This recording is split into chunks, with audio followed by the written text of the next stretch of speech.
Chapter 1047. After Empress Zhongsun left, Han Yuxi, Madame Qin, and the others all heaved a sigh of relief. Although Empress Zhongsun appeared approachable, it was inevitable that they would feel pressured when they were with her.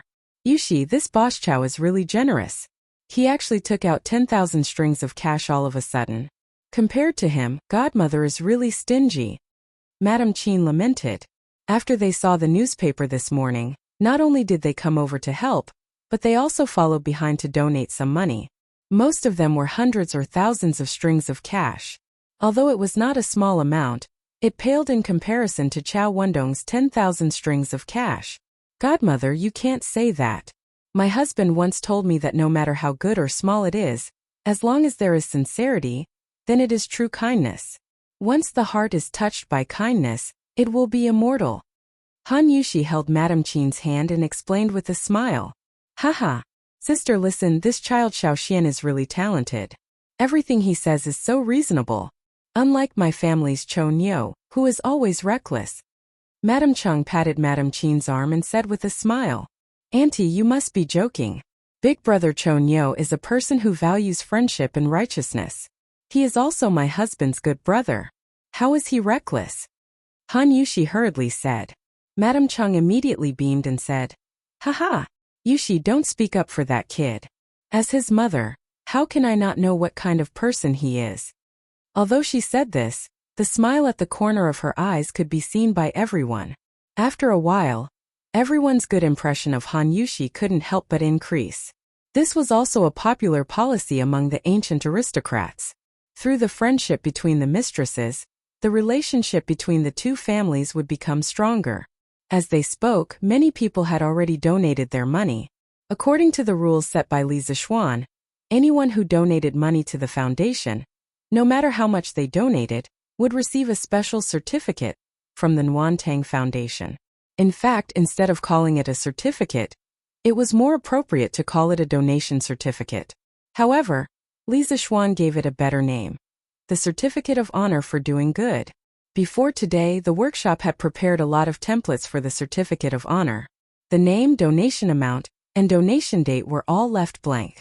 After receiving the donation, the staff of the Warmtang Foundation would fill in the donation information on the Certificate of Honor template and ask the donor to sign and put their thumbprint on it. Then the foundation would stamp it with a special seal. There were 2 copies. One would be given to the donor as a souvenir, and the other would be kept in the foundation's records for monthly audit. In fact, every donation received was recorded in detail in the foundation's account books. The reason why the foundation kept records was to keep an extra evidence for future audit. This way, not only could it prevent people from falsifying the accounts to a certain extent, but it would also make people more convinced. After the citizens donated their money and received the Certificate of Honor from the Warmtang Foundation, not only did they not feel the disappointment of losing money, they even felt a trace of satisfaction. Hey, this little thing was quite pretty, but what were the words written on it? What kind of honor? Pfft. Wang Matzi, you're so embarrassing. That's the Certificate of Honor for Doing Good.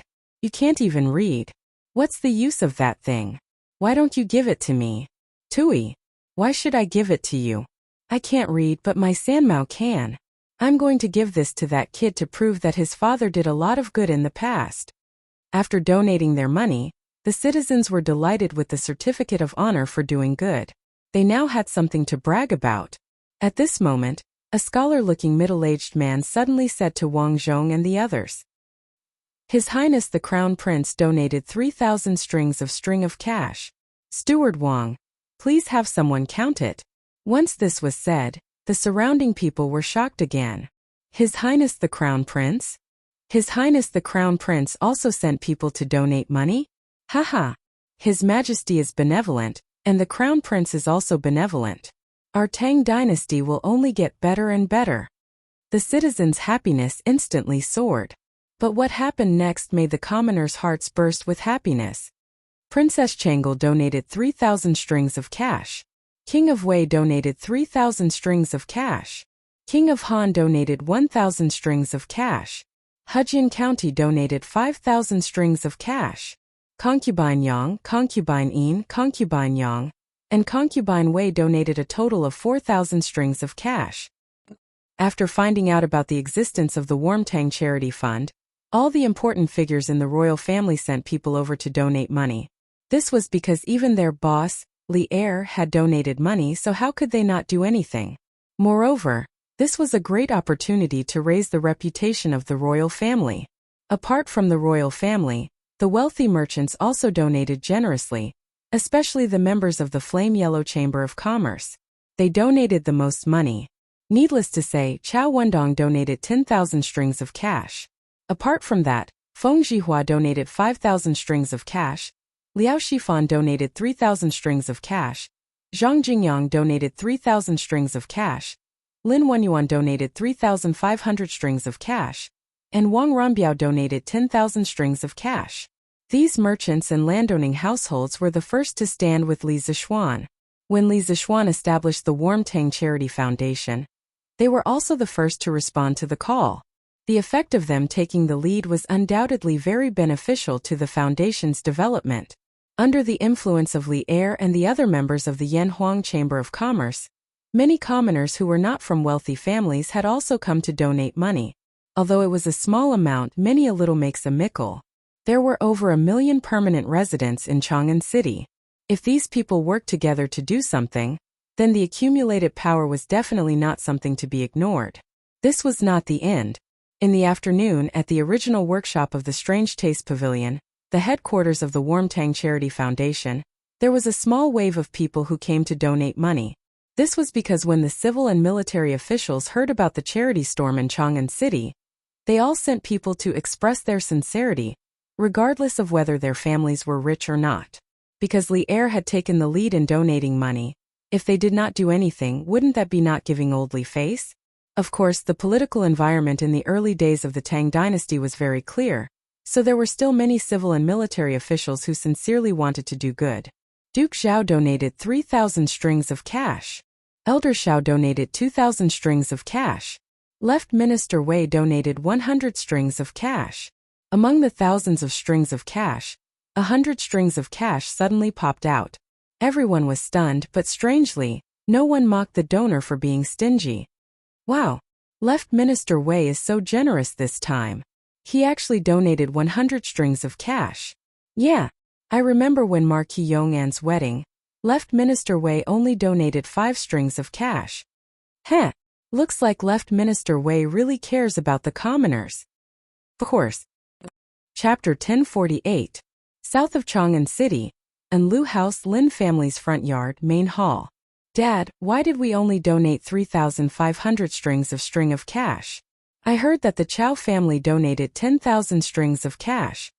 Lin Hao said with a hint of dissatisfaction. From his tone, it was clear that he was disdaining his father for donating too little money this time. He was truly the foolish son of a landlord. Lin Wenyuan's face darkened when he heard that. He was so angry that he almost vomited blood. Bastard! So what if it's 3,500 strings of cash? Is 3,500 strings of cash too little? Our 3,500 strings of cash can definitely be ranked in the top 20 of the donations received by the Nuantang Foundation today. Lin Hao was not afraid of his father. He pursed his lips and said, "No, Dad. What I mean is that since our family is doing business in Tang Dynasty, we should do something for the people of Tang Dynasty. We have to be a righteous merchant in the eyes of the people. Only then will the people take care of our family's business. Dad, look at the reputation of the world's righteous merchant that His Majesty personally bestowed upon him." Lin Wenyuan's face darkened. He immediately felt that his son's words made sense. In today's era where Datong Daily could quickly transmit information, if he could leave his name on the newspaper by donating money and it reached Li Er's ears, he might even be bestowed the title of Righteous Merchant of the World. Even if Li Er did not give him the title, his benevolence and righteousness would spread to the ears of thousands of people through the newspaper. At that time, the Lin family would have a reputation. Would they still have to worry about their business? But, have you finished the homework Han Xiao gave you a few days ago? If you haven't, then hurry up and do your homework. If you can't get into Yanhuang College next year, you'll see how this old man will deal with you. Lin Wenyuan was silent for a moment, then scolded Lin Hao with a straight face. Dad, if you want to do homework then do it. Why are you being so fierce? Besides, when it comes to exams, man proposes and God disposes. There's no point in forcing me. Hey, don't hit me. I'll go, okay?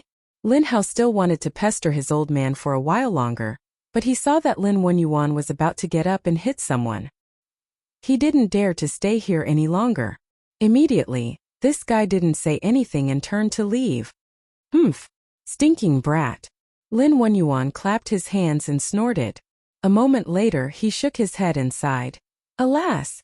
This old man also wants to donate more money. However, the current Lin family did not have that much money in their accounts.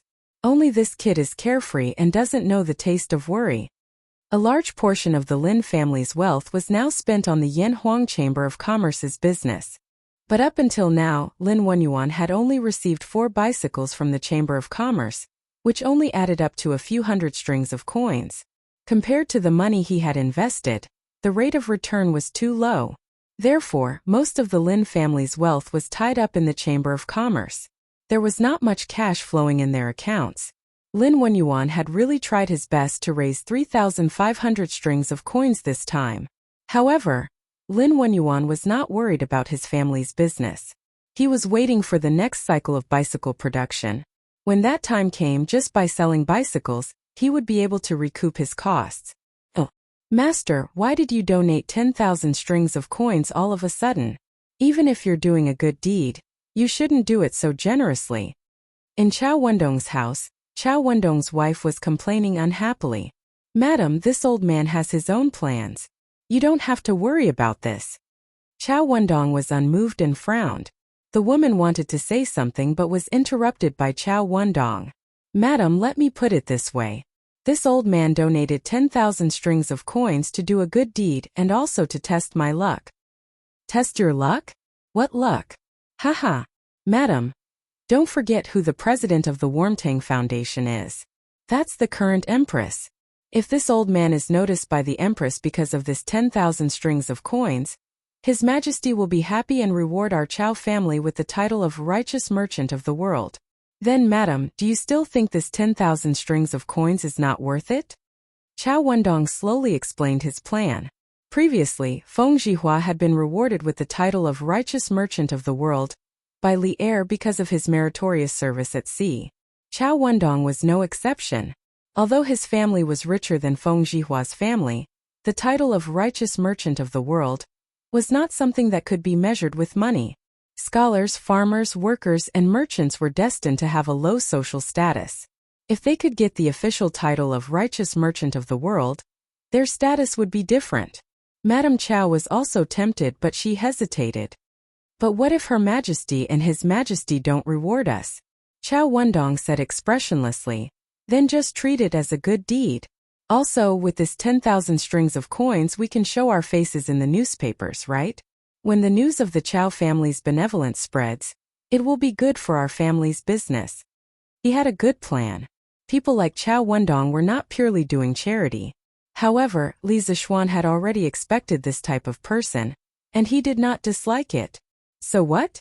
As long as someone is willing to fork out money, no matter what their goal is, the Wormtang Foundation will receive the donation. With money we can help even more poor people. Do the three of you think this is not a good idea? Li Zixuan arrived at Yanhuang College early in the morning. After reading today's Datang Daily, Ma Zhou Yen Silu and Li Gang came to Li Zixuan to ask about the details of the Wormtang Foundation. During the conversation, Li Gang suddenly raised his concern about the motives of the rich people who donated money. Ma Zhou also agreed, but Li Zixuan did not mind it at all. But this way, those with impure intentions can use this opportunity to gain fame and fortune. Yamacho, you can't encourage this kind of evil trend. The upright Li Gang could not stand such hypocrisy. He frowned and objected. Li Zixuan smiled. Mr. Li, you're wrong. I don't agree. Back then, Zigong did a good deed and did not accept any reward, but he was beaten up by the saint. Zilu saved people and received a cow as a gift, but was praised by the saint. I think these two allusions should be appropriate to use here, right? The two allusions came from the Analects of Confucius. Zilu saved people from drowning and received the gratitude of the cow. Confucius said, "The state of Lu will save people from trouble." Zigong redeemed people and did not accept the Jinyu mansion. Confucius said, "The state of Lu will not redeem people." Zilu accepted and persuaded virtue. Zigong gave and stopped kindness. This was Li Zishuan's attitude towards charity. People who do good should be rewarded. This way, more and more people will join the ranks of doing good deeds. As for some rich people who put on a show by doing good deeds, Li Zishuan did not think it was a problem. As long as they paid the money, they could show off however they wanted to. Not only that, Li Zishuan would also provide a platform for those people to show off as much as they wanted, because this was the only way to receive a large amount of donations. Oh, Chapter 1049. Fine. Looks like I've been too stubborn. It's for the good of the poor. I have no objections. In Yanhuang College, Li Gang finally sighed and accepted this reality. Yin Silu stroked his beard and smiled. Haha. I told you, Wenji, you're too focused. Everyone in this world is for profit. If we don't give some benefits to those who do good, how can this kind act be sustained in the long run? Li Gang nodded in agreement. Ma Zhou sighed. Marquis foresight. I'm impressed.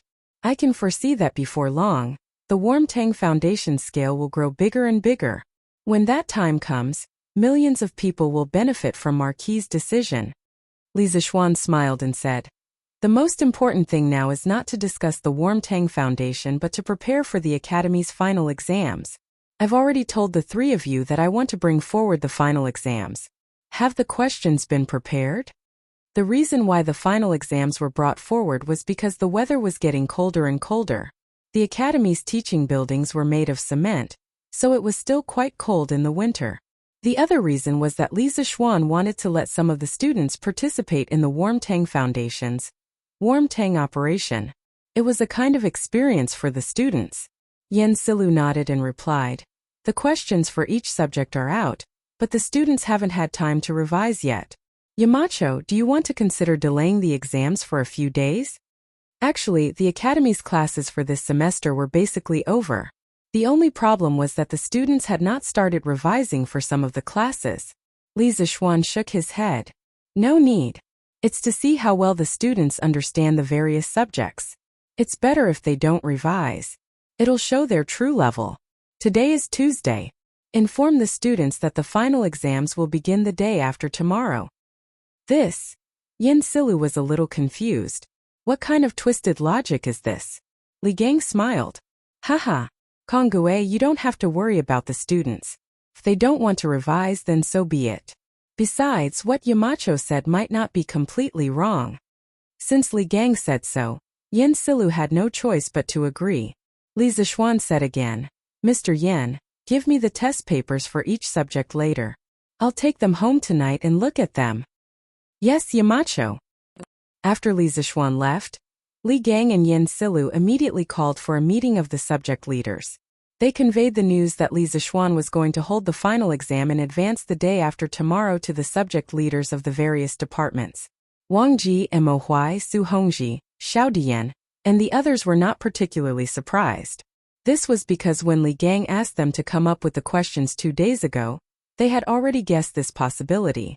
However, they did not expect it to come so soon. The meeting was very short.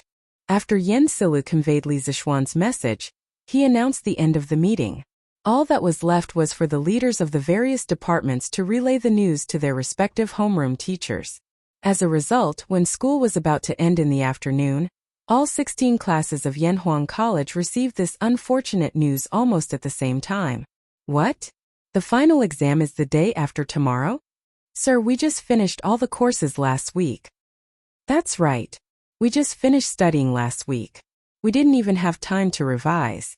How can we take the exam? F***CK. Isn't this a scam?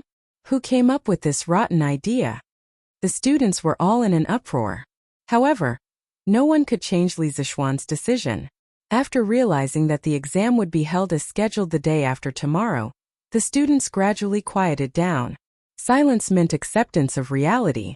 Many students had already secretly planned to work overtime to revise for the next 2 days. Sure enough, when it was time for dinner today, the students ate exceptionally quickly. After dinner, most of them returned to the teaching building and took advantage of the fact that it was not yet dark to read for a while. When it was dark, they returned to the dormitory. Without washing their feet or faces, they took out their books and immersed themselves in reading.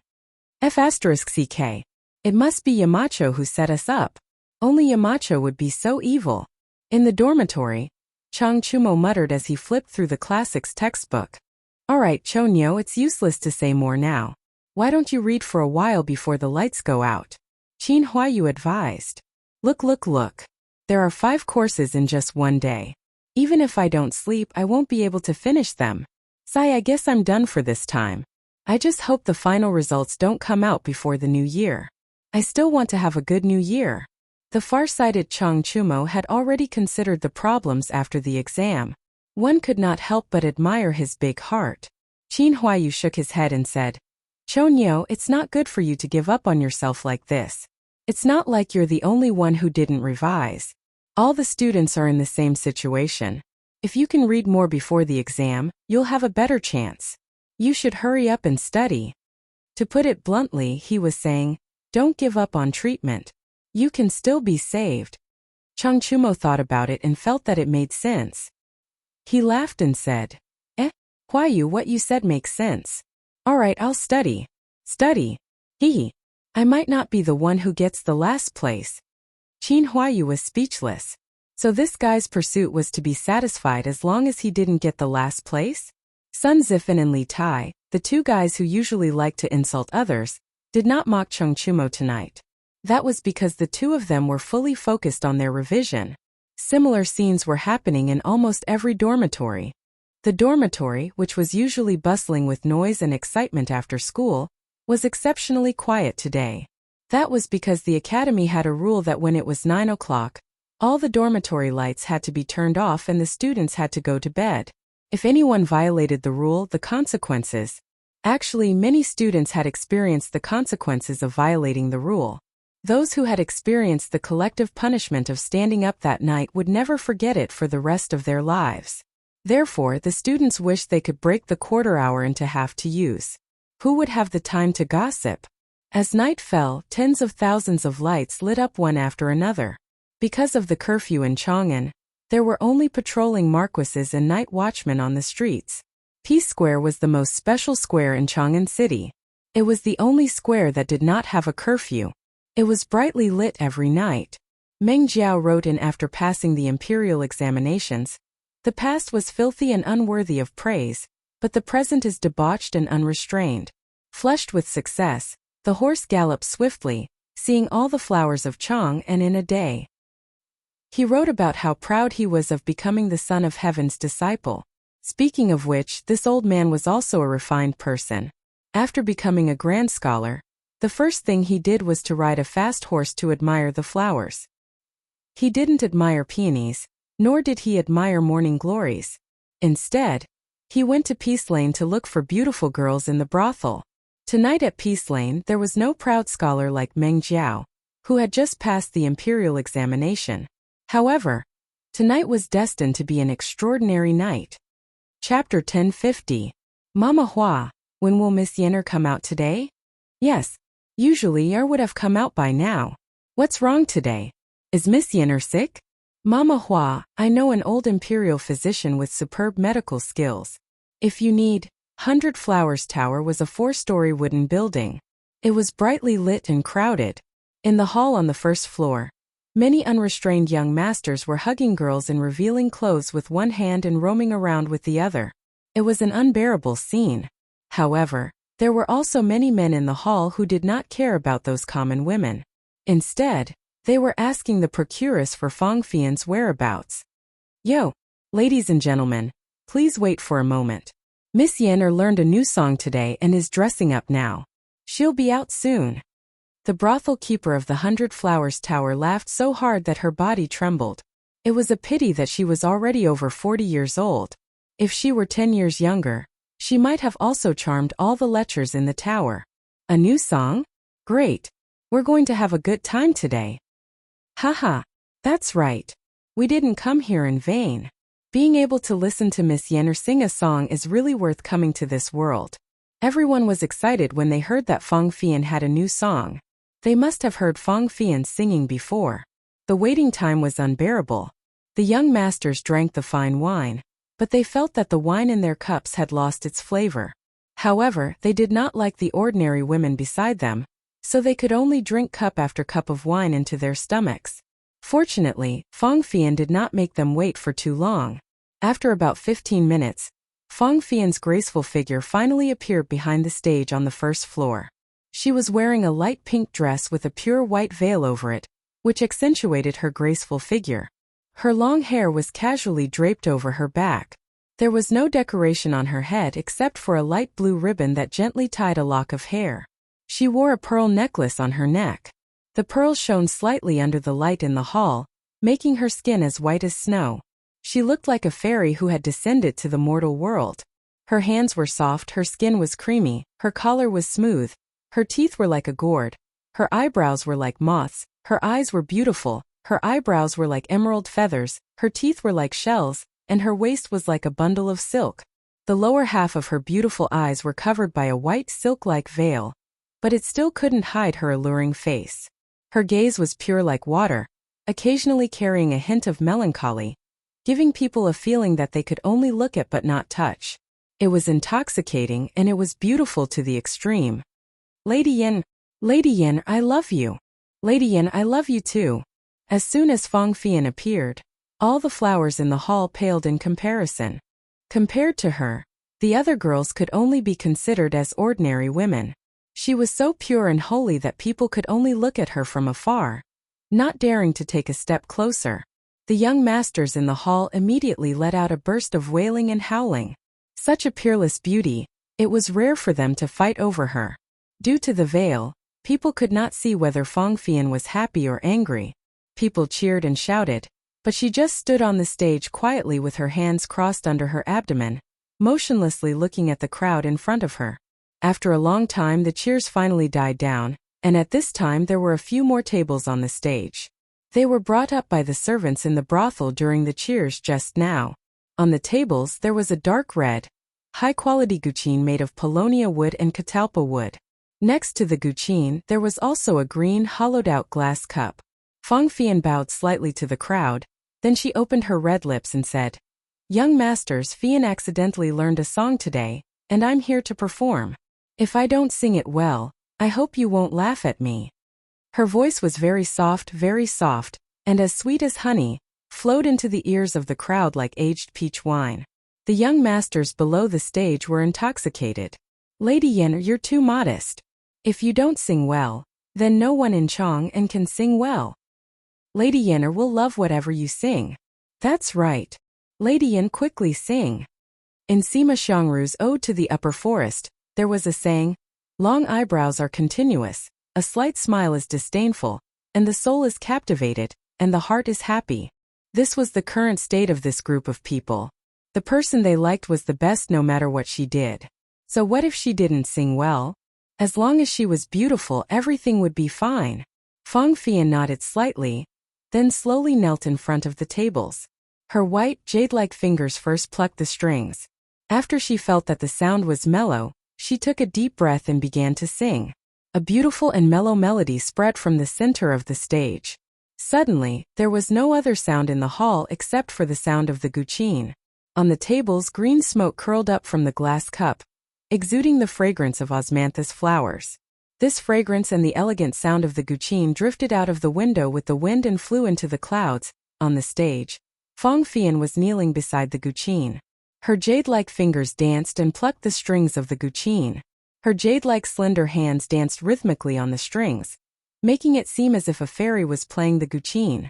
After the beginning of the melody, she finally opened her mouth and sang. "This is the call of the heart, this is the dedication of love, this is the spring of the world, this is the source of life. Ah! As long as everyone gives a little bit of love, the world will become a beautiful world." Compared to the dedication of love sung by the modern Wei Wei, Fang Fian's singing was more beautiful and lovely. This had nothing to do with her singing skills. The main thing was that Fang Fian's voice was mellow and pleasant to listen to, as clear as a silver bell. The original version's voice belonged to the lingering sound type. It was hard to say which was better, but Fang Fian's voice was more pure and lovely. In the modern world, she would definitely beat all the pure and innocent female celebrities. Since Fang Fian opened her mouth, the rich young men below the stage couldn't close their mouths. They didn't even realize that their saliva was flowing out. Firstly, it was because Fang Fian's voice was beautiful. Secondly, it was the first time they heard such a song that was different from the ancient songs. But they had to admit that it was really nice. Although the lyrics weren't very literary, the meaning in it was very thought-provoking. Everyone was intoxicated by the beautiful world described in Fang Fian's song. Even Fang Fian herself was intoxicated by it. As long as everyone gives a little bit of love, the world will become a beautiful world. What a beautiful hope!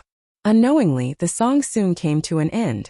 When the last note of the guqin sounded, the hall finally fell into complete silence. However, this was just the calm before the storm. Not long after, a wave of cheers erupted in 100 Flowers Tower. Beautiful! It's so beautiful! This song is so beautiful! The song was just like the person. The song was beautiful, and so was the person. Miss Yin, sing it again. Yes, sing it again. Chapter 1051. In 100 Flowers Tower, Fang Fian sang Devotion of Love 3 more times in response to the crowd's strong demand. During this time, the 100 Flowers Tower was filled with thunderous cheers and excitement. Many people in Ping Kong Square heard the music and came to watch the fun. As a result, the number of customers in Ping Kong Square increased by several times today, making the other brothels in Ping Kong Square jealous. The name of this song is Dedication of Love. Only with love can you accept others. Only with love can you respect each other. If everyone has love, they can forgive and not blame others. Love is silently contributing, not caring about whether there is a return. Love is resolving disasters, not bearing grudges. Today, Chang'an City's Warmtang Foundation is officially established. Fian hopes that everyone can contribute their love. Just like the song says, as long as everyone contributes a little love, the world will become a beautiful world. Good people will be rewarded. In the Hall of 100 Flowers Tower, Fang Fian sang Dedication of Love 4 times in total. After the 4th time, she stood up and spoke slowly to the crowd. As she spoke, she could not help but feel a wave of sadness in her heart. If the Warmtang Foundation was established 10 years earlier, her father would not have frozen to death in the winter of that year. She and her mother would not have been left to live alone in the world, and she would not have ended up in a brothel. If her father was still alive, no matter how poor her life was, she would still be the daughter of an innocent man. But now that things had come to this, the only thing she could do was to promote the Warmtang Foundation so that more poor people would not end up in her current situation. When the torch was passed on, what others conveyed was the spirit, but what she conveyed was the love of the world. Good. Miss Yenner is not only beautiful but also kind. I have nothing to say. Tomorrow, I will donate 10 strings of cash to the Warmtang Foundation. I will donate 100 strings of cash tomorrow as well. I will donate 100 strings of cash as well. I will donate 1,000 strings of cash. Waves of cheers came from the crowd. However, the procuress of 100 Flowers Tower was secretly stomping her feet. If these people donated money to charity, wouldn't the money spent on her tower correspondingly decrease? This kind of thing did not benefit 100 Flowers Tower at all. Instead, it had hidden disadvantages. Fortunately, Fang Fian didn't say anything else. She just thanked him and left. After that, the stage was given to the other girls in the 100 Flowers Tower. After all, Li Zixuan had given Mother Hua a political task. The girls in the tower had to sing Devotion of Love 10 times a day. The next day, on the front page of Datong Daily, it was no surprise that the Warmtang Foundation's donation was published yesterday. The top 20 donors were directly highlighted and praised. The headline, no one knew if it was an accident or a coincidence, but it turned out to be, as long as everyone gives a little love, the world will become a beautiful world. Heh! Just these 20 donations added up to nearly 150,000 strings of cash. Of course, the Marquis of Yong, Anne's family donated more than 20,000 strings of cash. Ugh, so much money. According to the usual donation of 4 coal stoves and 200 honeycomb briquettes, How many coal stoves and honeycomb briquettes will the Marquis of Yong and donate this time? There are at least several 100,000 of them, but for every 4 coal stoves donated, the Marquis of Yong and will lose 200 copper coins. No matter how you look at it, the Marquis of Yong and has paid a huge price. Sigh. Who said it wasn't? But the poor people of Chang'an City are lucky this year. They definitely won't be cold anymore. Of course, this is all thanks to the Emperor and the Marquis of Yong. Hey! Speaking of which, did you buy the coal stoves and honeycomb briquettes at Chitsu Pavilion yesterday to test them? We tried them. It's so convenient to use them to boil water and cook. And a piece of coal can burn for a long time. From yesterday afternoon until now, the coal stoves at home have only burned 2 pieces of coal. Haha, that's right. I also want to say that the coal stoves are good. My second brother said that he's going to buy some coal stoves and honeycomb briquettes today. While the ordinary people were talking about the Nguyen Foundation and the honeycomb briquettes, some elegant people were shocked when they saw the headline. What the F***CK? Am I seeing things? Why is the headline the same as the lyrics of the new song that Miss Yener sang last night? Wow! It's true. Could it be that the person who wrote the news also went to 100 Flowers Tower last night? What 100 Flowers Tower? What Miss Yener? What new song? Brother Lu, Brother Chow, what are you talking about? Ha! Brother Yen, you didn't go to 100 Flowers Tower last night? I didn't go, something happened at home. Haha. I think your tigress didn't let you go, right? Bullsh *T. I'm the head of the family. How can that woman control me? Don't talk nonsense, tell me what happened. Haha. Keep bragging. But it's a big loss that you didn't go to 100 Flowers Tower last night. Why? Because Miss Yener sang her new song last night, and it was really good. You don't know, but almost everyone in Peace Lane who was awake went to listen to it live. It was really a heavenly sound. Heh, what was it? Wasn't it just a song? Did it have to be so good?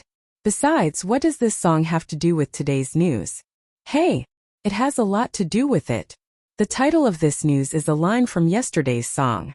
Don't you think it's a coincidence? That person picked up the newspaper, looked at the headline and muttered, as long as everyone gives a little love, the world will become a beautiful place. Brother Chow, how did you sing that song? Can you sing it for me?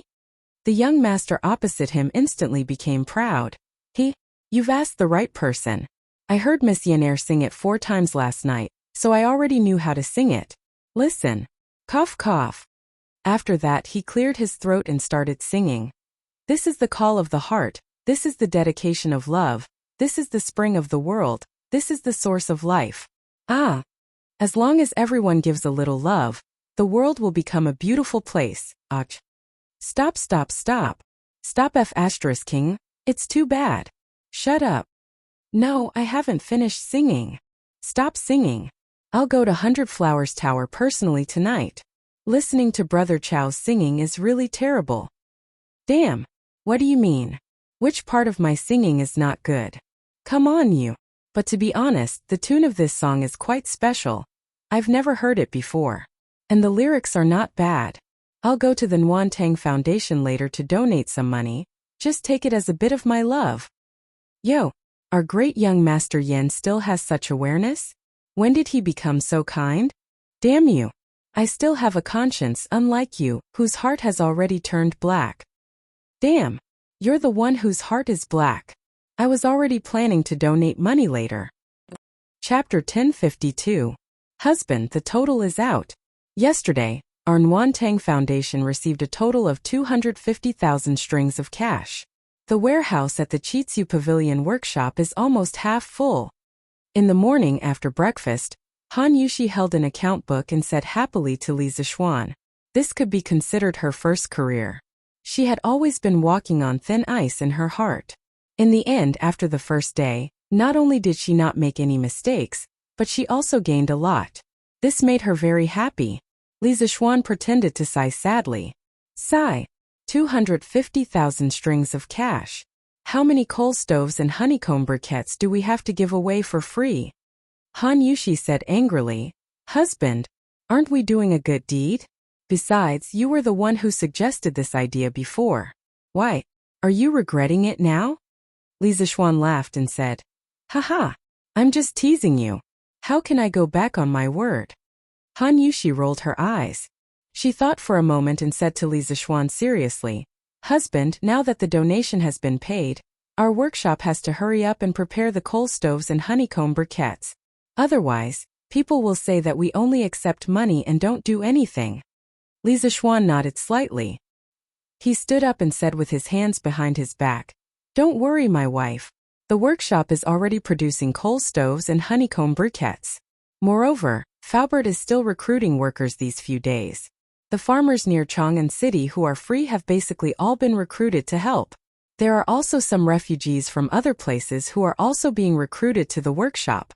Although those people don't have much skill, they don't need skill to make honeycomb briquettes. They only need strength. Han Yushi smiled and said, Yes. This way, not only can we speed up production, but we can also increase the income of the people. Husband, you are doing a good deed. Li Zixuan said half-jokingly. Wife, don't you think your husband is comparable to the great philanthropist of 9 lives now? Even if I want to die, the king of hell would probably be too embarrassed to accept me, right? Ba.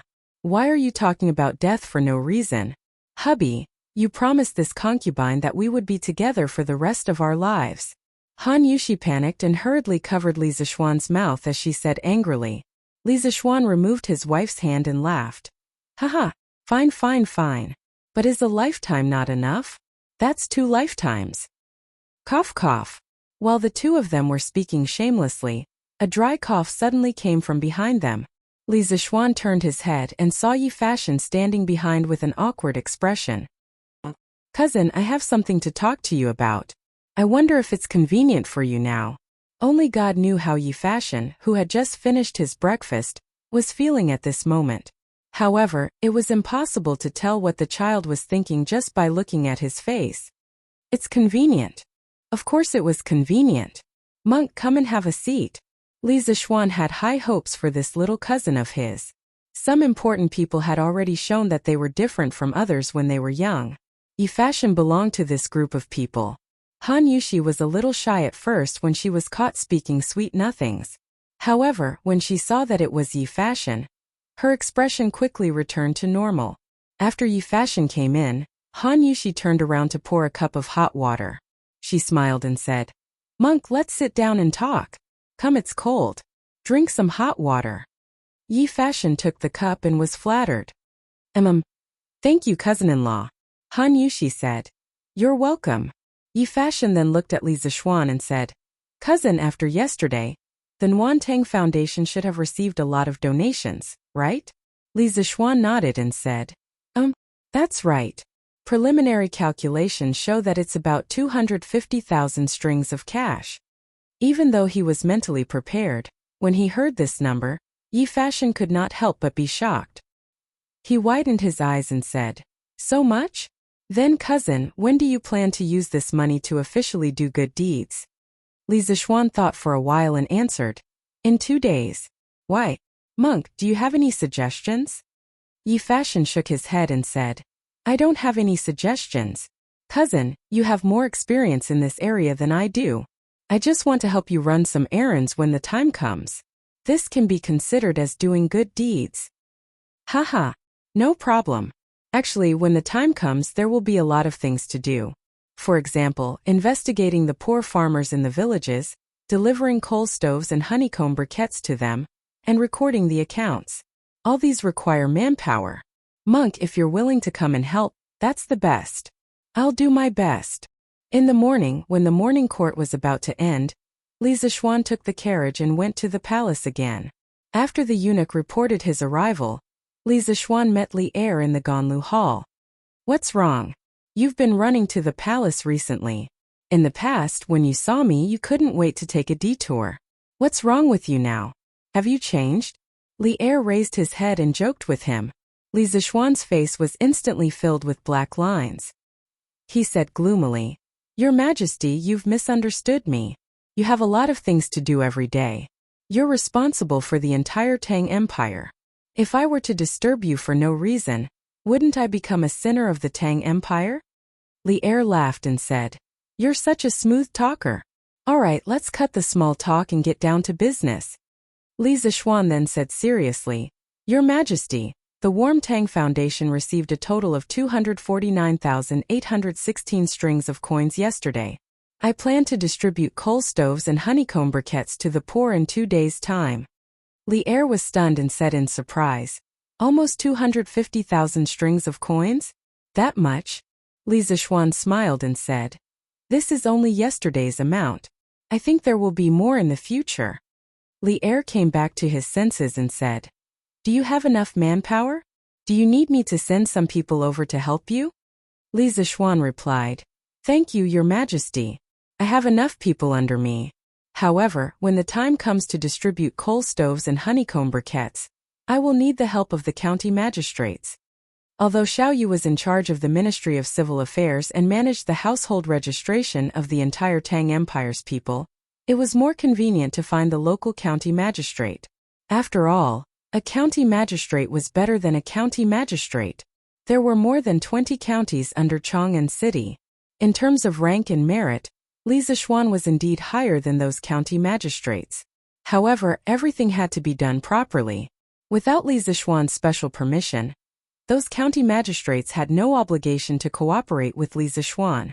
That was because they did not have a direct subordinate relationship with Li Zishuan. Li Er nodded and said, I'll give you an imperial edict.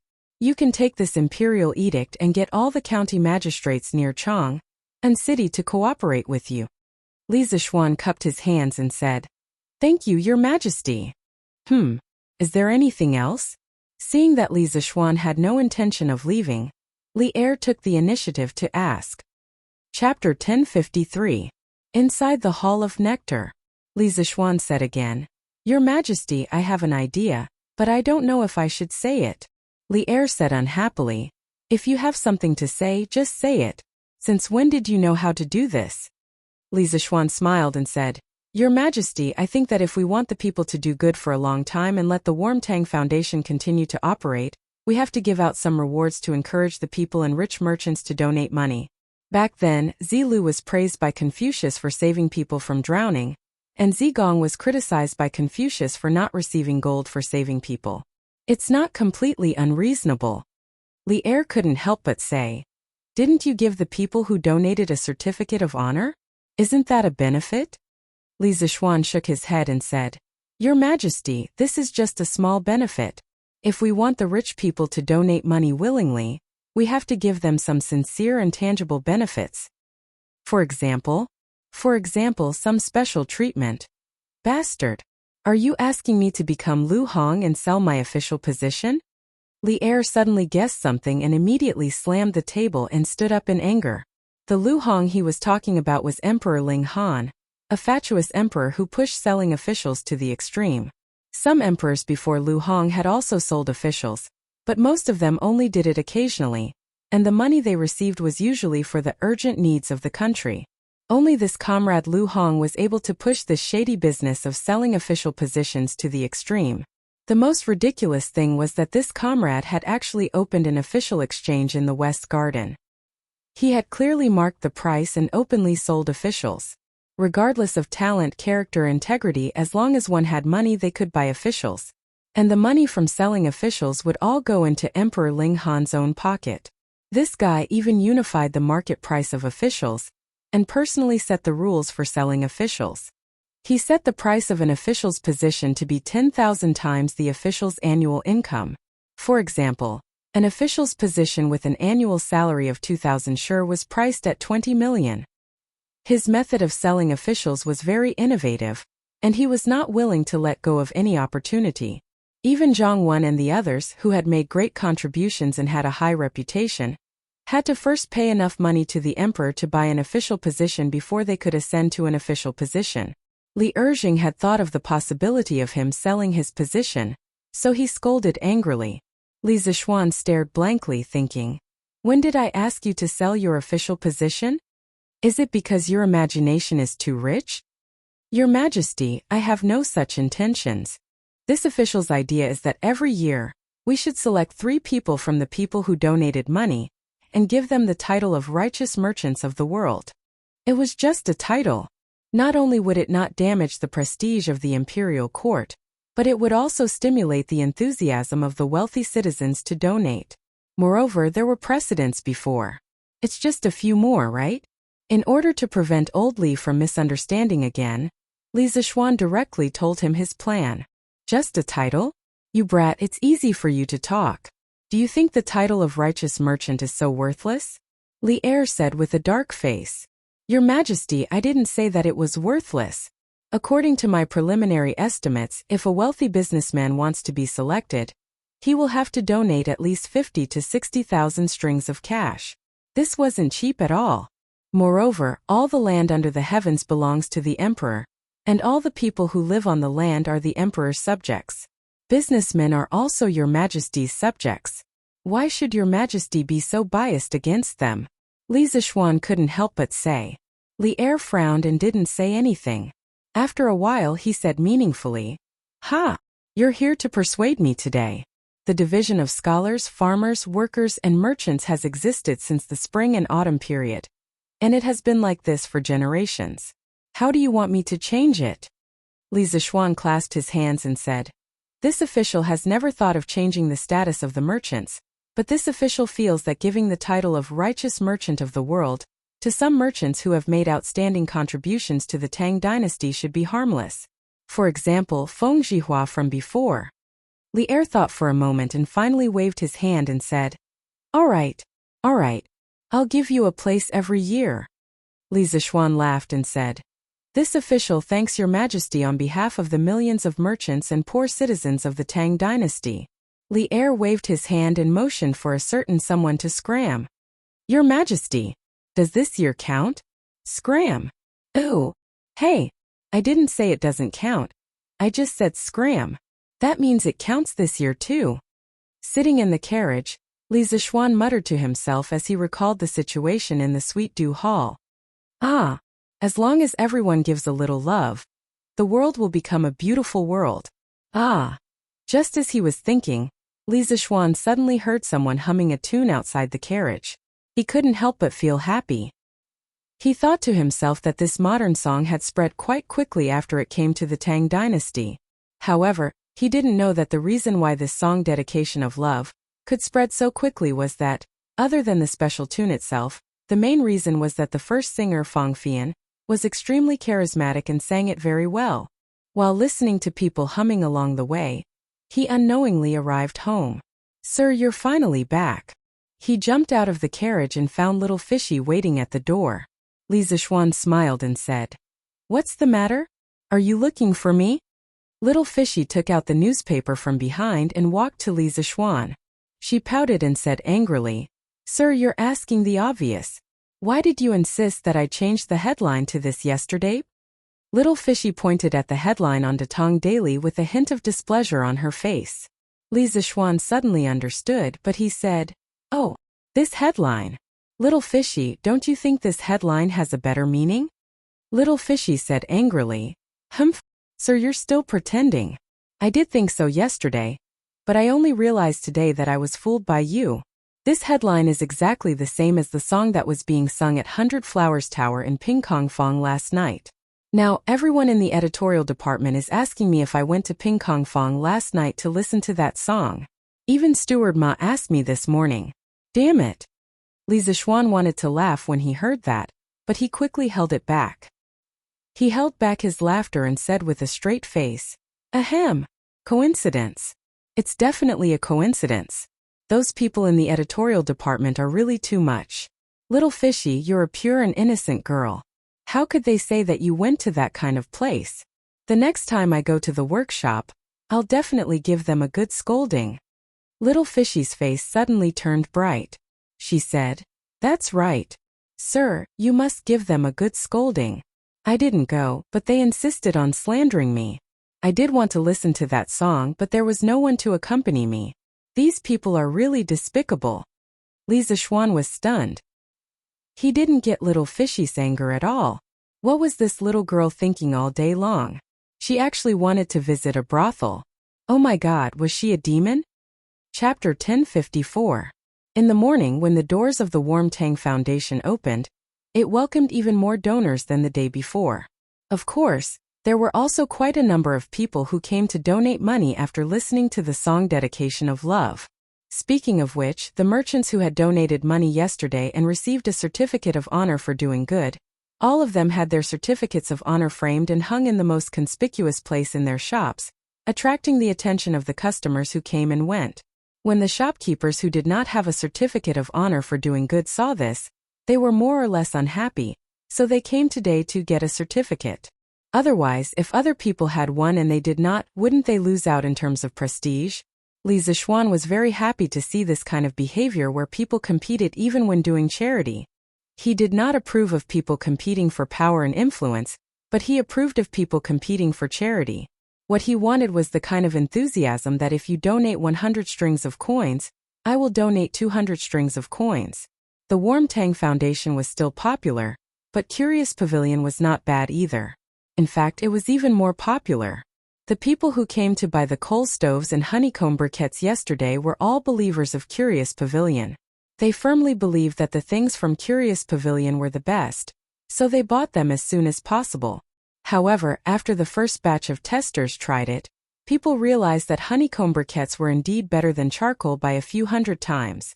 Therefore, basically, people who were not poor came to buy the coal stoves and honeycomb briquettes. These things were the best tools to survive the winter, boil water and cook rice. As for those who were really poor and could not afford the coal stoves, they were hoping that the Warm Tang Foundation would come to send warmth. This winter, no one in Chang'an City would be cold anymore. Yo!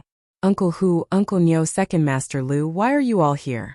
In the afternoon, Li Zixuan went to the workshop in Plum Village to check on the progress of the production of the coal stoves and honeycomb briquettes. However, he saw Hu Hanyun, Lu Wanshan, and the other villagers of Plum Village outside the workshop. Moreover, there were also villagers from other villages in his fief. There were at least a few hundred people in total. Young master, it's been cold recently, and there aren't many herbs in the mountains. It just so happens that you need manpower in your workshop. Since we farmers have nothing to do at home, we all came to help. Hu Hanyun was knocking on a piece of coal when he saw Li Zixuan coming over. He stopped what he was doing and replied. Fu Bin and his men were mining happily in Yifang County. Moreover, the goods route from Yifang County to Chang'an had been completely opened.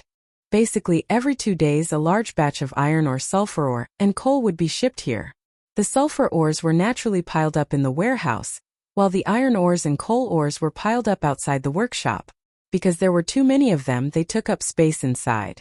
Yes, young master, you're using the coal stoves and honeycomb briquettes to do good deeds. Even if we farmers donate money, we won't be able to donate much. If we help young master make honeycomb briquettes, isn't that the same as doing good deeds? Just nice, I can do some work in the winter to warm up my body. Second Master Lu was old, but his body wasn't old at all. He always looked hale and hearty, and it felt like some young men in their 20s or 30s weren't as strong as him. Li Zixuan listened and nodded. That's fine too. One more person means one more share of strength. Moreover, the farmers can also earn more money because of this. Not bad, not bad.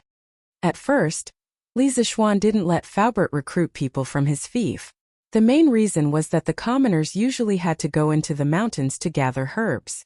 Moreover, recently, every household was basically distributing bean sprouts. He expected that they wouldn't be able to free themselves. However, since the situation was like this now, he didn't have any objections. It was more reassuring to recruit people from his own side than outsiders. Young master, Xiao Hu and the others refused to accept wages no matter what.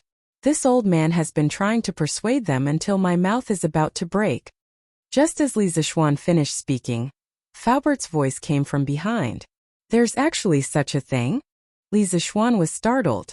He immediately looked at Hu Hanyun and Second Master Lu and said seriously, Uncle Hu, Second Master Lu, this work is like doing business. How can you only contribute and not receive money?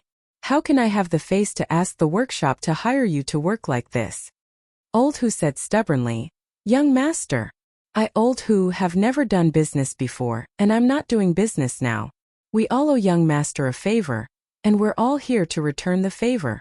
We all know how young master usually treats us. At this time it's not a busy farming season, and we have nothing to do at home. We're all here to help and put in some effort. How can we still ask young master for money? Don't you think so? Yes.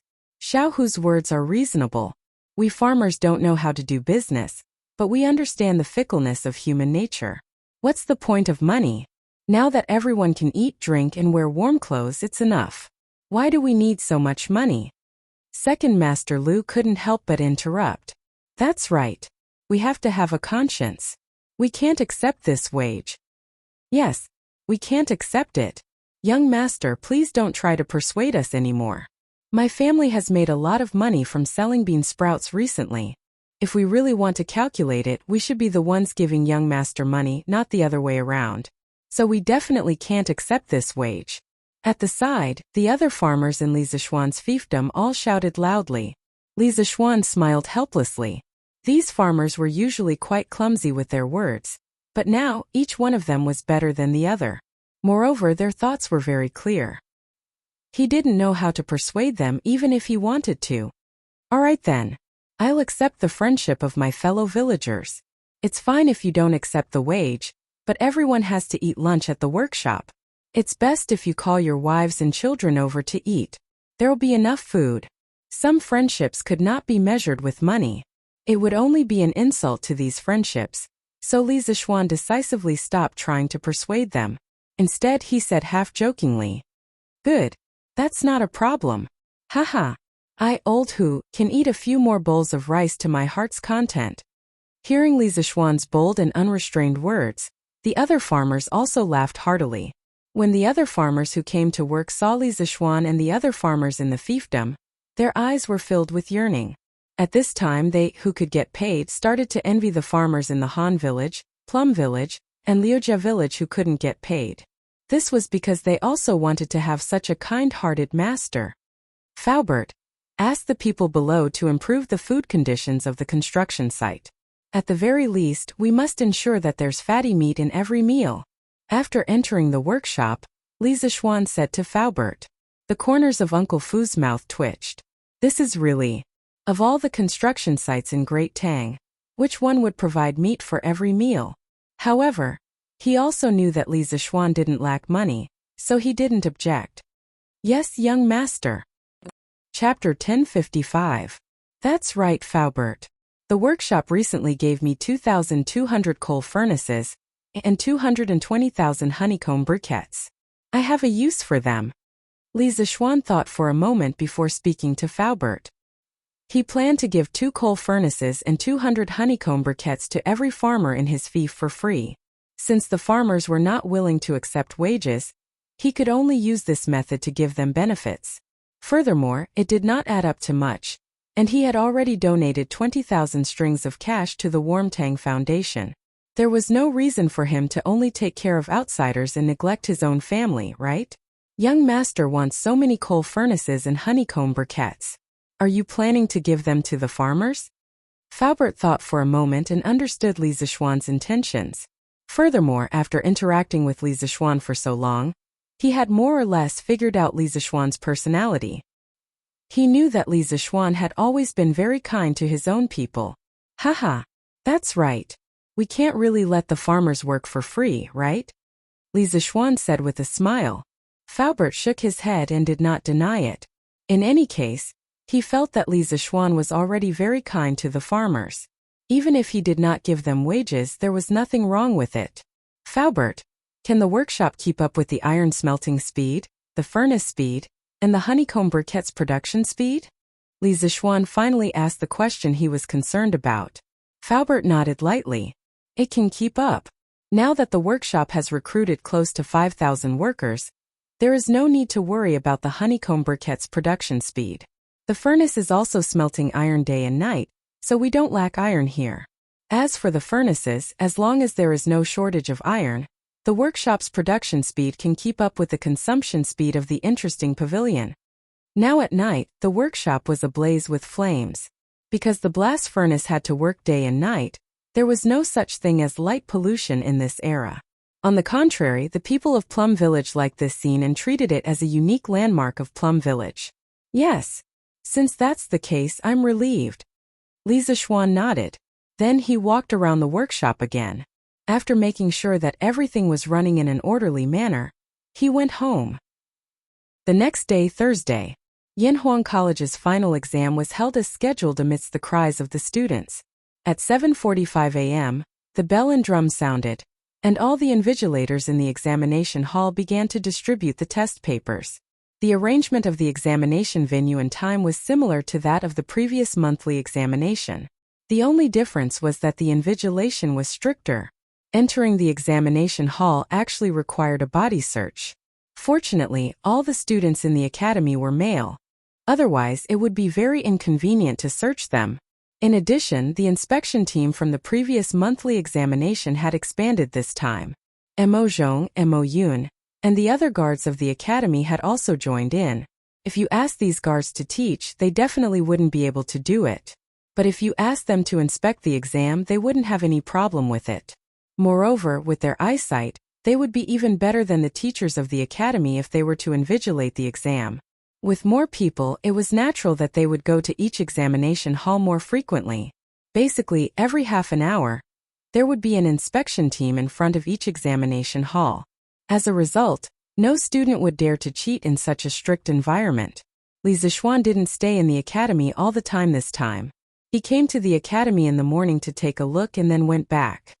First of all, now that every teacher in the academy had their own duties, the academy could run very well even if he wasn't there.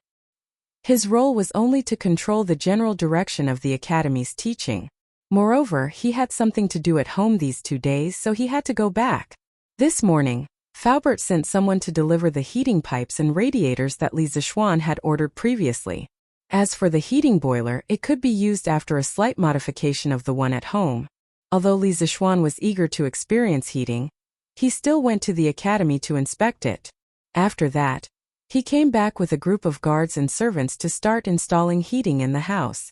The main hall in the front yard, all the bedrooms in the house, including the maids' and servants' bedrooms, and the 2 study rooms, all needed to be installed with radiators. Under Li Zixuan's command, Peng Feiji, San Bao, and the others started the large-scale renovation of the heating system in the residence. Feiji, take 5 people and carry these 8 radiators to the west courtyard. As for the pipes outside, you guys install them according to the method you used in the front yard, understand? Understood. Xiong da xiong air.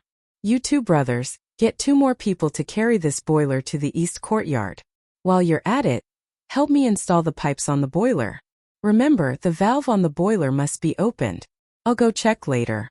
If it's not done properly, run 10 kilometers. Yes. Marquis. San Bao Fu. Take a dozen men with you and move the remaining pipes and radiators to Yunshan Villa.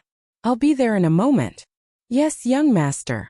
Since Li Zixuan had explained the installation method of the heater to everyone in advance and explained the relevant terms to them, Peng Feiji and the others could still understand the modern terms that Li Zixuan mentioned, such as heater, heater pipe, valve, and other modern terms. Under his command, when it was close to noon, a total of more than 40 rooms in the Li residence that needed heating had all been installed with radiators. The heating pipes had also been preliminarily installed, and all that was left was to test run. Old Man Li, Madam Li. There were also the 3 members of the Yi family. They stood at the side, stunned. They couldn't even get a word in because they had never seen such a thing before. They could only watch from the side as Li Zixuan ordered the people to get busy. Little Xian, with just this, you can make the house as warm as spring? Seeing that Li Zixuan was almost done with his work, Li Jingma walked over and finally asked the question that had been in his heart for the entire morning. The rest of the family also looked over. Obviously, they didn't believe that Li Zixuan had made the radiator sound so magical. Hey, father, if this thing is really heated, not only will it be as warm as spring, it won't even be a problem to make the house as hot as summer. Li Zixuan chuckled. Many things that were impossible in the eyes of the ancients were so natural in the eyes of a modern person like him. Go away. You're bragging again. If it doesn't work, I'll see where you're going to put your face. Li Jingma heard that his son was getting more and more ridiculous. He couldn't help but feel annoyed. Hee, there's no point in saying more. Father, you better watch carefully later. See if your son is bragging. Chapter 1056. Start burning. After personally inspecting all the heating pipes, Li Zishuan ordered. The servants in the house quickly placed the honeycomb briquettes that had been burned in advance into the stove. In order to maintain enough steam, the capacity of the stove was 10 times larger than that of ordinary honeycomb briquettes. Therefore, the amount of coal consumed every day was not to be underestimated. After a while, the sound of boiling hot water could be heard from the pot. Li Zishuan quickly ordered. Feiji, quickly bring some people to check all the heating pipes in the house. See if there are any leaks. If there are, report to me immediately. Peng Feiji bowed and cupped his fists. Yes, Marquis. After that, Brother Chicken immediately brought a group of guards and split up to check the heating pipes that had just been installed. Old Man Li, who was watching from the side, felt a little unbearable. He went back to the main hall in the front yard and squatted in front of the radiator. He wanted to feel if there was any temperature. Drip. He didn't feel any temperature, but he heard the faint sound of water dripping from the heating pipes. After a while, it became the sound of flowing water. It was the sound of flowing water. However, the radiator was still cold. Just as Old Man Li was suspecting that his son's heating was useless, a trace of warmth suddenly came from the cold radiator. At first, he thought it was an illusion, but as time passed, that trace of warmth became more and more clear. In the end, it was even faintly hot. How is it, Father? You should believe me now, right? At this time, Li Zishuan came in with his family from outside. Seeing his father's face full of surprise, he smiled and asked. Previously, Peng Feiji had brought people to check the heating pipes. After confirming that there were no leaks, Li Zishuan was completely relieved. This was because, generally speaking, as long as the pipes didn't leak steam, they could form a closed loop. There wouldn't be a problem with heating. This thing can actually transfer heat. It's just that our main hall is so big, Shiena, you only put two radiators. If it's far away, can you feel the warmth? At this time, Li Jingma already believed that radiators could indeed conduct heat, but he did not believe that 2 radiators could warm a room. Li Zishuan did not say anything, but Yi Guozhong spoke up. He had just come over to touch the radiators and heard him say, "Don't worry, Jingma, you really won't turn back until you hit a wall. Just based on how hot this thing is, as long as we close the doors and windows and let it continue to emit heat, the hall will definitely become warm. It's just a matter of time." Old Man Yi had been a Taoist all his life. Although he didn't know the law of conservation of energy, he understood the general meaning behind it. Sure enough, an hour later, when lunch was served, Li Jingma couldn't help but wipe the sweat off his forehead and take off his thick fox fur coat because he actually felt hot. "Ah, Mother. Lana is hot too." Lana ran to Madame Li and said crisply. Madame Li had no choice but to help the little girl take off her fox fur coat. The little girl's voice was filled with excitement. "This is great. Now I don't have to sleep under a thick blanket at night. Brother, this radiator you made is really amazing." Everyone laughed. To the little girl, the radiator's only advantage was that she didn't have to sleep under a thick blanket at night. Hee hee. Good. This way, as long as we stay in the house during winter, we definitely won't catch a cold. And this radiator is much more comfortable than a fire. Old Madame Yi said with a smile. Speaking of which, during this trip to Chang'an, the 3 of them had seen a lot of new things. Of course. Grandmother, it's easy to get poisoned if you stay in the fire for too long. But this radiator won't have this problem at all. At most, it will make the air a little drier. But this problem can be solved by putting a basin of water in the house. Li Zishuan said with a smile. When it came to heating in winter, the most comfortable and natural method was the radiator. Even an air conditioner couldn't compare to it, let alone burning charcoal. It's really good. This time our house can really be as warm as spring and winter. When it comes to enjoyment, the whole Tang dynasty added together can't compare to you, Shen. Old Man Li said with a sigh. You old thing, you're always saying weird things. Don't tell me you didn't enjoy the radiator? Li Zishuan's little face darkened, but Mrs. Li rushed ahead of him and spoke up for him. Yi Guozhong stroked his beard and said with a smile, Jingma, little Xian isn't doing this for his own enjoyment. With his current martial arts cultivation, normal cold won't be able to enter his body at all. He's creating conditions for us to enjoy. Old Man Yi finally said something fair. Li Jingma was embarrassed by his slip of the tongue. Li Zishuan didn't blame his father. Li Jingma was his father, so what if he said a few words? Hee. Don't just talk about it. Father, mother, grandfather, grandmother, let's eat. I'll go to Yunshan again in the afternoon and install radiators there. The next morning, almost everyone in the Li residence was in high spirits. Compared to a few days ago, it was like the difference between the heavens and the earth. If you ask why, of course it was because of the radiator. Sleeping in a heated room at night, they didn't even need to warm their beds. They could fall asleep after lying down for a while. However, before they went to sleep, they didn't forget Li Zishuan's suggestion and put a basin of water in their room. It was hard not to be energetic when they woke up in the morning. This radiator is really something. I never dreamed that the house could be as warm as spring and winter. Yeah. When I went back to my room last night, I took off all my clothes, but I didn't feel cold at all. This radiator that young master installed is really amazing. Young master is really good to us. This radiator must be very expensive, but young master installed it for us without even thinking about it. Damn it, there were 6 people who betrayed young master for money last time. Those people should be struck by lightning. That's right. Strike them to death. Now, even if someone wants my life, I won't betray young master and the Li family, let alone give me money. Yes. Even if we die in the future, we won't betray young master. The servants got up early to boil water, cook and clean the courtyard. The most discussed topic was the radiator that they experienced last night. When they talked about this, the servants were all grateful to Li Zishuan. If the same thing happened in other people's homes, the master would definitely not let the servants enjoy such a good thing like radiators. At this moment, Lianer was glad that she didn't betray Li Zishuan, but she also felt a little guilty that she almost betrayed Li Zishuan. She had mixed feelings. Now all she could do was serve the master with all her heart, repay his kindness and atone for her sins. Chapter 1057. Li Zishuan didn't know what the servants were thinking. Yesterday, he had installed a heater in the servants' room. It was just a humanitarian gesture. Although he had transmigrated to the Tang dynasty, Li Zishuan still had some modern thinking in his bones. He respected every life form around him. In his dictionary, there was no distinction between upper class and lower class. After getting up and having breakfast, Li Zishuan went to the academy, while Han Yushi went to the Warmtang Foundation. Both of them had their own careers now, and they were both in the rising stage of their careers.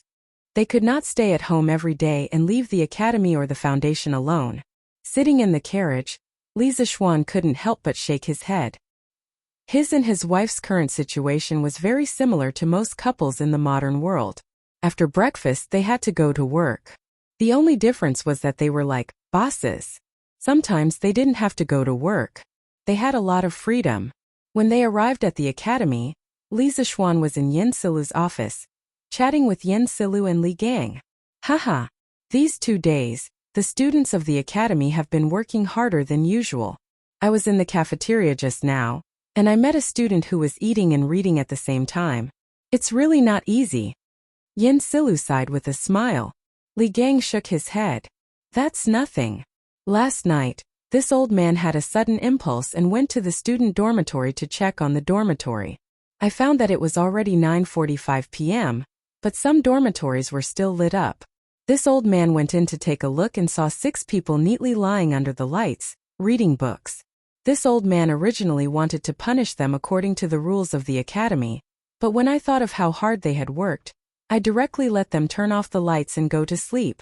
Sigh. In the end, it's Yamacho's fault for bringing the exam forward so suddenly. The old man didn't blame Li Zishuan. He mainly cared about his students. At his age, fame and fortune were no longer important to him. The only thing he cared about was passing down his legacy. Yinhuang College was the place where knowledge was passed down. He had long regarded this place as his home and the students of the college as his own children. Sirs, in fact, people are forced to do so. The students are working so hard mainly because they feel a sense of urgency. They are still young, and a little pressure can only be good for them. There is no harm. Li Zishuan explained. To Li Zishuan, who had experienced the college entrance examination in his previous life, this was not a big deal. Besides, the earlier the exam, the earlier they could enjoy it. Now that the weather was so cold, wouldn't it be great if a portion of the students could have a holiday after the exam? As for why it's only a part and not all. Oh right. Mr. Yan. After the exam this afternoon, tell the students not to leave in a hurry. I have something to announce. Li Zixuan suddenly added. Yes. Yin Silu nodded and couldn't help but ask. Is Yamacho going to announce the duration of the holiday? Starting from the time of Emperor Wu of Han, there were officially established schools. This was the Imperial College recorded in the history books. The students who studied there were called Imperial College students. At that time, the students had already established a holiday system. The main ones were the farm leave and the holiday. It was a bit like the modern winter and summer vacations. The duration of the holiday was usually 1 to 2 months. Of course, for students who traveled long distances, the time spent traveling to and from school was not included. Yinhuang College's winter vacation was considered late. The Imperial College had already started their holiday half a month ago. Haha, more or less. In the future, our college will call this holiday winter vacation, and the farm leave in the summer will be called summer vacation. In a while, I will make some arrangements for the students. The college had a lot of new concepts and terms, so it didn't matter if there was an extra winter and summer vacation. However, when Li Zixuan talked about the arrangements for the winter vacation, why did the smile on his face look so creepy? After staying at the college for a while, Li Zixuan returned to the courtyard to rest. Yesterday afternoon, he had brought some people to install a heater here. It was a good time to go in and enjoy himself. Hey, I have to find some time to install a heater in Li Gang's house too. The old man is so old, how can he stand the cold? After installing the heater, I will ask Priest's son to give him a physical examination next year. Li Zixuan was inexplicably startled. He suddenly remembered that according to history, Li Gang had less than 4 years to live. Moreover, the old man was now 81 years old. Let alone the academy, even in the entire Great Tang, people of this age were as rare as phoenix feathers and Qilin horns. He absolutely had to be taken care of. Therefore, Li Zixuan planned to install a heater in Li Gang's courtyard. In addition, he was thinking of asking Sun Simiao to give Li Gang a physical examination. He sincerely hoped that his arrival could slightly change history and let Li Gang live a long life. Clang, clang, clang. In the afternoon, the sound of gongs and drums suddenly rang out in Yinhuang College. It meant that the students' 2-day final exam was finally over. Stop writing. Stand up. The teachers in the 32 examination halls gave the order at the same time and started to collect the papers. Regardless of whether the students had finished or not, they all obediently put down their pens and returned to their classrooms after handing in their papers. Then the students started to chat. Some compared their answers, some complained that they did not do well, and some looked forward to a better life during the holidays. Suddenly, the classrooms of each class became noisy. However, not long after, the students regained their silence. This was because their respective form teachers came and brought a notice. All students gather at the sports field. The students did not find anything unusual. They guessed that Li Zixuan was probably going to tell them some things to take note of during the holidays. However, Li Zixuan's first sentence almost made the students kneel down. Students, although the final exam to test your results for this semester is over, your semester is not over yet. You have more important tasks to do next. Buzz buzz without any pleasantries. Li Zixuan immediately laid out his plan. The students were still fantasizing that they could finally finish their exams and go home to relax during the holidays. They didn't expect that their dreams would be mercilessly shattered by Li Zixuan in one fell swoop. The students found it hard to accept and could not help but whisper to each other below the stage. Damn! Does Yamacho mean that they are not going to give us a holiday? No, it's going to be the Chinese New Year in about 20 days. What does Yamacho mean? Please don't give us a holiday. My house is far away. We have to leave early to go home. Otherwise, we won't be able to make it in time for the Chinese New Year. Isn't this too much? Chapter 1058. That's enough. Quiet down. The students whispered among themselves for a while before Li Zixuan used his penetrating voice to stop them. The rowdy crowd instantly quieted down. Li Zixuan continued. I'm not saying that you're not allowed to have a holiday, but there are more important things that you need to do. I'm also not saying that you're not allowed to go home for the new year. Those who live more than 200 miles away from Chang and can pack up and go home tomorrow.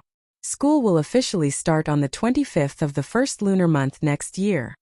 As soon as he said that, many of the students' faces lit up. Li Zishuan paused, then continued.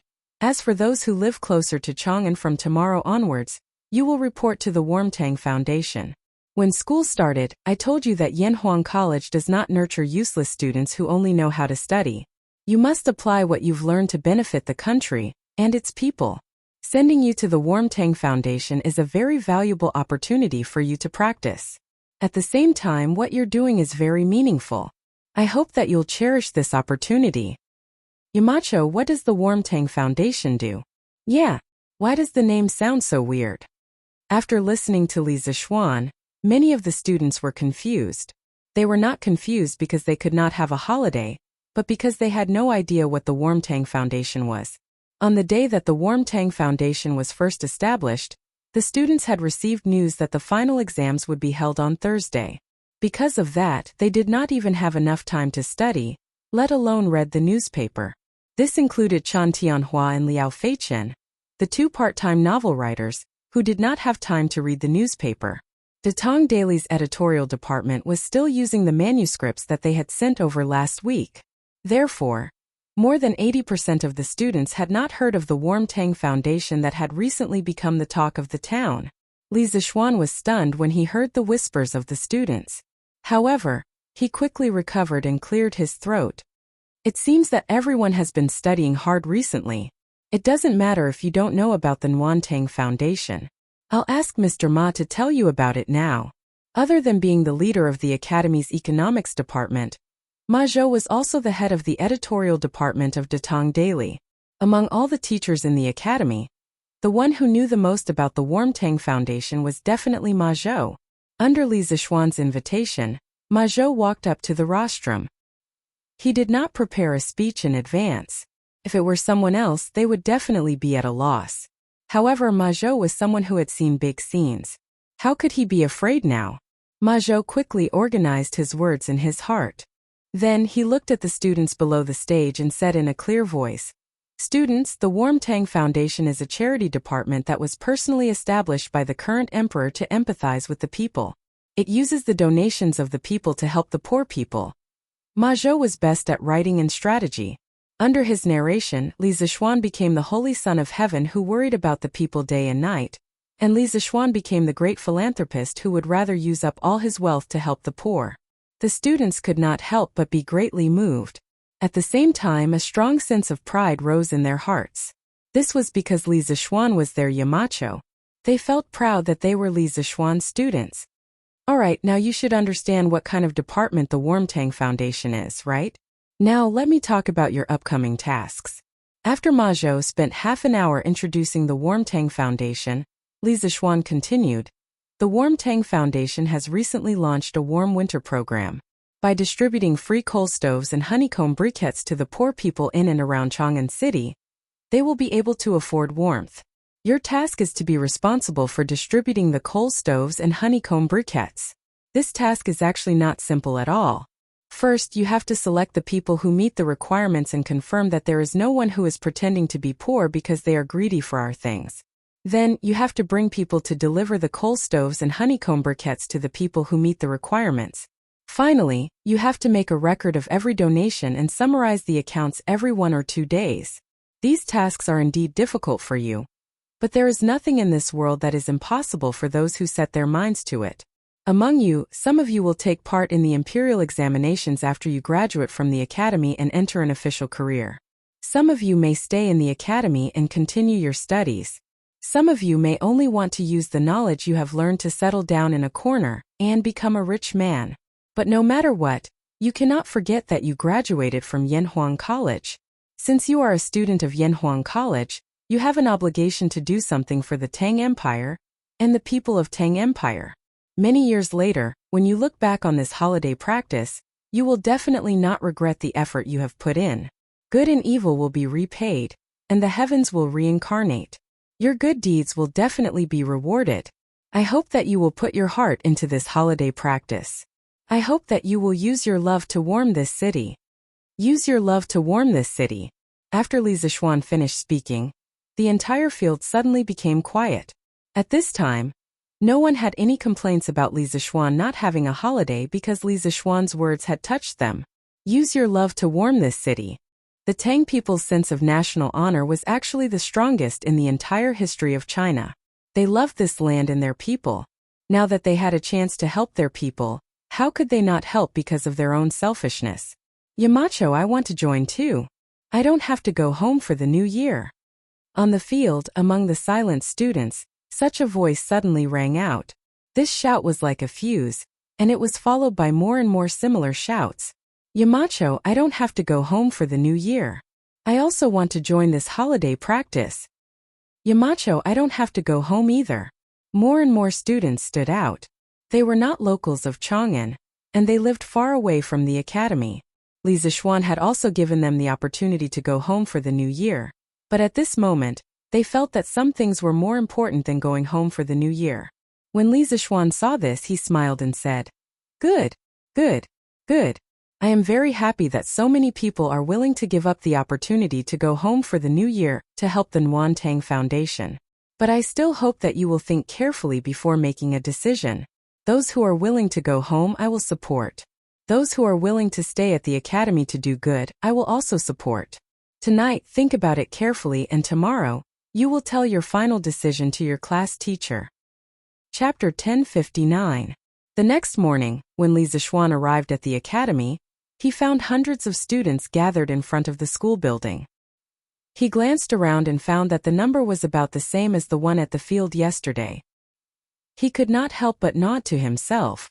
In fact, he placed great importance on the first batch of students from Yanhuang College. This was because the temperament and style of the first batch of students would determine the future of the academy. If they went astray, then the next batch of students would most likely go astray as well. At that time, it would be impossible to correct them even if he wanted to. Fortunately, the first batch of students from Yanhuang College went astray. Yamacho is here. Quick, stand still. Some students noticed Li Zixuan walking toward them. The noisy crowd immediately quieted down. Yamacho, other than 2 students who have urgent family matters, the rest of the students are willing to join the warm winter operation. Ma Zhou walked to Li Zixuan's side and said, Li Zixuan nodded, then walked to the front of the group of students. He paused for a moment before saying, Haha, I'm glad that most of you have chosen to stay. In the next half a month, you will definitely get more than what you put in. Alright, I've said everything that needs to be said yesterday. Let's go now. To the Nuantang Foundation. Okay, the students answered loudly. And so, more than 600 students, led by Li Zixuan, left Yunshan and headed toward Chang'an City. At the headquarters of the Nuantang Foundation, there were already people lining up at the entrance to donate money. Compared to the first and second day of donations, the amount of donations received every day had gradually decreased. This was something that couldn't be helped. When something new first appeared, there would be a period of popularity. After that, people would gradually return to their rationality. In fact, the current situation was enough for Han Yushi and the others to be busy. Collecting donations every day was easy. However, when it came to closing the accounts every night, it was not easy at all. This was because there were many people helping out, but few people knew how to calculate accounts. Most of the time, Han Yushi was the one who personally went into battle. Uncle Wang, arrange for someone to go to the workshop and get some more certificates of honor. I heard from Sambao that we are running out of certificates of honor here. The workshop was originally a small room used to store blueprints. Han Yushi had transformed it into a study room. At this moment, she was sorting out the accounts while speaking to Wang Zhong. Yes, madam. Wang Zhong accepted the order and left. Han Yushi lowered her head again, but she suddenly heard a commotion outside. She thought for a moment and recalled what Li Zixuan had told her last night. So she quickly got up and walked out of the door. Sure enough, there were already hundreds of students in the front yard of the workshop. They were all dressed in scholarly robes. When they stood together, they looked really imposing. Those who were about to donate money couldn't help but whisper when they saw this scene. Wow! Where did these half-grown children come from? Are you here to help? They seem to be students from Yanhuang College. What? A student of Yanhuang College? Did Marquis bring these students to help? Ignoring these people's whispers, Li Zishuan was about to lead these students to the backyard when Han Yushi happened to come out. Greetings, madam. Before Li Zishuan could say anything, the group of students behind him shouted loudly. It was the first time most of them had seen Han Yushi. Sure enough, seeing was better than hearing about her. The students couldn't help but sigh in their hearts that Yamacho and Madame Yamacho were really a match made in heaven. Han Yushi smiled slightly and said, "No need to be so polite. I'll have to trouble you for the next few days." "It's no trouble at all."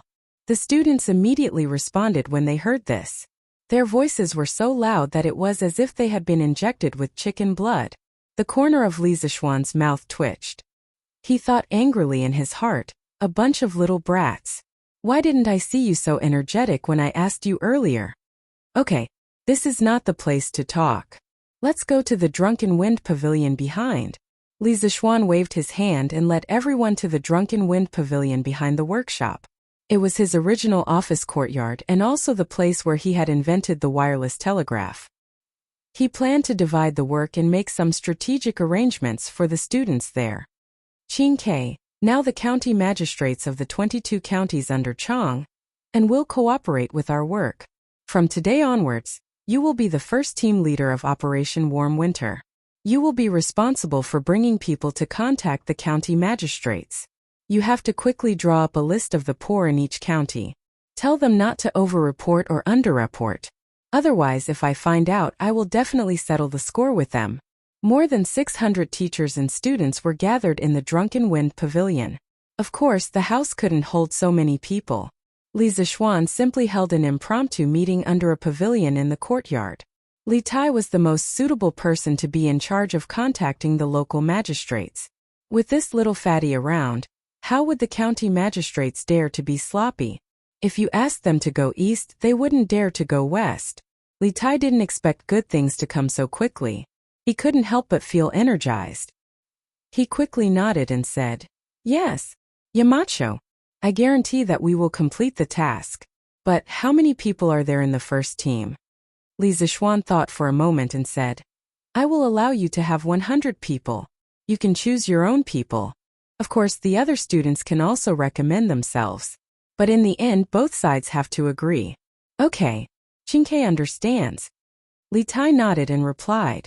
Li Zishuan continued, "Li Ku, I appoint you as the second team leader of Operation Warmtang. Chang Chumo will be the vice leader. Your second team's main task is to follow the list provided by Qin Ke and deliver the coal and honeycomb coal produced by the workshop to the poor people. You can arrange the transportation yourself or ask the students of the academy for help, but you must control the cost. The total operating cost of your second team must not exceed 500 strings of coins. I will allow you to have 400 people in your team. As for which students to choose, you can discuss it later." Li Zishuan felt that it was necessary to let Li Ku control the cost. Otherwise, this child could directly spend money to hire thousands of people to help deliver the goods. Then the rest of the students would be useless. This was not the way to do charity. "Yes, Yamacho."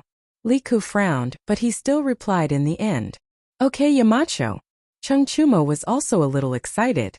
He secretly thought that Li Zishuan didn't cheat him this time. Li Zishuan then said, "Bruiser, I appoint you as the leader of the third team for Operation Warm Winter. Meng Wenhao and Li Yan will each be the vice leaders. I'll allow your team to have 138 members. You'll be responsible for keeping track of the accounts. First, you'll need to check the accounts of the Warmtang Foundation every day. Second, you'll need to record every expenditure of the workshop. All the accounts must be done clearly. Do you understand?" "Yes, master." "Yes, Yamacho." The three of them replied in unison. After everything was done, Li Zishuan stood up and said, "Well then, Operation Warm Winter will officially start from now on. Now you will all be in your teams. Everyone must choose a team. After you are in your teams, follow my instructions and start working." Chapter 1060. Inside the Drunken Wind Pavilion, the students were quickly divided into teams, according to the size of their respective teams. The team leaders of each team were all well-known students in the academy. This way, at least they would not be in a situation where they did not know who was better. After the students had chosen their teams, the 3 teams immediately began to move.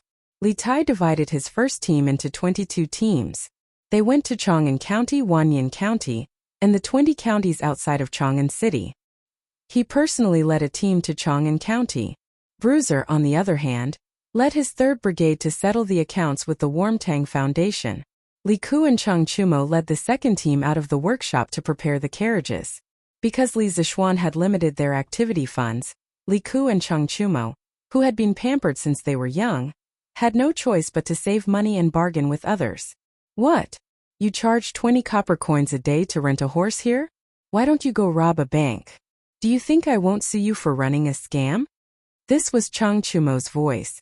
The shopkeeper's face stiffened. He said in a muffled voice, "Little brother, the entire Shi city is like this. If you don't believe me, you can ask other places. Don't try to blackmail me." Cheng Chumo's mouth was smiling, but in his heart he was cursing. It was not like he had not asked other places, but the prices of the carriages and horses were more expensive than this place. Otherwise, why would he be chatting with an old man here? Oh my! You say I'm blackmailing you? Let this young master tell you. An old horse like yours can only earn 3 copper coins a day at most. Don't think I don't know anything about horses. I've seen the current emperor's white-hoofed shadow, and white-hoofed shadow with my own eyes. 3 copper coins a day is already too much for me. This idiot saw that the old man did not fall for his trick, so he started to boast. The hoofed shadow, green mantis, and Saliot Purple that he mentioned were all top-notch BMWs that had accompanied Li Er on his expeditions. Other than these 3, there were also Jianmao Gugua, Shifachi and Telugu, all of which were Li Er's mounts. In the middle of the Zhengguan period, in order to commemorate these 6 warhorses, Li Er ordered Yen Lide and Yen Liban to depict the 6 warhorses in relief, which were placed in the Zhao Mausoleum, and were known as the 6 horses of the Zhao Mausoleum in history. Hearing this, the old man didn't know whether to laugh or cry and said, "Little brother, since you've even seen His Majesty's beloved warhorse, it means that you're either rich or noble. Tell me, why are you arguing with me over a few copper coins?" Cheng Chumo cursed in his heart again. It's true that I'm rich, but I can't spend it now. Just as Cheng Chumo was about to go berserk and beat someone up, Li Ku walked over from the other side of the street. "Choax, what's wrong? Have you reached an agreement?" Li Ku asked after he came over. They had split up into several groups to look for carriages and horses. He had just finished talking with the owner of a carriage company and had come over. "Not yet. This shopkeeper is stubborn. Little Ku, you only gave me so little money. There's no way we can talk about this business. It's better for you to talk to him." Cheng Chumo curled his lips and wanted to quit. When the old man heard Cheng Chumo say that he was stubborn, he couldn't help but twitch the corner of his mouth. He actually wanted to beat someone up now. However, he saw that although Li Ku was young, he couldn't hide his noble aura. He knew that Li Ku's background was not small. He calmed himself down and then cupped his hands to Li Ku, saying, "It's not that this old man is stubborn, but the price that little brother just said is simply impossible. 3 copper coins to rent a horse, not to mention Chang'an, even in Bing Province and New Province, it's impossible to have such a price." The Great Tang had many horse farms in Bing Province and New Province, so the price of horses there was slightly cheaper than in other places. Li Ku didn't feel offended. He smiled kindly and cupped his hands to the old man, saying, "Shopkeeper, we are all students from Yanhuang College. This time we came out from the academy to help the Warmtang Foundation, so we came here to look for some carriages to deliver honeycomb coal and coal stoves to the poor people who can't afford to burn firewood. So, can you give us a discount? After all, we didn't bring much money with us when we came out from the academy." Compared to Cheng Chumo's careless shouting, Li Ku's gentle and refined way of speaking was undoubtedly more comfortable. The shopkeeper only heard half of it and had a good impression of Li Ku. However, when he heard the purpose of Li Ku and the others looking for carriages, the shopkeeper couldn't remain calm. "Hey, so you're students working for the Warmtang Foundation. You should have said so earlier. 3 copper coins, right? This old man will rent as much as you want. Just treat it as this old man doing a good deed. Then thank you very much, shopkeeper. Li Ke smiled and cupped his hands. Chang Chumo's eyes almost popped out of their sockets when he saw this. How the F***ck is this possible? Does that mean that all the effort I've put into talking for so long was all in vain? When he thought of this, Chang Chumo looked at the old shopkeeper with resentment. As if he could feel Chang Chumo's resentment, the old shopkeeper inexplicably shuddered. He looked at Chang Chumo and smiled apologetically. Little brother, you can't blame this old man for this. If you had told me your purpose from the beginning, this old man wouldn't have disagreed no matter what. Chang Chumo snorted and ignored the old man. Li Ke couldn't help but laugh. Shopkeeper, don't mind him. This brother of mine has always been like this. I haven't asked you how many horses you have here. We'll rent them all. The shopkeeper was stunned when he heard this. He didn't expect Li Ke to have such a big appetite. There are 32 horses in total. Little lord, are you sure you want to rent them all? I'm sure. Shopkeeper will rent them for 20 days first. Here, the rent is 1,920 copper coins. That's the guarantor we hired. Li Ke quickly calculated the rent, and then pointed to a middle-aged scholar who was walking over. The old shopkeeper couldn't help but feel a toothache. If he rented all the horses to Li Ke for 3 copper coins a day, then his loss would be too great. However, he had already bragged earlier. At this time he couldn't regret it even if he wanted to. He could only accept the money and let the horses go. Ahem. Little lord, since this old man rented so many horses to you at such a low price, can you let Datong daily mention this old man's good deeds in tomorrow's news? After the handover, the old shopkeeper remembered that Li Ke was a student of Yanhuang College, and the Yamacho of Yanhuang College was the founder of Datong Daily. He had a little evil thought in his heart, so he eagerly asked Li Ke. Before Li Ke could speak, Chang Chumo said in a rough voice, No, do you think it's so easy to get into Datong Daily? If you really want to do good, why don't you just give these horses to us for free? Little Ke, ignore him. Let's go. Call someone else to take the horses. Chapter 1061. Little Ke, is this considered cheating? Chang Chumo could not help but ask on the way back. Li Ke was still riding on his horse. He laughed and said, How is this cheating? The Yamacho only said that we are not allowed to use our status to get help from our underlings, and that the total expenditure cannot exceed 500 strings of coins. They did not say that we are not allowed to bargain with others in the name of doing good. Chonyo, things are different now. We have to be careful in everything we do.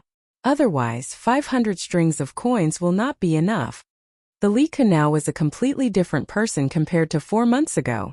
At that time he was living like a prince and only needed to practice martial arts in the palace. Why would he need to worry about money? Why would he need to be careful? Hey, Little Ke, what you said makes sense.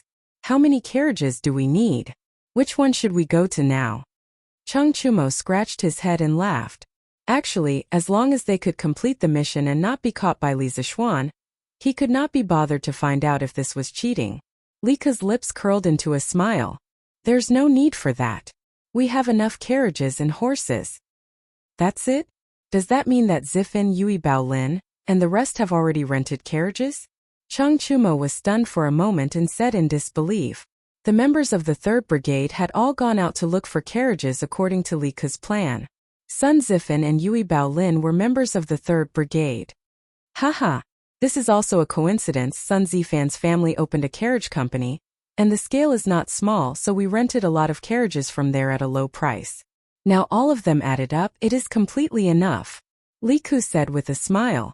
He even emphasized the word low price. It was obvious what he meant. F***ck. Sun Zifan's family owns a carriage business? Why didn't this kid say so earlier? He made us look so hard for carriages.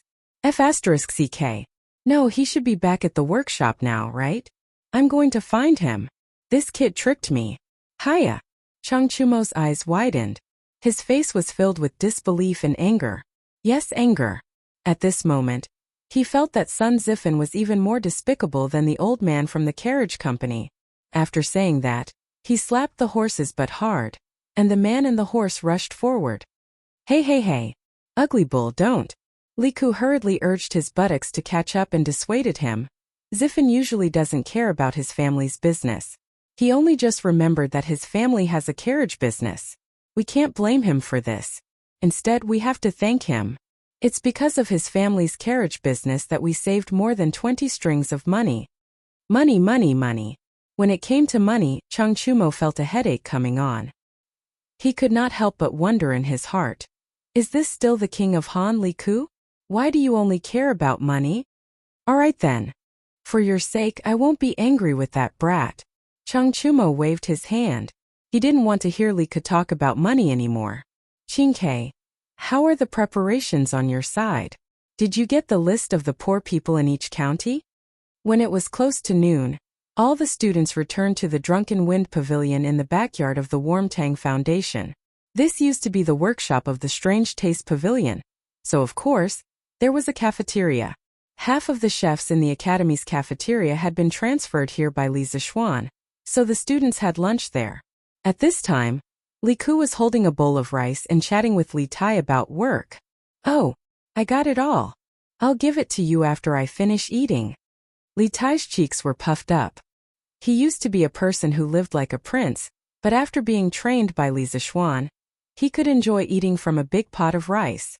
Especially when he was in the academy's construction team, Li Zishuan's lecture left a deep impression on him. At least from then until now, he had never wasted a meal in public. Good. Our 3rd Brigade's carriages are ready. This afternoon, we'll go from house to house and deliver coal stoves and honeycomb briquettes according to the list. Li Ku said as he stuffed rice into his mouth. Little Ku, I don't think it's nice to say coal stoves. We should call this warmth. Didn't Yamacho say that? We're participating in the Warmtang Foundation's warm winter operation, so it's only right that we call it warmth. Li Tai's eyes turned as he corrected Li Ku. Li Ku thought about it and also felt that coal moldy stoves didn't sound nice. He nodded and said, Okay, then we'll go and deliver warmth to the poor people in the afternoon. Li Tai smiled and said, Yes, that's right. But did you hire a coachman? Why would we hire a coachman? A coachman's salary is dozens of copper coins a day. Where would our 3rd Brigade get that much money? Li Ku said subconsciously. Li Tai's eyes widened as if he was meeting Li Ku for the first time. He said, No, little Ku, did I hear wrong? You're stingy with a few copper coins? Are you the little Ku I know? Li Ku said matter-of-factly, What do you mean by stingy? There's no need to waste money. By the way, Qingke, do you have people who lend money to earn interest? Li Tai was puzzled. Yes, I do. But why are you asking about this, little Ku? In ancient times, the rich and powerful all did this kind of business where they lent money to the poor and earned interest. One of the 4 princes of the Warring States period, Meng Chongjun, used this business to raise 3,000 mercenaries. Li Ku replied, It's not convenient for us to carry around the 500 strings of coins that Yamacho gave us, and we don't need that much money at the moment. Why don't you get your people to lend 300 strings of coins to people who are short of money? It doesn't matter if the interest is low, as long as it's safe. Li Tai was completely speechless when he heard this. To think that Li Ku was so meticulous in his calculations, he really suspected that Li Ku was possessed by a devil. Heh, little Ku, you're quite quick-witted. Using money to earn money, not bad, not bad. Li Zishuan, who had just finished eating at home, heard the second half of the conversation between Li Ku and Li Tai and couldn't help but laugh. Although he didn't support Li Ku's business of lending money, he still appreciated Li Ku's idea of using spare money to earn money. Because if an ordinary person was in Li Ku's situation, they would only use the 500 strings of coins in their hands sparingly. Very few people would be like Li Ku, not only saving money, but also earning money. Yamacho. The 2 brothers heard and hurriedly turned around to greet him. You guys continue to eat, don't worry about me. Yamacho, I'm not breaking the rules, right? I just feel that it's inconvenient to leave the 500 strings of coins with us, so I thought. Li Ku's face turned red and quickly explained. Chapter 1062. You're trying to cover it up. Inside the Drunken Phoenix Pavilion, Li Zishuan looked at Li Ku and said with amusement, I've said before that you're not allowed to use your status to ask for help from others. Now that you're asking Green Sparrow for help, Aren't you asking for help from others? Yamacho. Li Ke's face froze and he was speechless. Li Zishuan continued. But I'm glad that you know how to increase income and reduce expenditure. You said that it's inconvenient to carry 500 strings of coins around, and that's not unreasonable. But we're Yanhuang College's people, and we have to solve problems when we encounter them. When this matter is over, little Ku, you can think of a way to solve this problem. If you can solve it smoothly, then you'll start a new era, and your name will go down in history. Although it's inconvenient to carry 500 strings of coins was just an excuse that Li Ke came up with, this was indeed a problem that Great Tang was facing. Not only would a cumbersome currency affect trade, it would also affect the economic development of a country. The Song dynasty was not as strong as Tang, but why was its economy the largest in ancient China? It was because banknotes replaced the heavy metal currency, and it greatly promoted the prosperity of domestic commerce. At that time, the Song dynasty's imperial court collected business taxes every year, and it far exceeded the agricultural taxes. Li Ke's excuse reminded Li Zishuan of the financial plan. He had been planning for Tang, banknotes and banks. These two things must be done in the future. Start a new era? Go down in history? Li Ke originally thought that he would be reprimanded, but he never expected to hear such a shocking thing from Li Zishuan. His breathing became a little rapid. Yamacho, what method is so powerful? Can go down in history directly? Li Zishuan laughed. You have to think about it yourself. Come find me when you've thought about it. After that, he left with his hands behind his back, leaving a stunned Li Ke behind. Hey, little Ku, don't think about it. Eat first, we still have work to do in the afternoon. Li Tai saw that his brother seemed to have lost his soul, so he pushed Li Ke's arm and said, Oh. Li Ke came back to his senses and continued to shovel rice into his mouth. Taizhu, open the door. The people from the Warm Tang Foundation are here to deliver the coal stove. In the afternoon, in the Maojia village of Xinfeng County outside Chang'an City, 4 or 5 students from Yanhuang College were driving a carriage. They followed a middle-aged man with a stocky back and a bear-like waist and knocked on a shabby courtyard door. Mao Lijeng, our captain, said that it's to send warmth. You can't call for coal stoves. It turned out that this middle-aged man was Li Zheng of Mao Village. Hearing him shout like that, the students behind him quickly corrected him. Haha. Fine. That's called sending warmth. As expected of a scholar, even the way he speaks is different from the people in our village. Mao Lijeng didn't get angry. Instead, he gave a simple and honest laugh. Then he shouted towards the dilapidated courtyard. Hey, Taizhu, open the door. Someone is here to bring you warmth. Only then did a skinny little girl come out of the courtyard.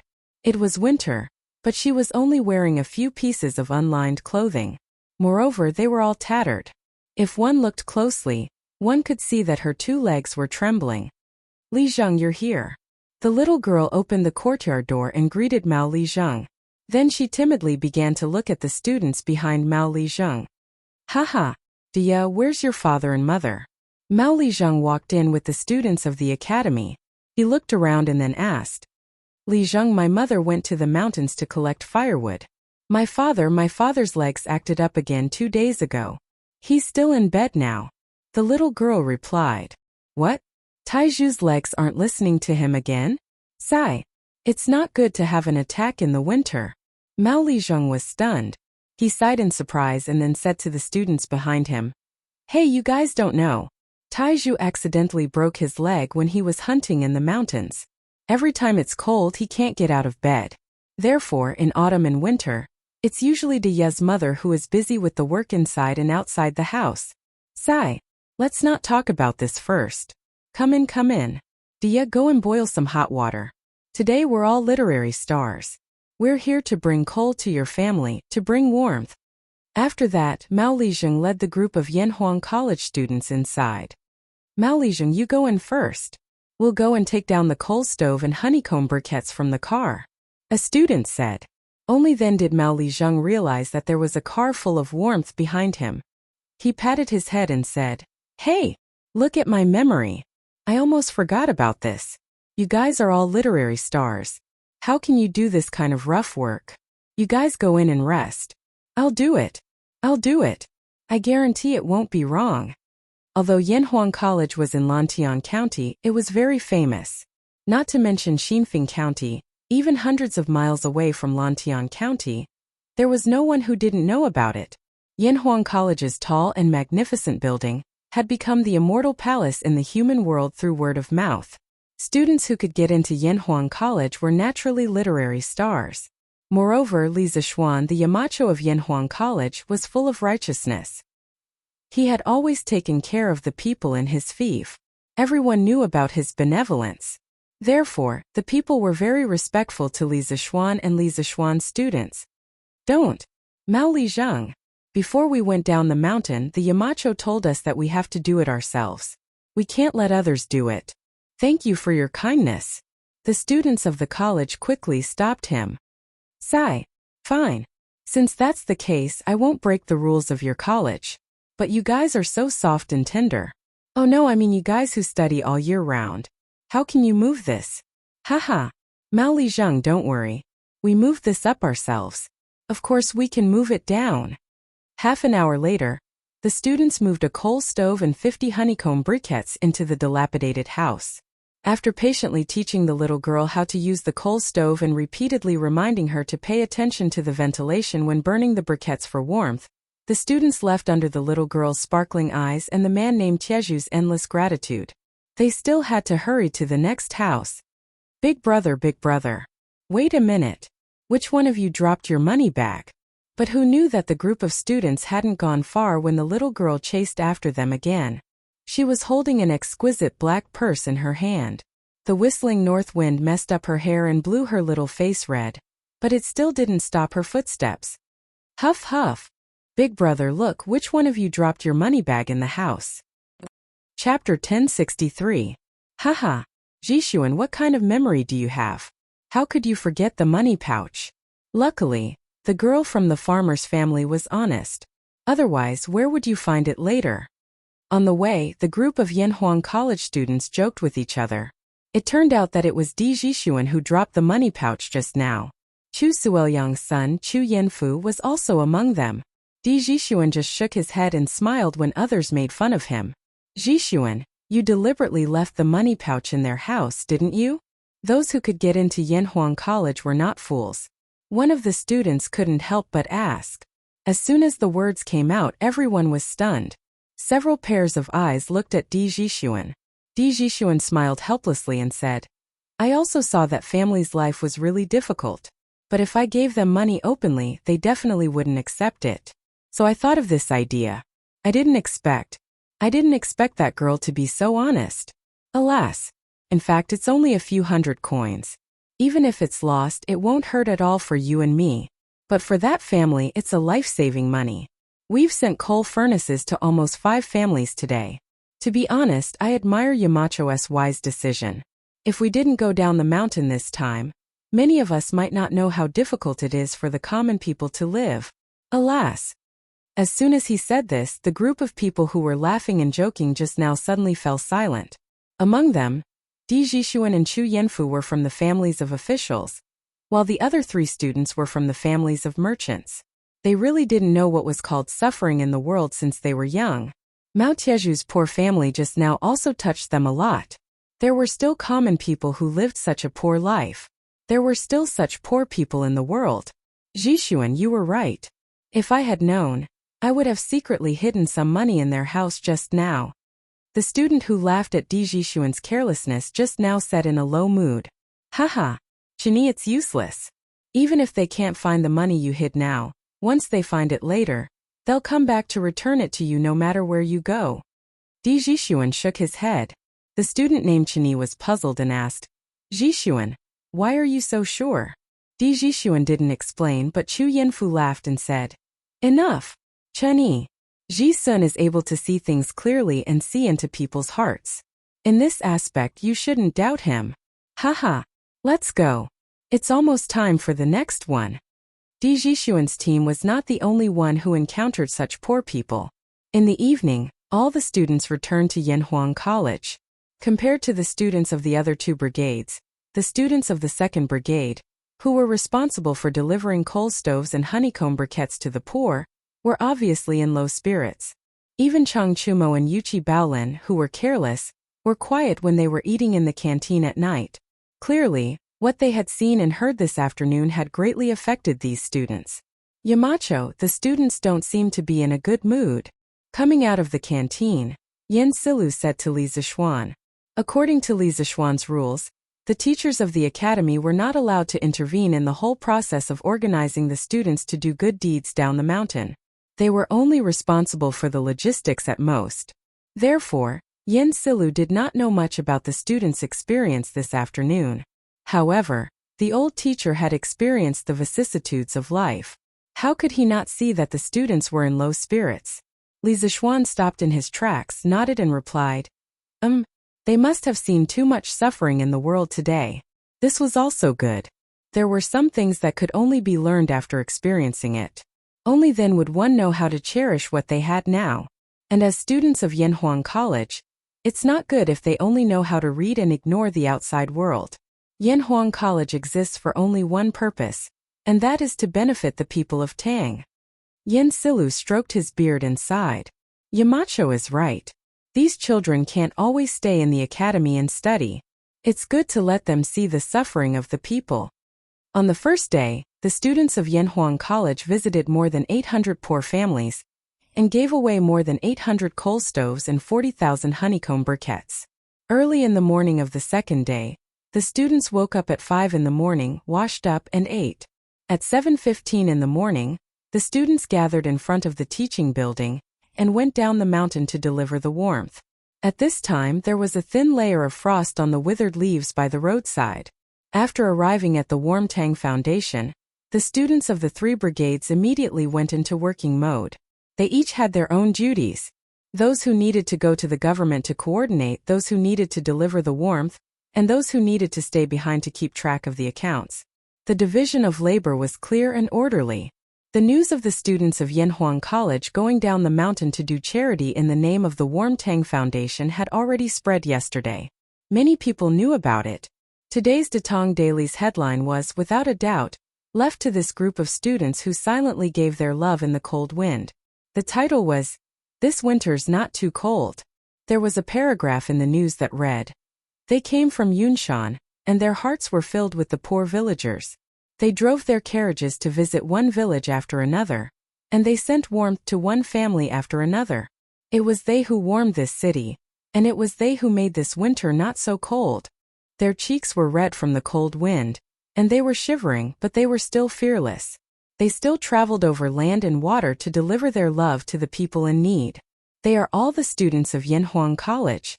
Tisk TSK. Yesterday, I even met a group of students from Yanhuang Academy who were driving a carriage. These kids are really good. On the streets, some of the people in the city who had read the newspaper sighed. Isn't that so?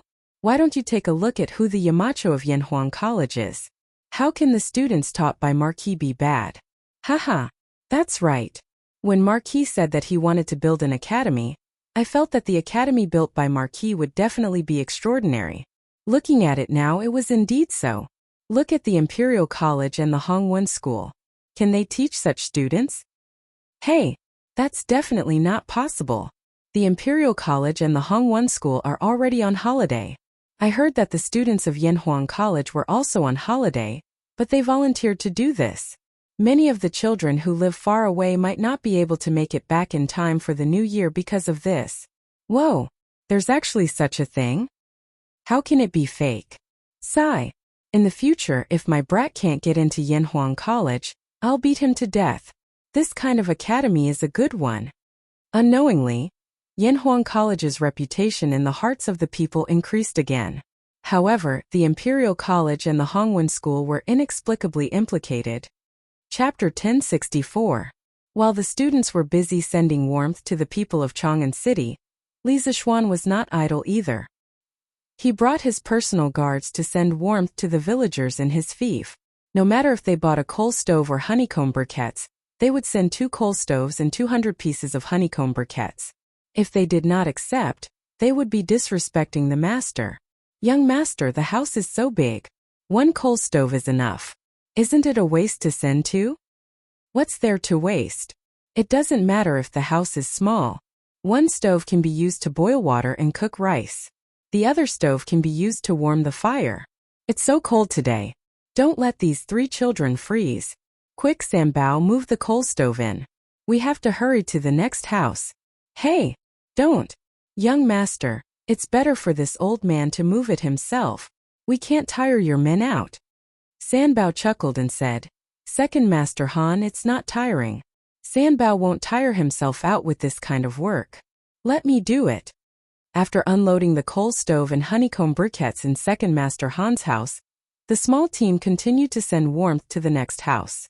When they went out, they met Hu Hanyun, who had heard the news and rushed over. Young master, it's so cold today. Why did you come over personally? Even if you want to send things to the villagers, you don't have to do it yourself. Han Lijing was now at Hudong Road. Old Hu was now the acting Lijing of the Han family manor.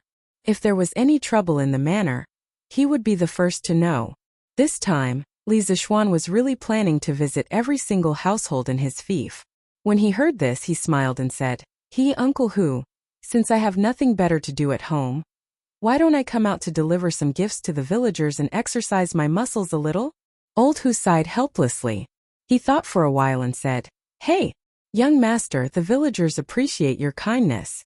But there are more than 1,000 villagers in your fief. If you send them one by one, how long will you be able to do it? In this old Hu's opinion, you can leave the Han family manor and the plum village to this old Hu. Everyone was the first to follow young master.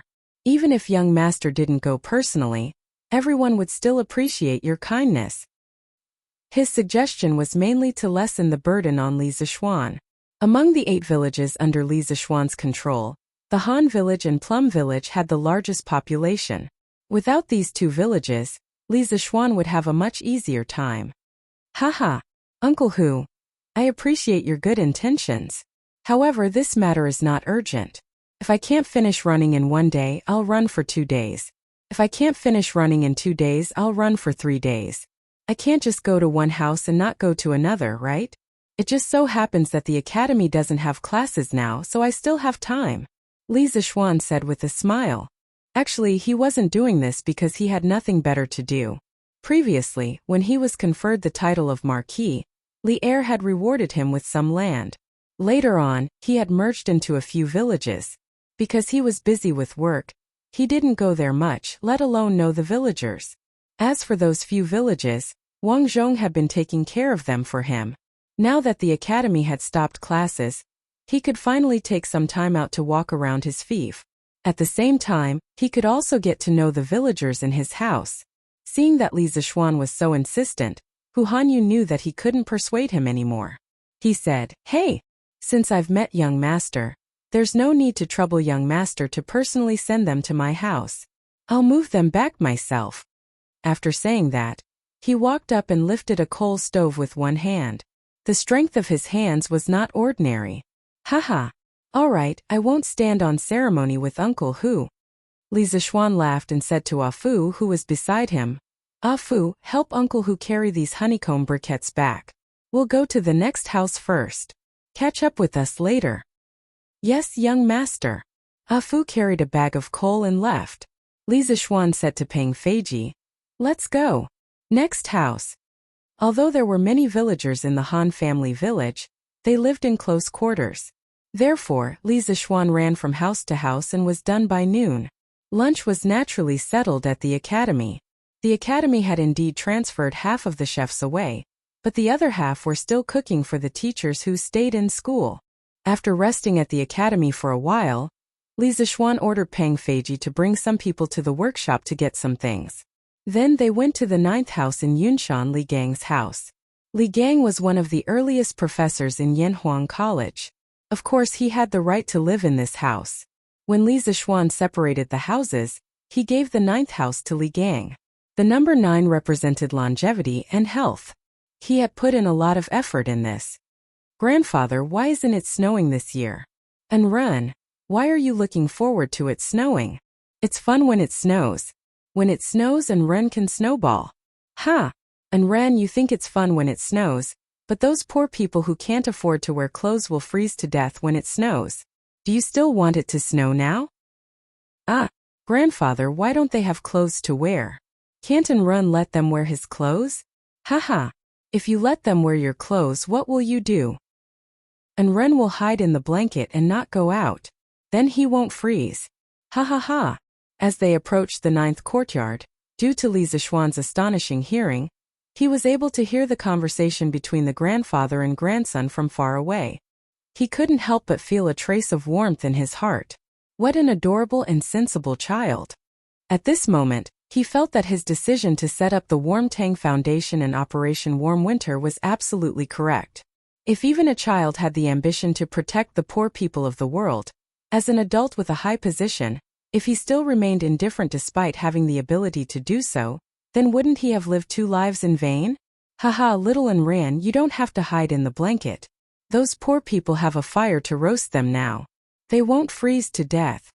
Li Zishuan pushed open the courtyard door and smiled at the cute little boy in the courtyard. Yamacho. Wow. It's brother Xiaoxian. Li Gang got up and looked at Li Zishuan in surprise, but Li Anren had already jogged over to greet him. He had met Li Zishuan many times, and his grandfather always praised Li Zishuan in front of him. This made him have a good impression of this big brother Li Zishuan. Haha. Little and Run, long time no see. Li Zishuan smiled and patted Li and Ren's head. Then, he looked at Li Gang and said, Mr. Li, have you eaten? Li Gang chuckled and replied, I've eaten. Why does Yamacho have time to think about an old man like me? Li Zishuan pointed at the carriage of pipes behind him and said with a smile, I thought that it would be a little cold recently, so I brought people over to install a heater in Mr. Li's house. This way, when it snows, Mr. Li and Little and Run won't be cold. Chapter 1065. Heater? What is heater? In the 9th courtyard of Yunshan, Li Gang looked at Li Zishuan and asked curiously, Hehe, Mr. Li. This heater is something that can make the house as warm as spring. Compared to burning charcoal, the warmth provided by this thing is more comfortable and safer. You will be able to feel it after it is installed. As Li Zishuan spoke, he called for Peng Feiji to bring people to install the heater in Li Gang's house. These people were all experienced now and could do it without his command. Thank you, Yamacho. Li Gang was touched. Regardless of whether the heater was good or not, just the fact that Li Zishuan had brought people here and put in so much effort was enough to move him. Brother Xiaoxian, can these iron pipes make the house warm? But it's clearly cold when I touch it. Li Zishuan had said that it was magical, so he ran over to touch the heater pipe. But Li Zishuan couldn't help but laugh. Haha. Of course it's cold now. And Ren, wait for a while. After they install it, you can touch it again. It definitely won't be cold. Oh, then I'll touch it later. Compared to the Li residence, which occupied a huge area, the courtyard in Yunshan was not considered big. Therefore, Peng Feiji and the others used less than 2 hours to install the heater in Li Gang's house. Li Zishuan ordered, Light it. Try to see if it leaks. Yes, Marquis. Peng Feiji went to light the heater with ease. After about half an hour, the heater finally started burning. Li Zishuan's people quickly entered the house to check the pipes. After a while, after confirming that all the pipes were fine, Li Zishuan said to Li Gang, Mr. Li, it's done. In the future, you just need to instruct the servants to put honeycomb coal in the boiler after a period of time, and it will ensure that the house is always warm. Now Yuan and Run can go in and experience it. Although Li Gang had studied Confucianism all his life, he had been in Yanhuang College for so long. Even if he wasn't proficient in engineering, he could still understand some of the things related to engineering. When he saw Peng Feiji and the rest install the heater, Li Gang could roughly guess the operating principle of the heater. Yamacho's creativity is unprecedented. On behalf of Mayan Run, this old man would like to thank the mountain head for his trouble. Li Gang politely cupped his hands and said, Mr. Li, don't be in a hurry, let's try it first. Li Zishuan extended his right hand and made an inviting gesture. Okay. And Ren, let's go. Let's go in. Li Gang pulled his son and walked into the house. While they were gossiping outside, the heater in the house had already heated up. Although it was not as warm as spring, they could still feel the warm air blowing against their faces when they walked in. Obviously, the inside of the house and outside of the house were 2 different worlds. Wow, grandfather, this house is so warm. Li Anren exclaimed and said excitedly. This thing works too fast. Li Gang was also a little surprised. He turned to look at Li Zishuan, his face full of shock. Although he had roughly guessed the operating principle of the heater, he didn't expect it to work so quickly. Hee. It will be even warmer in a while. I have some other things to do in the afternoon, so I'll take my leave first. If there's anything wrong with the heater, just send someone to let me know, sir. After seeing that everything was fine, Li Zishuan said goodbye. He still had to go to Plum Village in the afternoon to send warmth to the villagers. Okay. Take care, Yamacho. Li Gang nodded. Brother Xiaoxian, why don't you have a cup of hot water before you go? At this time, Li Anren walked over with a cup of hot water that was emitting white steam. Li Zishuan was afraid that the child would accidentally burn himself, so he hurriedly stepped forward and took the teacup, saying, Anren, be good. You're all grown up now, so you have to take care of your grandfather, okay? Okay. Anren will definitely. After coming down from Yunshan, Li Zishuan went to the workshop to get a few carts of warmth, and continued to send warmth. The students of Yanhuang College weren't idle either. Needless to say, the students of the 2nd Brigade had been rushing around in their carriages since morning. Unlike Li Zishuan's situation, the villagers on the list they got from the government rarely lived together, so they had to travel a long distance to deliver the warmth. Naturally, it wasn't as convenient as Li Zishuan's method of delivering the warmth from door to door. After more than a day of hard work, the 1st Brigade was almost done contacting the government. Li Tai now had a list of the poor people in more than 20 counties near Chang'an. In total, there were about 20,000 households. What was even more amusing was that Li Tai even received a list of poor people from some counties not near Chang'an. They hoped that Li Tai could ask the foundation to help them.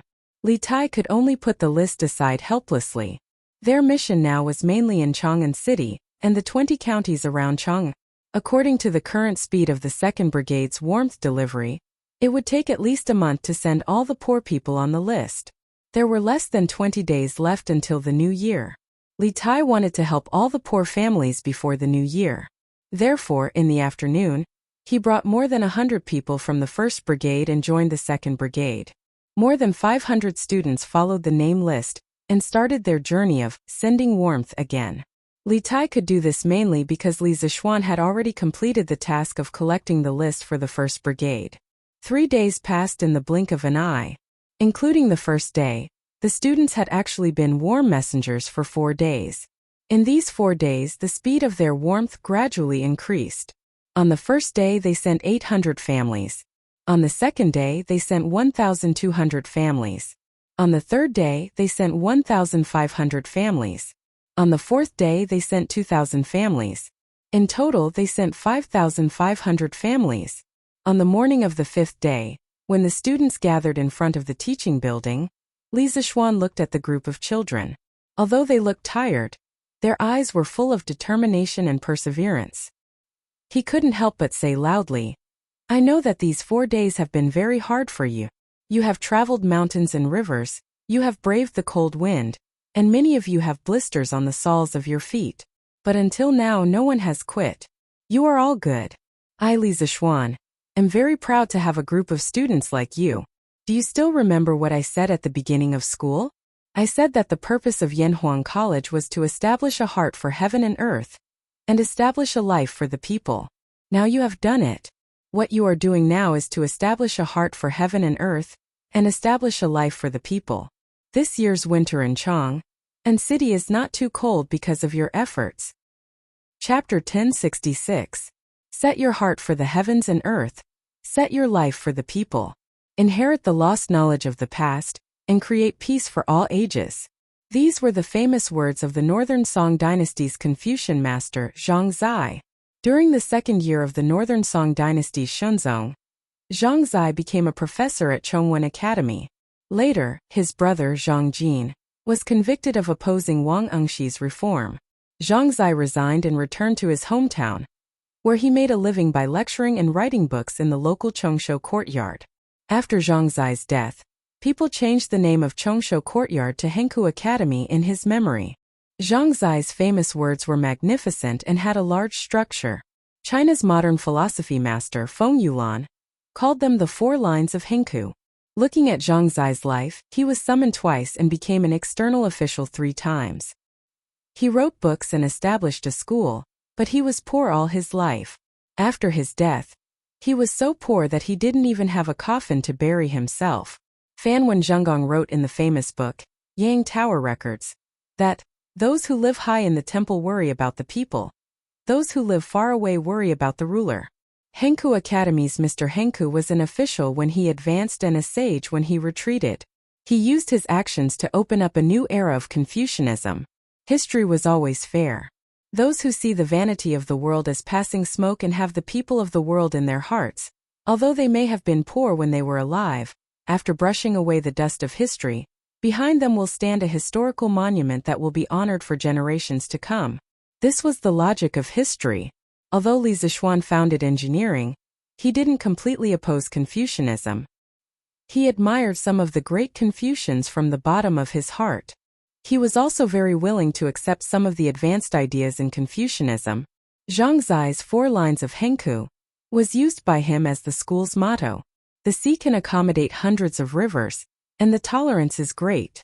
If engineering wanted to develop for a long time, it needed a soul. If it only relied on the accumulation of skills, it couldn't be passed down. And if a new school of thought wanted to have a complete soul, it was not something that could be done in a day. This was a long-term process of accumulation.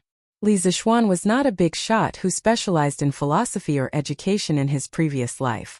What he could do now was to absorb the cultural essence of other schools of thought to enrich his knowledge. This was also the reason why he had invited famous scholars like Li Gang and Yen Silu, as well as leaders and elites like Mo Huai and Mo Lingwei to teach at the academy. Establishing a heart for the heavens and earth. Establishing a life for the people. These 2 sentences were like 2 bowls of incomparably delicious chicken soup for the soul, causing the souls of the students to be sublimated in an instant. All of a sudden, the exhaustion on their bodies seemed to have been swept away. All of them were full of energy and fighting spirit as they went down the mountain to do good deeds. Li Zixuan continued to send warmth to the villagers in his fief. There was only 1 village left, and he estimated that he would be able to finish running it by the morning. Now the villagers in his fief could be said to have completely become Li Zixuan's die-hard fans. If they heard someone say anything bad about Li Zixuan while walking outside, they would stop in their tracks and argue with the other party for a long time. This was the aspiration of the people. This was the invincible benevolence. The next day, under Ma Zhou's arrangement, Li Zixuan's speech to the students yesterday morning was edited by Ma Zhou and published on the Datong Daily's headlines. The title was, Establishing a Heart for the Heavens and Earth, Establishing a Life for the People. Marquis Yong An's hope for all the teachers and students of Yanhuang College. There was a paragraph in the news that read, The heavens and earth have no heart, but people have hearts. The heart of a person is to be born with a benevolent heart of universal love and help the people, and the heart of a saint like the Grand Duke. Using rational cognition to think about the principles of all things in the heavens and earth. This is establishing a heart for the heavens and earth, Mencius said. Those who do their best know their nature. Know their nature and know the heavens. Keep a heart, nurture a nature and so do the heavens. Live a long life, cultivate the body to wait for it and so establish a life. A sage's aspiration is to establish a life for the people and our compatriots, so that there is nothing in the world that cannot be found. Only then can it be complete, and cannot be satisfied with just oneself or a few gentlemen settling down and living their lives. Such an atmosphere is establishing a life for the people. Recently, there was a lot of news on Datong Daily about Yanhuang College's students running around and helping the needy. The people now had a good impression of Yanhuang College. After they saw this headline, although they didn't quite understand what Ma Zhou meant by writing a bunch of people, they felt that it was very awesome. This was probably what it meant to not understand clearly. But when the scholars saw this news, they couldn't remain calm. Establishing a heart for the heavens and earth. Establishing a life for the people. What great courage! What a broad-minded mind! In a 3-story house near the Imperial College, Kong Yingdao was holding the latest issue of Datong Daily. His hands were trembling. Other than shock, there was also a trace of regret on his face. Establishing a heart for the heavens and earth. Establishing a life for the people? This person has such a big tone. Grandfather, who said this? A youth beside Kong Ingda raised his head and asked. Sigh. Kong Ingda sighed and shook his head without saying anything. At this point there was no point in thinking too much. Li Zixuan was already walking further and further away from the Confucian school. This was a person who was gradually establishing a sect. In the past, Kong Ingda didn't particularly care about this new school of thought. This was because he felt that although it was the opposite of Confucianism, it only had a skeleton and didn't have a soul. Even if it could create a lot of advanced tools, it couldn't compare with Confucianism that had been passed down for nearly 1,000 years. But now, Kong Ingda felt an inexplicable sense of crisis in his heart. This was because Li Zixuan was injecting a soul into engineering. And in this soul there was a shadow of Confucianism. Inclusive, learned from other strong points and could be used for oneself. This kind of opponent was often more terrifying than those talented and arrogant opponents. Establishing a heart for the heavens and earth. Establishing a life for the people. What kind of place is Yanhuang College? After reading the headlines on Datong Daily, the scholars couldn't help but have such doubts in their hearts. Previously, they had regarded engineering as a different kind of school. But now, why did it have a hint of Confucianism in it? Imperial Palace, Sweet Dew Hall. Li Er's lips curled into a smile. Haha. Establishing a heart for the heavens and earth. Establishing a life for the people.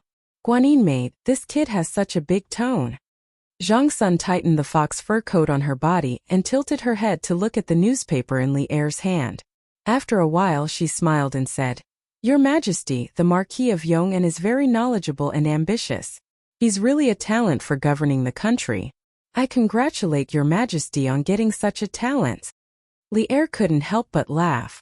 Haha. If that kid hears Guanyin maid praising him like this, his mouth will definitely be crooked from laughing. Oh. Chapter 1067. Husband. I've been looking at the Warm Tang Foundation's accounts for the past 2 days and found some problems. When it was almost noon, Han Yushi took an account book and found Li Zixuan in West Courtyard. There were only 2 alleys between Yongla Lane and an E Lane, where the Warm Tang Foundation's headquarters was located. Now that a group of top students from Yanhuang College had joined the foundation, the pressure on Han Yushi instantly disappeared. She didn't even need to do the accounting. This was because the people from Yanhuang College were very good at accounting. Compared to them, she was a layman. Therefore, Han Yushi didn't need to stay at the Warmtang Foundation all day. Under normal circumstances, she only needed to go once or twice a day. Moreover, the 2 places were close to each other, so it wouldn't take long for her to go back and forth. Oh, wife, what problem did you find? Li Zixuan, who was leaning against the couch and reading a book, raised his head and asked in surprise. Han Yushi held the account book, bent down and said, Husband, look. The Warmtang Foundation has received nearly 400,000 strings of cash so far. But according to the list Qingke got, the poor people we need to help only add up to about 20,000. If we spend 200 copper coins per household, it'll only add up to 5 or 6,000 strings of cash. Compared to the total amount of donations, this is just a drop in the bucket. Li Zixuan frowned. He really hadn't considered this problem at the time. Recently, he had let his wife and students manage the charity business under him, so he didn't know much about the 20,000 poor families. After thinking for a while, he muttered to himself in confusion, What's the matter? Could it be that what I said back then scared the county magistrates? Previously, when he assigned the task to Li Tai, he said that he had to instruct the county magistrates to draw up a list of the poor as soon as possible. They are not allowed to over-report or under-report. Otherwise, he will definitely settle accounts with them. Li Zixuan couldn't help but wonder if the county magistrates were following the principle of the less trouble, the better, and only reported the people who were too poor to live. He couldn't be blamed for thinking too much. The main reason was that the population of Chang'an City and the 20 or so counties around Chang'an City added up to at least 3 to 4 million people. It was impossible to say that there were only 20,000 poor people. Thinking up to this point, Li Zixuan opened his mouth and said, Wife, let Qingke bring a few people and negotiate with the various county offices. Order the county magistrates to compile a more detailed list of the poor commoners. As long as they can't afford to buy coal stoves or honeycomb briquettes, They must all be on the list. Not a single one can be left out. These few days I will personally go to each county to check. If I find any missing people, I will report it to His Majesty. The Ministry of Official Personnel Affairs will also lower the results of their examination this year. The so-called examination was the examination of the achievements of the officials in China's ancient imperial court. It was also called the examination of achievements, examination of merits, etc. The examination of achievements originated from Yao Shun. It was followed by many generations and recorded in many historical books. During the Sui and Tang dynasties, the examination system was already very perfect, especially with the establishment of the imperial examination system to elect officials. The examination system for officials was further perfected. It had a very positive effect on the improvement of the governance of the officials at that time. From the examination system established in the beginning of the Tang dynasty, civil and military officials and exiled officials above the 9th rank had to go through a small examination every year. Every 4 years or 3 or 5 years, a big examination would be held. The contents of the examination were 4 virtues and 27 virtues. It could be seen that the examination was very detailed. Li Zishuan's move could not be said to be not ruthless. He directly grasped the weakness of the local officials. Unless you had no ambition and only wanted to be a small county magistrate forever, you would definitely care about the examination of the imperial court every year.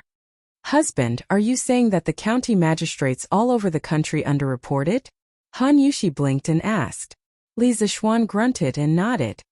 I estimate that they underreported by at least 3 to 4 times. Of course, this is only one problem. Other than underreporting, I feel that we should slightly increase the aid given to the poor people. We can give them more clothes or food.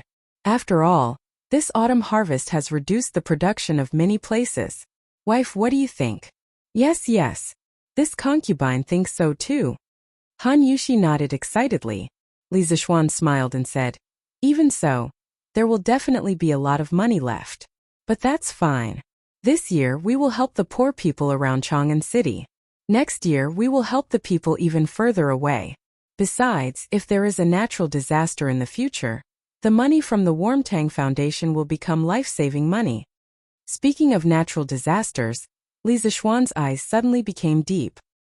He was no longer the young boy who had just arrived in Chang, and without any foundation. His status was higher and his ability was greater.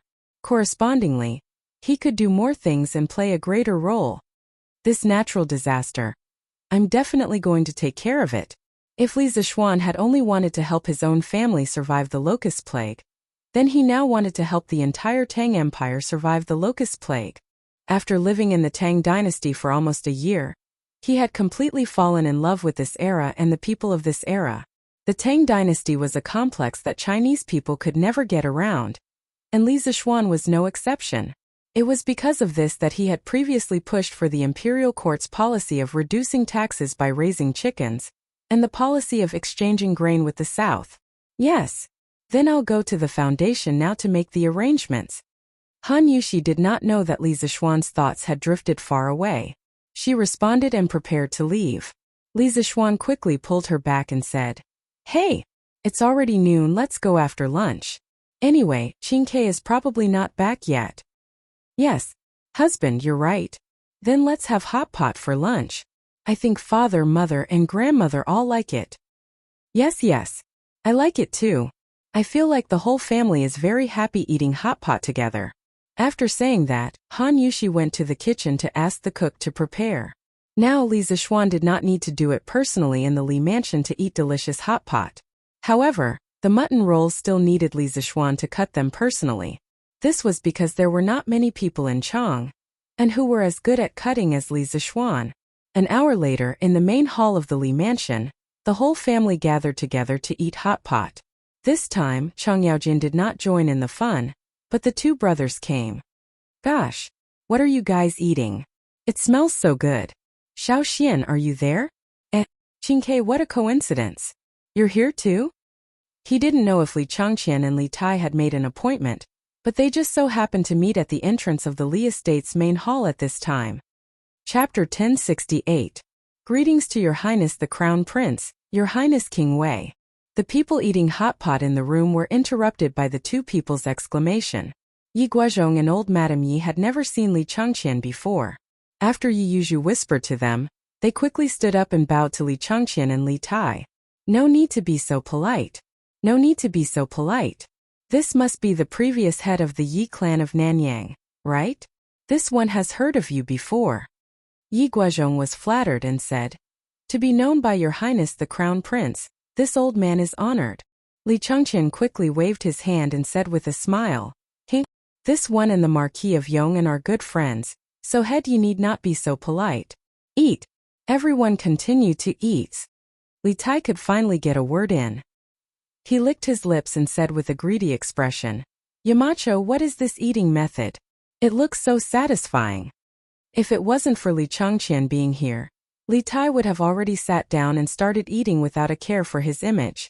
However, in this situation he had to be reserved and restrain himself. Otherwise, Li Changqian, as the eldest brother, would definitely scold him. Li Zishuan glanced at the little fatty who was about to drool and said, Qingke, if you haven't eaten lunch, then come and eat with us. Haven't eaten. Haven't eaten. Then I won't be polite. Xiao He, I'll have to trouble you to bring me a pair of chopsticks. As expected, Li Tai unceremoniously moved a stool and sat next to Li Zishuan. For the sake of food, this guy's tone of speaking to Xiao He was 3 times more polite. Lanner gave a dissatisfied humph, because Li Tai had pushed her away from Li Zishuan. While you're at it, help him get a bowl of dipping sauce. Li Zishuan added from behind.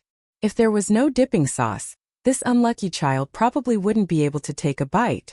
Then he remembered that Li Changqian was still standing to the side, so he turned his head and asked, Qingqian, have you eaten lunch?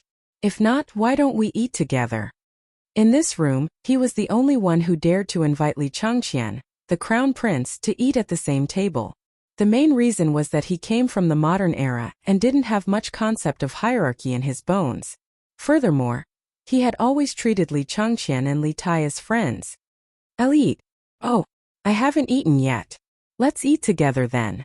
Li Tai was just about to say eat when he saw Li Tai dip some bean sprouts into the pot and dip them in Lanner's dipping sauce bowl. Before Lanner could react, Li Changqian quickly put them into his mouth. Li Changqian couldn't help but feel the gluttony in his stomach, so he quickly corrected himself. Good. Then Xiao He, go and help me get 2 bowls of dipping sauce and 2 sets of chopsticks. Li Zishuan nodded and instructed Xiao He. Xiao He took the order and left. At this time Lanner screamed, Smelly brother Qing, you stole Lanner's dipping sauce. Yi Guozhong was so scared that he almost couldn't hold his chopsticks. Although Li Tai was Li Zishuan's student, he was still the king of Wei. How dare a little girl talk to him like that? Who knew that Li Tai's face didn't show any anger at all? Instead, he didn't feel ashamed and instead felt proud. With a shameless attitude, he said, Haha. At most, I'll let Lanner dip it back later. Li Tai was very happy to be mischievous. Lanner pouted and said, Humph. Brother Qingke is so shameless. The sensible old lady Yi quickly held Lanner's hand and said, Come, come, come. Lanner, be good. Grandmother still has more dipping sauce here. Use grandmother's. No. Grandmother, you eat. Lanner has more here. Lanner very sensibly refused. Li Changqian looked at Li Tai and shook his head helplessly. He didn't criticize him because he felt that although the current Li Tai was a little mischievous, he was more sunny than before. In the past, Li Tai would give people a cold and gloomy feeling. After a while, Xiao He brought 2 bowls of dipping sauce and 2 pairs of chopsticks. The 2 brothers, Li Tai and Li Changqian, started to eat without holding back. Although they had never eaten hot pot before, they imitated Li Zishuan's family and ate with relish. Oh, is this mutton? Why is it so delicious? I can't feel the smell at all. Wow, it's really mutton. Even the imperial chefs in the palace can't compare to this knife skill, right? When did your cook become so good, Yamacho? Everyone in the Li family liked to eat meat. The 2 brothers immediately launched an attack on the mutton. After tasting the deliciousness of the hot pot mutton, the 2 of them immediately exclaimed. Li Zishuan glanced at the 2 brothers and said lightly, What cook? I cut this myself. You 2 are in for a treat today. Li Tai couldn't help but give a thumbs up with his left hand and said, Yes, yes. Yamacho is Yamacho. You're good at everything. Little fatty didn't stop when he was flattering. His chopsticks were constantly moving back and forth between the mutton plate and the hot pot plate, as if he was afraid that he wouldn't be able to eat it if he was too slow. After tasting it, Li Changqian didn't crave it as much. He wasn't a person who particularly valued good food, but he still found the way the family ate around a stove very interesting. After a while he ate a lot. This meal was undoubtedly the most special meal Li Changqian had eaten in the past 10 years. In the past, when he was in the Eastern Palace, he ate most of the time alone. Sometimes he would eat with Li Er and Empress Zhongsun, but at that time the family was sitting upright and eating in a proper manner. There was a lot less flavor. In Li Zishuan's house he truly felt the taste of home. Everything was so warm and harmonious. Little Xian, can you teach me how to make this hot pot? I want to bring it back and let Imperial Father and Imperial Mother try it. After the meal, Li Changqian leaned comfortably on the armchair and asked directly. He had a fantasy in his heart. He imagined that his Imperial Father, Imperial Mother, Imperial Brother, Imperial Sister, and his Imperial Grandfather could also eat hot pot together like Li Zishuan's family. Li Zishuan didn't plan to use the hot pot secret to earn money. He smiled and replied, "Why not?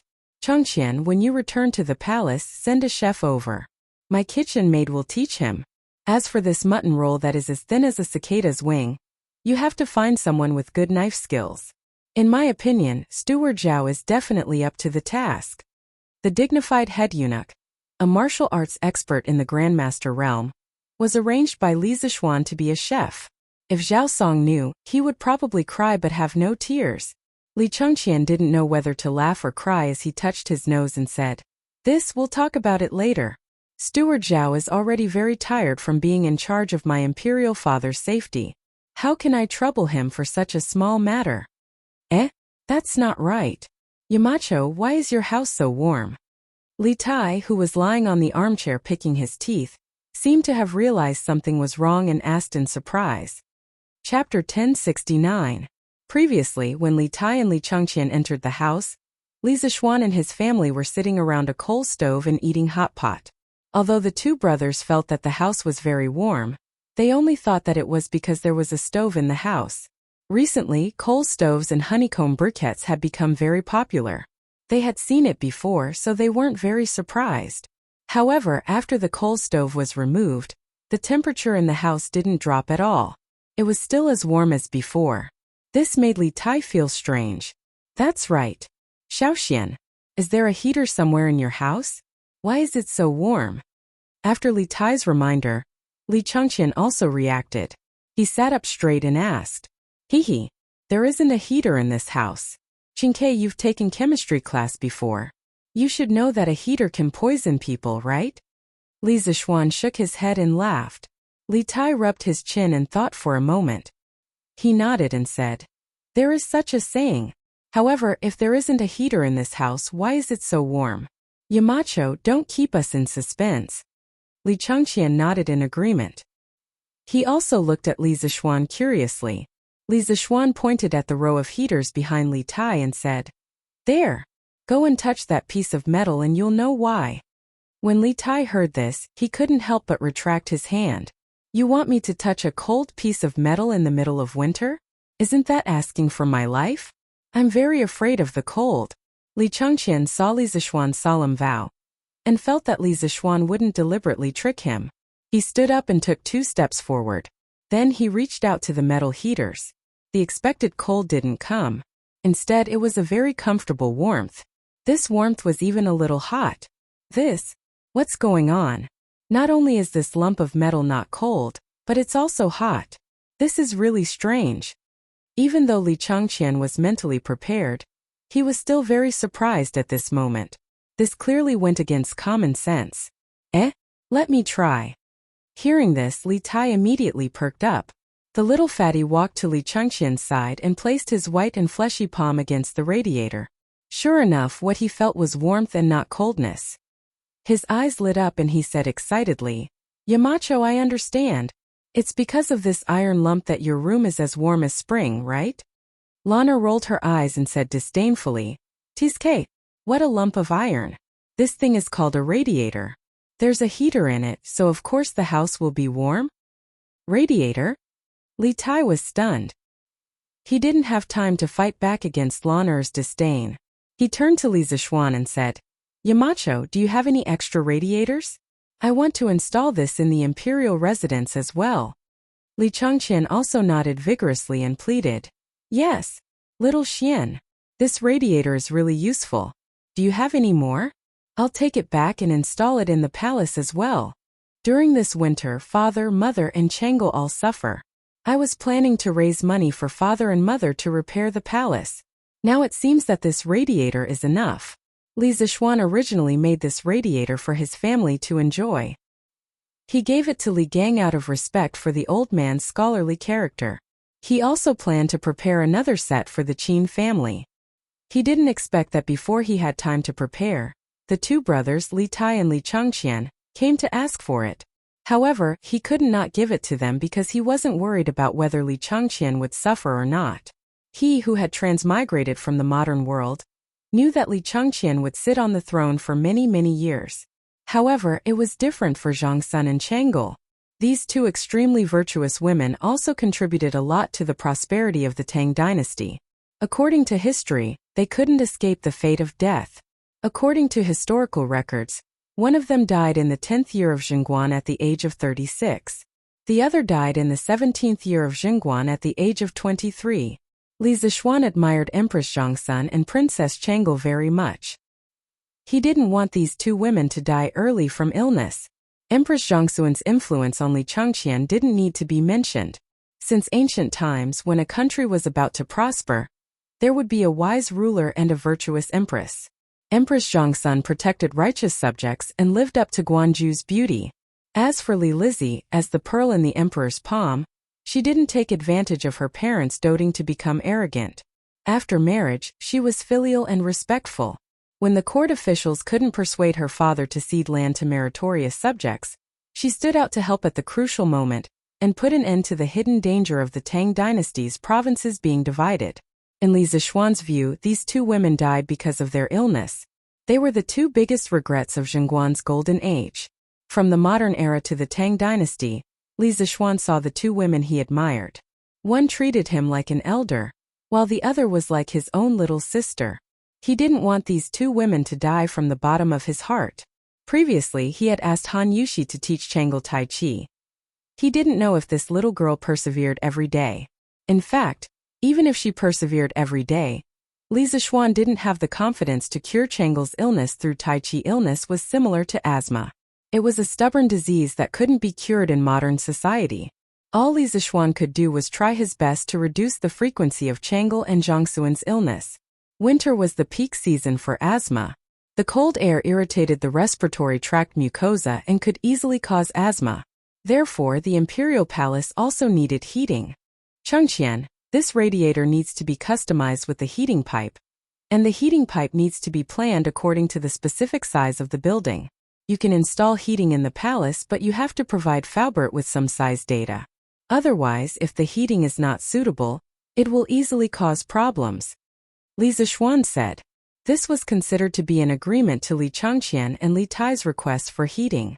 However, unlike modern advanced production processes in technology, the heating pipe made by the workshop was custom-made and formed in one piece. With the workshop's current technology, it was still a little troublesome to make the modern air valve that connected the pipes. Therefore, if Li Changqian and Li Tai wanted to install heating, it had to be custom-made. This was also one of the reasons why Li Zixuan didn't plan to use heating to make money. This was because the heating technology he made was relatively backward and not suitable for mass production. It wouldn't be too late to promote the heating business when the technology matured in the future. Li Changqian was stunned. He said awkwardly, "If that's the case, I'll go back to the palace and ask father." The architectural drawings of the imperial palace were confidential. How could they be easily leaked to outsiders? Li Tai laughed and said, "Haha, then I'll go talk to Faubert in the afternoon and ask him to build a heating for me first." This guy didn't have so many scruples. As long as he could enjoy it, it was fine. Chapter 1070. Yongle Lane, Li Manor's main hall. After agreeing to Li Changqian and Li Tai's request to install a heater, Li Zixuan thought for a while and said, maybe we can do this. Changqian, send a craftsman to the workshop to find Faubert. Faubert will teach him the specific production and installation methods of the heater. Then the craftsman will take the lead to install the heater in the palace. Because Li Zixuan did not plan to do a heater business, he did not mind teaching the crudest and most primitive heating method to Li Er's people. Li Chengqian's eyes lit up. He was very touched and said, thank you. But don't worry, Xiaoxian. Even if the craftsman knows the method to make the heater, he won't leak it. This child was quite loyal. He knew that he could not ruin Li Zixuan's business because of his own selfish desires. Li Zixuan smiled carelessly. Then he looked at Li Tai and said, Ching, did you come to find me at noon? Li Tai was stunned. It took him a while to remember the purpose of his visit. He quickly sat up and said to Li Zixuan, yes. There is indeed something. Yamacho, after so many days of running around, the students of our academy have almost run to all the families on the list given by the local government. But when everyone was delivering the coal stoves, they found that many people who were not on the list were having a hard time. And I heard from the people of the 3rd Brigade that the Foundation still has a lot of money left. Yamacho, can you expand the range of the coal stoves? Li Zixuan could not help but think that it was a coincidence. He had just talked to Han Yushi about this in the morning, and this little fatty had come at noon for the same thing. However, the little fatty had really profited from this trip. He had gotten a hot pot and a heater. Thinking of this, he said, I already know about this. I already know about this matter. I think that the officials of the various prefectures and counties didn't want to be meddlesome, so they only put the names of those whose families were especially poor on the list. I plan to ask you to bring some students to the county yamen and order them to do a thorough check. If there are any missing students, I will report it to His Majesty and ask the Ministry of Official Personnel Affairs to lower their exam this year. Li Tai waved his fist and said with an indignant look, Hey! I was wondering what was going on. It turned out that some officials were not doing their jobs. Yamacho, wait for me. I'll go look for them. Li Zixuan hurriedly said, Hey! Stand! Wait! Li Tai halted in his tracks upon hearing this. Li Zixuan continued. It was originally a good deed to accumulate virtue and do good deeds. Qingke, don't use your status to ruin it. That won't happen. Apart from this, there is one more thing. Qingke, you said earlier that the Foundation has a lot of money left in its account, so I plan to send some clothes and food to the poor people in the future in addition to coal stoves and honeycomb briquettes to help them through the winter. Li Tai immediately laughed when he heard this. Haha. That's good. Yamacho, you don't know, but there were many students who saw how pitiful those poor people were, so they gave some money to those people. These few days, not only did the students put in effort, but they also gave money. Haha. Li Zixuan couldn't help but praise the first batch of students from Yanhuang College. Their character was really not bad. Tell the students to report all the money they gave to the people these few days. Let the 3rd Brigade do the tabulation. When this matter is over, I will return all the money to them. Li Zixuan waved his hand and said generously, Haha, that's good. Yamacho, I'll go back to the Foundation first. After eating and drinking to their heart's content, Li Tai said his goodbyes and left. Li Zixuan looked at Li Changqian. Li Changqian looked embarrassed and said, Ahem. If it wasn't for Qingke, I would have forgotten that I came here today to talk to you about something. Li Zixuan smiled and said, What is it? Li Changqian said slowly, Recently, when I was in the palace, I often heard news of Yanhuang College's students running around to help the needy. Father is usually very busy and may not have the time to pay attention to these things, but as the heir to the throne, he also wants to do something for this matter. Xiaoxian, do you still need manpower? The East Palace has 100 guards, 30 eunuchs, and more than 50 carriages at your disposal. He didn't come here to freeload today. This was his main purpose for coming to the Li family. However, he was attracted by the hot pot and the heater and forgot his purpose. Li Changqian had already put it this way. How could Li Zixuan still have any reason to disagree? He smiled and said, Sure. It just so happens that the tasks on the shoulders of the students will become heavier. Changqian, the people in your East Palace will be assigned to Qingke later. One more person meant one more force. Moreover, the guards in the East Palace could be considered martial arts experts. One guard was almost equivalent to 3 students.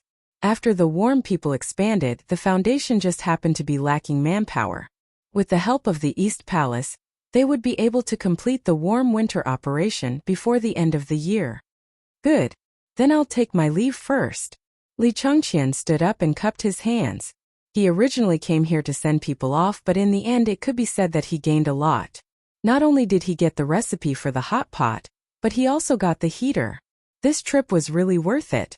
After Li Chengqian left, Mo Zhong came to inform him that Sun Simiao was looking for him. Li Zishuan could only sit in the carriage and go to Yunshan. Selling sesame cakes. Fragrant and crispy sesame cakes. 3 copper coins for 1. 3 copper coins for 1. Just as the carriage left Yongla Lane, Li Zishuan heard the voice of an old woman hawking outside the carriage window. He couldn't help but be startled. Logically speaking, this kind of wandering peddler rarely came out in winter. Moreover, it was selling sesame cakes. That was even more impossible. Sesame cakes cooled quickly in winter. In this era, there was no cheap way to keep them warm. Who would buy them? This sesame cake was baked with sesame and flour. Among them, the Tang dynasty's Chong and Fuha Square's production was more outstanding. The poet Bai Jui once wrote, "Sesame cakes imitate the capital in every aspect, crispy and fragrant from the oven." Later on, it gradually evolved into sesame cakes. Thinking of this, Li Zishuan quickly asked Sanbao to stop the carriage. He jumped down from the carriage and curiously looked in the direction of the old woman hawking sesame cakes. The scene in front of him immediately stunned Li Zishuan. He saw that the old woman was pushing a wooden cart. On the cart was a coal stove. On the stove was an iron pot that emitted waves of steam and fragrance. In front of her was a line of people who came to buy sesame cakes. Damn! Wasn't this similar to those peddlers in the future who pushed a cart on the street and sold roasted sweet potatoes from the stove on the cart to passers-by? In the end, it was because honeycomb coal had replaced charcoal and became a more economical fuel. If it wasn't for this old woman wouldn't be pushing a cart out to sell sesame cakes. Otherwise, she would have to spend a day burning charcoal to pay for it. Hey! This young master has inadvertently opened up a new business for the people. Li Zishuan thought proudly in his heart. Chapter 1071. Young master, here's the sesame cake you wanted. On the streets of Yongla Lane, Li Zishuan saw that there was more than one vendor by the roadside. On a whim, he asked Sanbao to buy him a sesame cake. Since he hadn't eaten his fill in the afternoon, he wanted to try the sesame cake from the Tang dynasty. More than half of the mutton from lunch went into Li Tai's stomach. Li Zishuan took the sesame cake from Sanbao. It was slightly hot to the touch. He opened it and took a sniff. He smelled the aroma of roasted flour and sesame. He smiled and said to Sanbao, "All right, let's go to Yunshan." After that, he boarded the horse carriage and was ready to enjoy the authentic Tang dynasty sesame cake in the carriage. "All right, young master," Sanbao replied. Soon the horse carriage started moving again. Most of the roads from Chong and to Yunshan were paved with cement. The road was wide and flat. The horse carriage sped along and arrived at Yunshan in less than half an hour. Li Zishuan had already finished his sesame cake. He got off the horse carriage and walked towards the third courtyard where Sun Simiao was staying. The courtyard was very lively. Other than Hu Jing, Professor Wang, Professor Qin, and their 2 disciples were all there. "Yo, Yamacho is here." In the courtyard, Professor Wang, Professor Qin, and the rest greeted Li Zishuan when they saw him. It's quite lively here today." Li Zishuan smiled and greeted everyone. He then looked at Sun Simiao and asked, "Taoist Master Sun, I heard that you were looking for me?" Sun Simiao stroked his beard and smiled. "Yes, there is. Xiao Xian, take a seat first." Li Zishuan found a stool and sat down. Sun Simiao continued, "Xiao Xian, recently, the students of Yanhuang College went down the mountain to help those in need. I've heard about it. I'm very glad that Taoism has a junior like you." Li Zishuan was stunned. Sun Simiao's words meant that he thought that he was doing so much to increase the reputation of the Dao sect. However, the actual situation was not like that. He had asked his students to do this because he could not stand the sight of so many poor people around him. In addition, it was also convenient for his students to gain experience. He had never thought of increasing the reputation of Taoism. Although he was also a member of the Tao sect and had a good impression of the Tao sect, those were two different things. When he was doing this, he did not have such thoughts. Priest's son, I just want to help the poor people around me. This has nothing to do with factions. Haha. No matter. Being compassionate to others and forgiving to others, you have done this after all. Sun Simiao waved his hand with a smile and said, Little Xian, you're leading your students to do good deeds at the foot of the mountain, but I can't always be idle on the mountain. She actually told me an idea yesterday. I think it's not bad, so I want to share it with you. Li Zishuan's eyes flashed. He smiled and said, Priest's son, you want to go down the mountain to provide free medical treatment for the poor people, right? Actually, free medical treatment had a long history. At the end of the Eastern Han Dynasty, there was a plague epidemic in Changsha. The governor of Changsha, Zhang Zhongjing, who was also known as the medical sage by later generations, personally sat in the court and provided free medical treatment for the people. Since then, doctors in ancient times were known as sitting in the court when treating patients. Sun Simiao nodded with a smile and said, Haha, that's right. I have the same idea. Little Xian, what do you think? Yamacho, now that the academy is on holiday, and we have nothing important to do at the academy, we would also like to provide free medical treatment with Dr. Sun. Just treat it as giving our two students a chance to gain experience. Professor Qin interrupted at this time. Li Zishuan frowned and thought for a moment, then nodded and said, No problem. Priest's son, Professor Wang, Professor Qin, if you want to go down the mountain to provide free medical treatment for the people, I support. When the time comes, all the medical expenses will be covered by the Warmtang Foundation. Also, the Academy's guards can go down the mountain with you, so you can take care of each other when the time comes. These people were all old antiques in the Academy. It was not an exaggeration to say that they were the living treasures of the Tang Empire. Li Zishuan was not at ease with them going down the mountain to provide free medical treatment. What if a few unruly pestered them endlessly and hurt them? Haha. Since this is Little Xian's good intentions, then this poor Taoist will not decline. I plan to follow Brother Qin, Brother Wang, and the others to the 22 surrounding provinces and counties.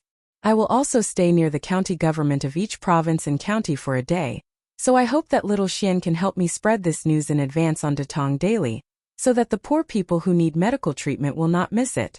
This last sentence was Sun Simiao's main purpose. He did not look for Li Zishuan for the medical expenses. He thought back to when he was wandering the world alone, with no one to sponsor him with medicinal herbs. Didn't he save so many poor people by himself? The main reason was that he now had two Xinglin experts by his side to help him. He wanted to save as many poor people as he could, so he needed Li Zishuan to help him advertise on Datong Daily. If not for this, he would have already brought Hu Jing down the mountain to provide free medical treatment. Li Zishuan smiled and said, All right, Priest's son, tell me about your free medical treatment itinerary in a while. Then I will ask Mr. Ma to put it in the most prominent position on Datong Daily. As for the county yamen, I'll send someone to contact them. In my opinion, you might as well do a volunteer clinic in the county yamen. It's winter, and it's not a good idea to do a volunteer clinic on the streets. Sun Simiao waved his hands and said, No need. We can't delay the local government from handling the case. I have been living in the open all these years and I am used to it. Li Zishuan said, How can you do that? It is almost the new year, and the local government probably won't have any cases. Besides, didn't the medical sage do the same back then? It even became a story that was passed down from generation to generation. It's settled then. In Li Zishuan's opinion, if a godlike figure like Sun Simiao went to the counties to provide free medical treatment for the people, the county officials would be very happy, because in their areas of jurisdiction, fewer people would die of illness, and for them their political achievements would be much better. After settling this matter, Li Zishuan went down the mountain directly, and went to the workshop to find Ma Zhou. Since he had promised Sun Simiao, he had to help advertise this free medical treatment in the newspaper. When he arrived at the workshop, Li Zishuan found Ma Zhou in the editorial department of Datong Daily, and told him about Sun Simiao's free medical treatment plan in detail. After hearing it, Ma Zhou agreed. In the end, Ma Zhou said with a smile, "Marquis, something interesting has happened at Datong Daily recently." "What is it?" Li Zixuan asked curiously. 2 days ago, the authors of Zhang Xiaohua's biography of a cultivator and The Long Way to Immortality came to find me. They said that they wanted to donate all the money they received this month and next month to the Nguantang Foundation. From this, you can see how influential the Nguantang Foundation is now. Chapter 1072. Oh, there's such a thing?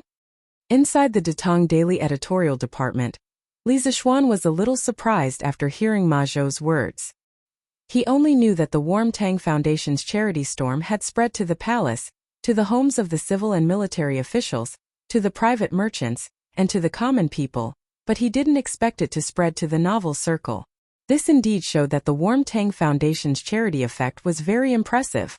However, the authors of Zhang Xiaohua's biography of a cultivator and The Long Journey to Immortality, Chen Tianhua and Liao Feichen, were both students of Yanhuang College. It was very likely that they had been influenced by helping the poor in various provinces and counties, so they donated money to charity. This didn't really explain the problem. Outsiders might not know that Chen Tianhua and Liao Feichen were the authors of these 2 novels, but how could Li Zixuan and Ma Zhou, the 2 most powerful people in the Datong Daily editorial department, not know? Li Zixuan wouldn't criticize his students for writing novels while attending school to earn money, as long as it didn't affect their studies. Moreover, he had also written novels when he was in university in his previous life, but it was a flop. Otherwise, he wouldn't have had to worry about finding a job when he graduated. Tomorrow, put a paragraph at the top of Datong Daily Dahuajianghu to publicize Chen Tianhua and Liao Feichen's charity work. Tell all the authors that if anyone is willing to donate their rewards like them, Datong Daily will not take any commission and will donate the full amount.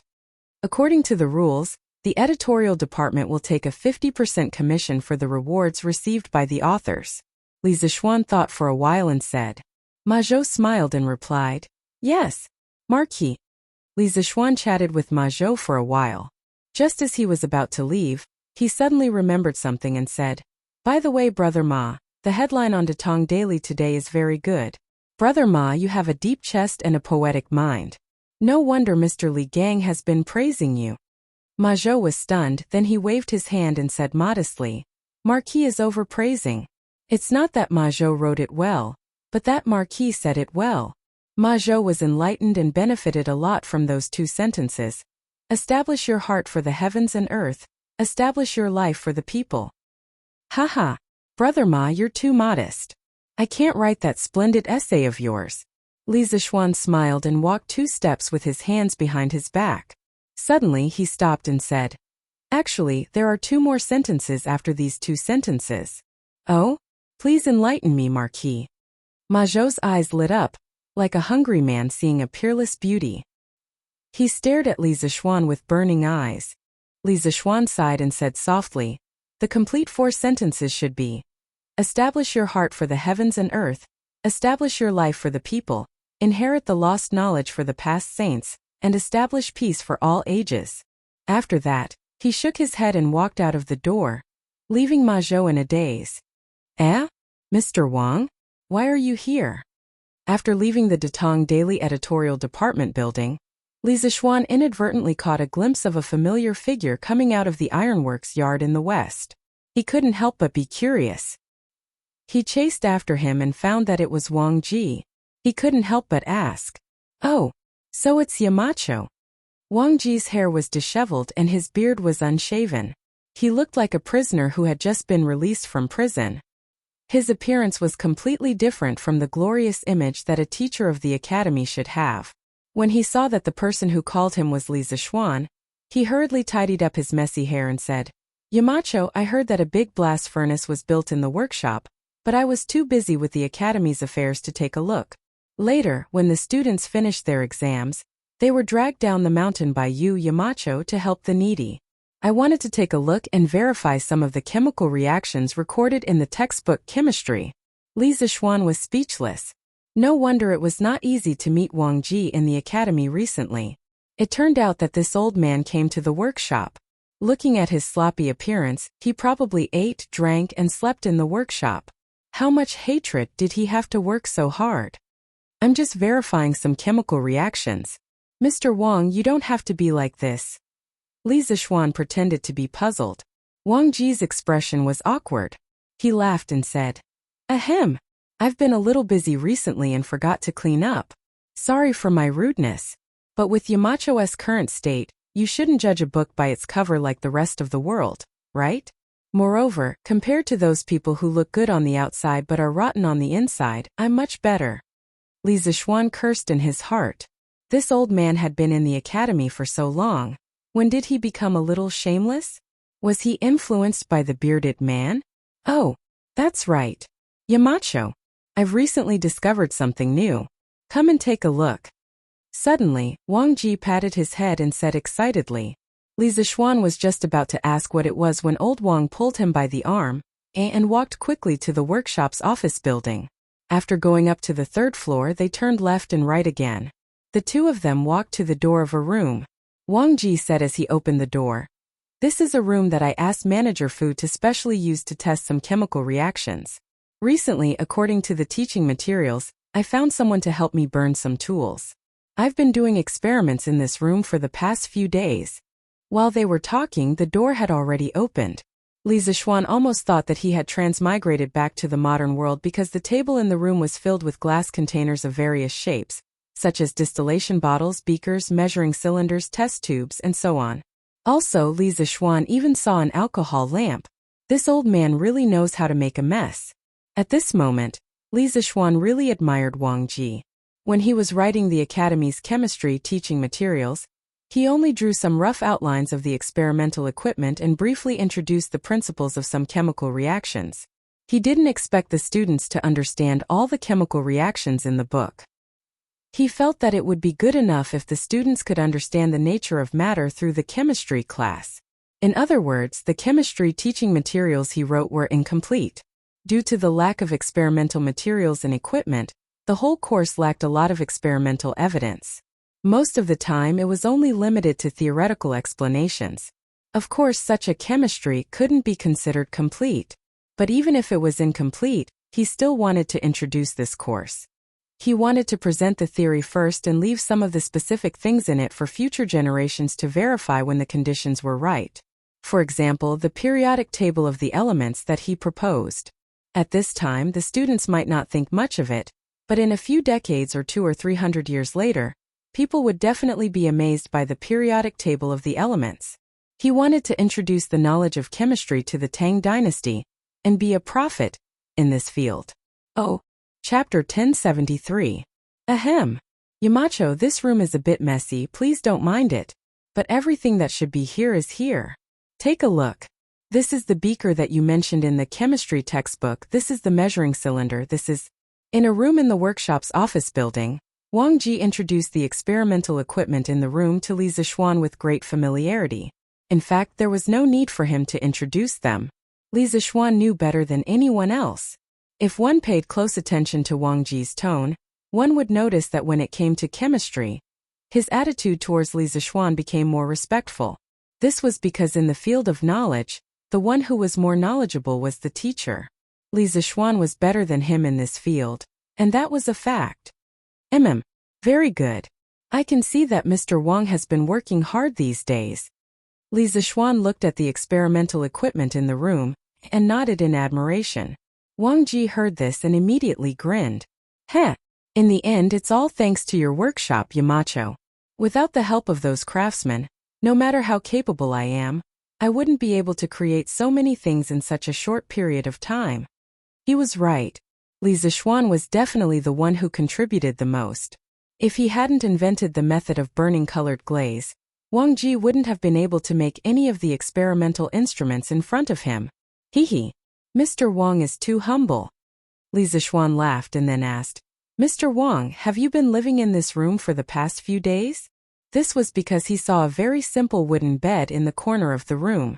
When he thought about how this old man in front of him was doing experiments day and night in this cold weather, Li Zishuan felt a little sad. A scientific worker shouldn't be treated like this. But this was Wang Ji's usual style. When Yanhuang College was first established and recruited the first batch of teachers, Wang Ji wanted to win the bet with Yan Silu and prove that he was worthy of the high salary of the college and the position of the head of the chemistry department. He crazily studied the chemistry textbook day and night for nearly a month and finally won the bet with full marks and proved his ability. After the exam, the old man fell into a coma for a day and a night. This showed that this was a stubborn old man, but at the same time a very capable old man. This old man was sometimes very cruel to himself. Ugh, this is fine as long as there's a place to lie down. It doesn't matter where I sleep. Yamacho, you don't have to worry about me. Wang Ji only wanted to show Li Zixuan his research results. He didn't have time to care about his living situation. Li Zixuan said decisively, "No, the body is the body. The body, the capital, Mr. Wang. If you continue like this, you'll definitely fall sick in a few days. I'll ask Faubert to send someone to install a heater in your room." Heater? What's a heater? Wang Ji, who was only focused on various chemical equations, obviously didn't notice that the workshop had recently produced several heaters, so he asked curiously, "Let's not talk about this first, Mr. Wang. You'll understand when it's installed." Li Zixuan waved his hand and then got to the point. "Mr. Wang, just now outside, you said that you recently discovered something new. What is it that made you so happy?" Wang Ji immediately became spirited. He quickly walked to the experiment table and took a small glass bottle with a label. There was still half a bottle of colorless liquid in it. Then he smiled and took the glass bottle in front of Li Zixuan and said, "Yamacho, this is it." "What's this?" Li Zixuan took it with one hand and asked subconsciously. But before he finished, he had already seen the H2SO4 label on the bottle. The doubt on his face suddenly turned into surprise. Sulfuric acid? Wang Ji nodded proudly and stroked his beard. "Yes, that's right. It's sulfuric acid." Geezer Wang had painstakingly studied the chemistry textbook, so Li Zixuan wasn't surprised at all that the old man could say the name sulfuric acid. But now Wang Ji actually said that he had made sulfuric acid, which made Li Zixuan feel very incredulous. "Mr. Wang, how did you make sulfuric acid?"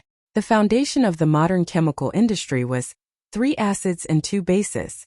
It could be said that without 3 acids and 2 bases, there would be no modern chemical industry. And sulfuric acid was one of the important components of 3 acids and 2 bases.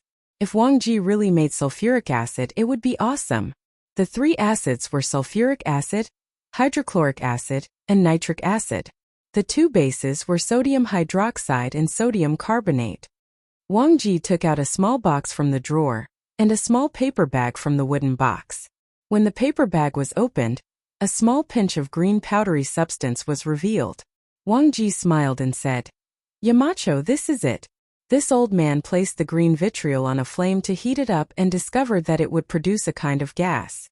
Furthermore, this gas is very soluble in water. After this old man used the chemical equation to calculate, this solution is very likely sulfuric acid. Green alum. Isn't this thing a water crystal of ferrous sulfate? Li Zixuan was stunned. He suddenly remembered that according to the chemistry books in his previous life, you can indeed make dilute sulfuric acid by burning green alum. The chemical equation was 2FeSO4 equals high temperature Fe2O3 plus SO2 plus SO3 plus 14H2O. Sulfur trioxide dissolved in water is dilute sulfuric acid. But where did Wang Ji get the green alum? Mr. Wang, with doubts in his heart, Li Zixuan was just about to ask where Wang Ji got the green alum from. Suddenly, the memories of his previous life made him realize that green alum was a kind of Chinese medicine in ancient times. Wang Ji must have gotten it from Sun Simiao. Tang Benchao and Compendium of Materia Medica both had records of green alum's medicinal properties. It could be used to treat typhoid, malaria, and other diseases. Hihi Yamacho, you guessed right. This green alum was borrowed by this old man from divine Dr. Sun. Wang Ji seemed to have seen through Li Zixuan's thoughts and said with a smile, "As for the borrowed," he mentioned, "it must be that he did not return it." Sun Simiao reacted after a while. He would probably find trouble with Wang Ji. Heh, Mr. Wang is really a genius. You actually thought of using green alum to make sulfuric acid. Admirable, admirable. Li Zixuan was sincerely convinced. This chemical reaction might not be difficult for a modern person like him, but Wang Ji, an ancient person, could actually make dilute sulfuric acid by himself. That was really amazing. At any time, creation was much more difficult than innovation. Wang Ji laughed and said, "You're too kind. This is all thanks to your chemistry textbook, Yamacho. That gave me a lot of inspiration. Also, some of my experiences in my early years also gave me a lot of help." Chapter 1074. In one of the episodes of the TV series The Palace, the female lead Luo Qingchuan recalled a quote from a teacher in a modern school. Sulfuric acid has been around since ancient times, but it wasn't called sulfuric acid back then. It was called green vitriol, and it wasn't used in industrial production. It was usually used to treat diseases like typhoid and dysentery. According to historical records, thieves in ancient times would burn the green vitriol collected from pharmacies and make it into a liquid. The liquid would corrode the walls of rich families and steal from them. Sulfuric acid had been widely used more than 1,000 years ago. Although green vitriol could be used to make sulfuric acid, there was something wrong with the description in the TV series. According to the Compendium of Materia Medica, green vitriol was a traditional Chinese medicine that could treat diseases like typhoid and malaria. However, green vitriol couldn't be burned, so it was definitely wrong to use it to make sulfuric acid. In the first chemistry laboratory in Tang Dynasty, the latter half of Wang Ji's sentence made Li Zixuan curious. He asked, "What happened in your early years? What did you do in your early years, Mr. Wang?" Wang Ji blushed and said, "I used to be a Taoist priest in my early years, and I used to make elixirs." Li Zixuan widened his eyes and looked at Wang Ji as if he was looking at an alien. He asked, "Mr. Wang, you used to make elixirs?"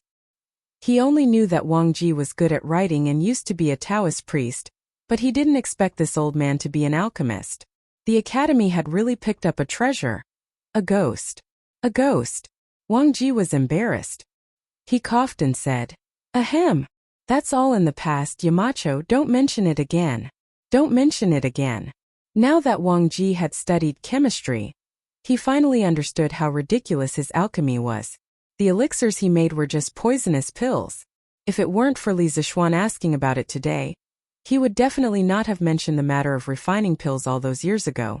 In his opinion, this matter should be considered a stain in his life. Li Zixuan pursed his lips into a smile and said, "Haha, then I won't mention it. Mr. Wang, please continue." Wang Ji glanced at Li Zixuan with hidden bitterness before he continued. "Back then, when this old man was refining pills, I once threw green vitriol into the furnace. As a result, a small piece of the furnace was corroded. A few days ago, this old man suddenly thought of this matter. Combined with the chemistry textbook that Yamacho wrote, I felt that the reason why the furnace was corroded was probably because the green vitriol was decomposed under high temperature, producing sulfuric acid." Li Zixuan had a complicated expression on his face. In his previous life, he had read a post on Tieba saying, "Why did Western alchemy develop into chemistry, while Eastern alchemy only left behind some illusory elixirs?" In fact, this conclusion was a little too one-sided. The alchemists of ancient China were not completely useless. They invented gunpowder, sulfuric acid, and discovered oxidation reduction, metal displacement, and acid-base neutralization reactions. For example, the Eastern Jin dynasty's alchemist Gu Hong successfully summed up the saying, "Cinnabar is burned into mercury, and when it accumulates, it becomes cinnabar." This was the first time that humans had used chemical methods to obtain a substance that was exactly the same as a natural product. It could be said to be a great creation. From the Han Dynasty to the Tang Dynasty, many alchemists recorded that copper could be replaced by iron in a sulfuric acid solution. This method was called the copper immersion method. It did not require high-temperature smelting to obtain copper powder. It was easy to operate and the cost was lower. It was the world's earliest metal displacement reaction. In the Tang Dynasty during the Kaiwan era, the alchemist Gu Gongzi recorded in his Yellow Emperor's Nine Cauldrons Divine Pill Scripture, the 9th volume of the refining stone gallbladder essence extraction method. It was the dry distillation of stone gallbladder, CuSO4, 5H2O to obtain sulfuric acid. This was the world's earliest documented sulfuric acid production case. Western alchemists, on the other hand, originally refined copper, iron, lead and other base metals into precious gold and silver to increase their wealth. In the Middle Ages of the West, alchemists believed that all metals were composed of mercury and sulfur. Mercury was the origin of all metals, sulfur was the common component of all combustible substances, and gold and silver contained the purest mercury and sulfur. Therefore, in their view, the difference between ordinary metals and precious gold and silver was mainly in the ratio and purity of mercury and sulfur. Using a kind of philosopher's stone, the nature of the metal could be changed, and the base metals could be transformed into precious metals. This kind of philosopher's stone was revered as the wise man's stone. It was sacred and had magical properties. Countless alchemists went through thousands of mountains and rivers, and tried their best to find the legendary wise man's stone. In this way, alchemists had been engaged in this kind of useless labor in the mineral, plant, and animal world for a long time. From the ancient Greek era to the Middle Ages, people spent more than 1,000 years on alchemy experiments. In the end, the dream of refining stone into gold did not come true. However, 1,000 years of pursuit did not make them give up their dream. Therefore, from this point of view, the alchemy of the Western Middle Ages represented the spirit of scientific inquiry. Perhaps this was why the alchemy of the West, after continuous development, finally found its home on the path of science, while the alchemy of our country and the Arab countries, although developed earlier, remained in the primitive form of chemistry. Looking at Western alchemy dialectically, it could be seen that Western alchemy, from the early days of blindly chasing stone into gold, developed to the later days of exploration and knowledge of natural substances, had ups and downs and finally died out. However, without the early alchemists' painstaking exploration, it was likely that there would not be modern chemistry.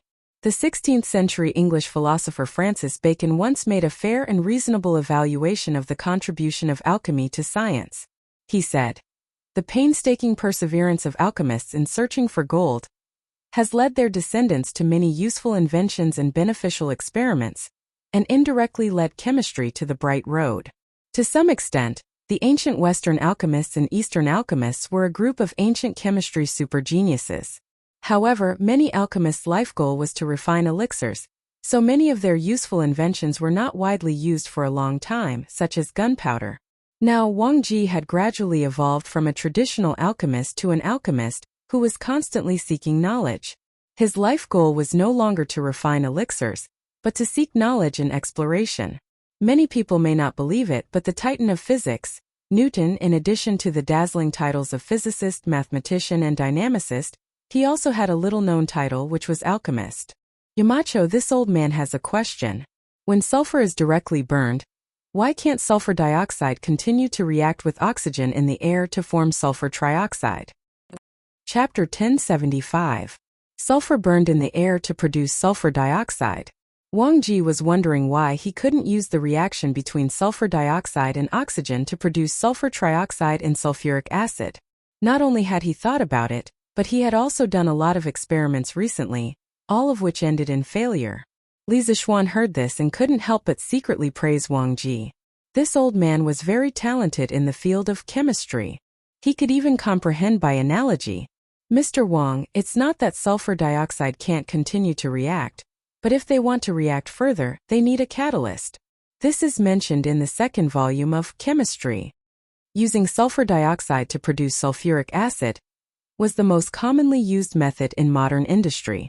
The raw material was pyrite, the main component was ferrous sulfide, which was calcined at high temperature to produce sulfur dioxide. Under the action of the catalyst and high temperature, sulfur dioxide formed sulfur trioxide, which was absorbed by 98.3% sulfuric acid to produce pyrosulfuric acid. Finally, water was added to produce sulfuric acid. Catalyst? What kind of catalyst can catalyze the reaction between the two? In the first volume of Chemistry, there was an introduction to catalysts, but Wang Ji didn't know what catalyst could catalyze the oxidation of sulfur dioxide. Platinum or vanadium pentoxide? Li Zixuan thought for a while and said lightly, "Platinum? Vanadium pentoxide? Yamacho, where can I buy these two things?" Wang Ji frowned and asked. Li Zixuan smiled helplessly and said, These two things aren't sold anywhere. Especially the first one, as far as I know, it's very rare in the whole world. As for vanadium pentoxide, it can be extracted from the ammonium metavanadate in the vanadium ore. But as of now, no one in Tang Dynasty knows the use of the vanadium ore, let alone where the vanadium ore is. Wang Ji immediately said anxiously, Yamacho, it doesn't matter if no one knows. We can send people to look for it. With this catalyst, we can produce sulfuric acid in large quantities. The current method of producing sulfuric acid from green alumina isn't suitable for mass production. He had heard Li Zixuan mention the importance of sulfuric acid several times before. After spending so much time together, Wang Ji deeply understood a principle. If Li Zixuan said it was important, then it must be important. Li Zixuan said that platinum and vanadium pentoxide could catalyze the further reaction of sulfur trioxide with oxygen. So it must be possible.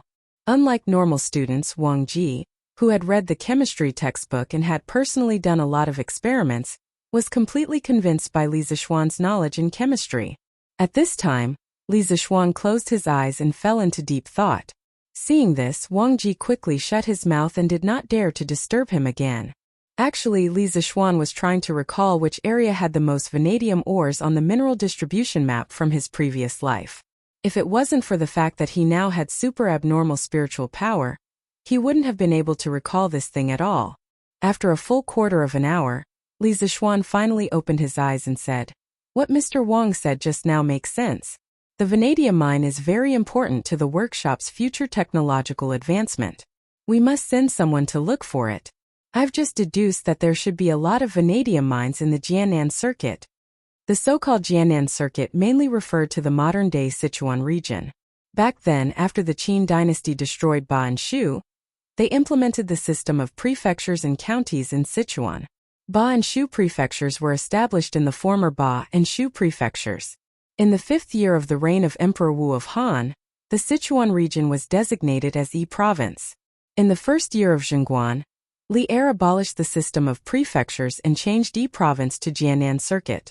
In modern-day China, vanadium mines were distributed in 19 provinces, cities, and autonomous regions. Among them, Sichuan had the most, with nearly 13 million tons of vanadium ore reserves. Searching for vanadium ores was a time-consuming and laborious task. However, it wasn't only Wang Ji who wanted to send people to look for them. Li Zixuan also wanted to send people to look for vanadium ores as soon as possible. As a modern person, no one understood the importance of sulfuric acid more than him. Putting aside the daily necessities derived from sulfuric acid like pigments, detergents, and cosmetics, for now, Li Zixuan felt that if the Tang dynasty could produce sulfuric acid in large quantities, it should first be used in fertilizers, metallurgy, and petroleum industries. These three industries were all inseparable from sulfuric acid. When the conditions were ripe, they could also use sulfuric acid to introduce batteries. With sulfuric acid, it would be much easier to manufacture electric scooters. Going off topic, the production of nuclear fuel for nuclear reactors, the preparation of titanium, aluminum, and other alloy materials used in reactors, as well as titanium alloys used in rockets, supersonic jets, and man-made satellites were all directly or indirectly related to sulfuric acid. Sulfuric acid was really the cornerstone of the national defense industry. When Wang Ji heard Li Zixuan say that there was a vanadium mine in the Jiannan circuit, he couldn't help but be delighted. He exclaimed in admiration, Could it be the disciple of spiritual master Ling Su? This old man admires Yamacho's geomancy. Old Wang thought that this result was really calculated by Li Zixuan. In addition, he had also heard about Fu Bin's previous trip to Hudong circuit to look for vanadium ores. Therefore, he was even more impressed with Li Zixuan. Haha. Alright. Mr. Wang, you go ahead with your work. Let's talk about the vanadium mine after the new year. You also have to pay attention to your rest during this period. Don't tire your body out. Li Zixuan felt a little guilty under Wang Ji's fanatical and worshipful gaze and hurriedly ran away. Although sulfuric acid was very important, the new year was equally important. The Chinese people's feelings towards the new year had not weakened for thousands of years. Li Zixuan didn't want to send people to Sichuan to look for vanadium ores at this critical juncture near the end of the year. Ma Zhou was very efficient. In the afternoon, he had written a beautiful article about the free medical consultation. After Li Zishuan read it, he couldn't help but secretly sigh. How can a golden fish be a fish in a pond? This small temple of his would probably not be able to accommodate a great Buddha like Ma Zhou in a few years. There were some things that he could change, but there were some that he couldn't. A person like Ma Zhou who was full of talent would definitely become a country's prime minister in the end. The next day, Datong Daily's headlines announced that with the support of the Warm Tang Foundation, Sun Simiao and 2 former doctors from the Imperial Physician Department were planning to hold a free medical consultation in the surrounding counties of Chang'an City. When the news spread, thousands of people cheered. Regardless of whether it was modern or ancient times, there were many people who couldn't afford to fall sick. They didn't even dare to fall sick because sometimes, a seemingly insignificant illness could very well drag down an entire family. Now that Sun Simiao, the Tang Empire's publicly recognized miracle doctor, was planning to hold a free medical consultation, many families with patients would be reborn because of this free medical consultation. How could the people not be happy? Those who knew the news spread it everywhere. In an instant, the people of Chang'an City and its surrounding areas were beaming with joy as if it was the new year. Oh! Chapter 1076. This morning, Sun Simiao and his group arrived at the Lantian County Yamen first. This was the first stop of their volunteer medical treatment trip. They chose this place mainly because it was close to Yunshan. The county magistrate of Lantian County had already received the news, so he personally came out of the Yamen to welcome them. There were desks, tables, and chairs in the yard of the county Yamen. Everyone entered the county Yamen. Sun Simiao and the other doctors took their seats one by one, while Mo Zhong and the other academy guards stood on both sides. Sun Simiao smiled and said, "County Magistrate I'm ready. Don't delay your work." County Magistrate he was a middle-aged scholar in his 40s. He had a small beard on his chin and did not have a big belly like the other officials. He looked like an easygoing person. Haha. It's fine. It's fine. There haven't been any cases in the Yamen recently. I've also learned some medical knowledge since I was young. Today I can learn from Dr. Sunday. It won't delay my work. Li Zishuan had sent people to greet the county magistrates of the 22 counties in Chang, and yesterday afternoon. They must treat Sun Simiao and his group well and ensure the safety of Sun Simiao, Dr. Qin, Dr. Wang, and the others. Lantian County was where most of Li Zishuan's fiefdom was located. Strictly speaking, county magistrate he was a subordinate of Li Zishuan. Today, all the Yamen runners were present. No matter what the reason was, they were all summoned back by county magistrate he. It could be said that the Yamen was on full alert today to prevent any troublemakers from offending Sun Simiao. Yes. Since that's the case, please let the people waiting outside in. Sun Simiao frowned slightly. Due to his long years of cultivation and traveling, he did not like to deal with local officials. He was not used to county magistrate he's enthusiasm. No problem. County magistrate he answered and turned to the runner behind him. Arrest her son. Let the people outside the Yamen line up and come in. After that, he gave the latter a look, indicating that he should be more vigilant and prevent any bad people from mixing into the crowd. Yes. Constable's son agreed loudly and nodded almost imperceptibly. Line up, don't squeeze. There was already a sea of people outside the Yamen. The commoners were squeezed into the crowd with their families. None of them wished to miss today's free medical consultation. If they missed it, it wouldn't just be a matter of waiting a year. Seeing that the officials of the Yamen were finally willing to let them go, the commoners cheered. The previously crowded and noisy crowd immediately lined up into 2 columns and began to enter the Yamen for treatment. Elder. Where are you feeling unwell? Divine Dr. Sun, this old woman's leg hurts day and night. Please take a look. Not long after, the free clinic officially began. In front of Sun Simiao sat a white-haired old lady. Behind the old lady stood a woman. She must be her daughter-in-law or daughter. Does it hurt here? No. Here. Right. Does it hurt here? Ouch, it hurts a little too. Sun Simiao stood up and walked to the old lady. He pinched a few spots on the old lady's right leg. After confirming the location of the injury, he sat back down and said, "The main reason for this is that your body is too damp. Coupled with the cold weather, it's only natural that such symptoms would appear." I'll prescribe you a cream to remove dampness and remove cold. Apply it to your leg when you go back." The old lady and the woman behind her were overjoyed. They thanked him profusely. "Thank you, Divine Dr. Sun. Thank you, Divine Dr. Sun." Sun Simiao smiled. After a while, he finished writing the prescription and said, "Please go to the side to get the herbs. Next." The two were stunned.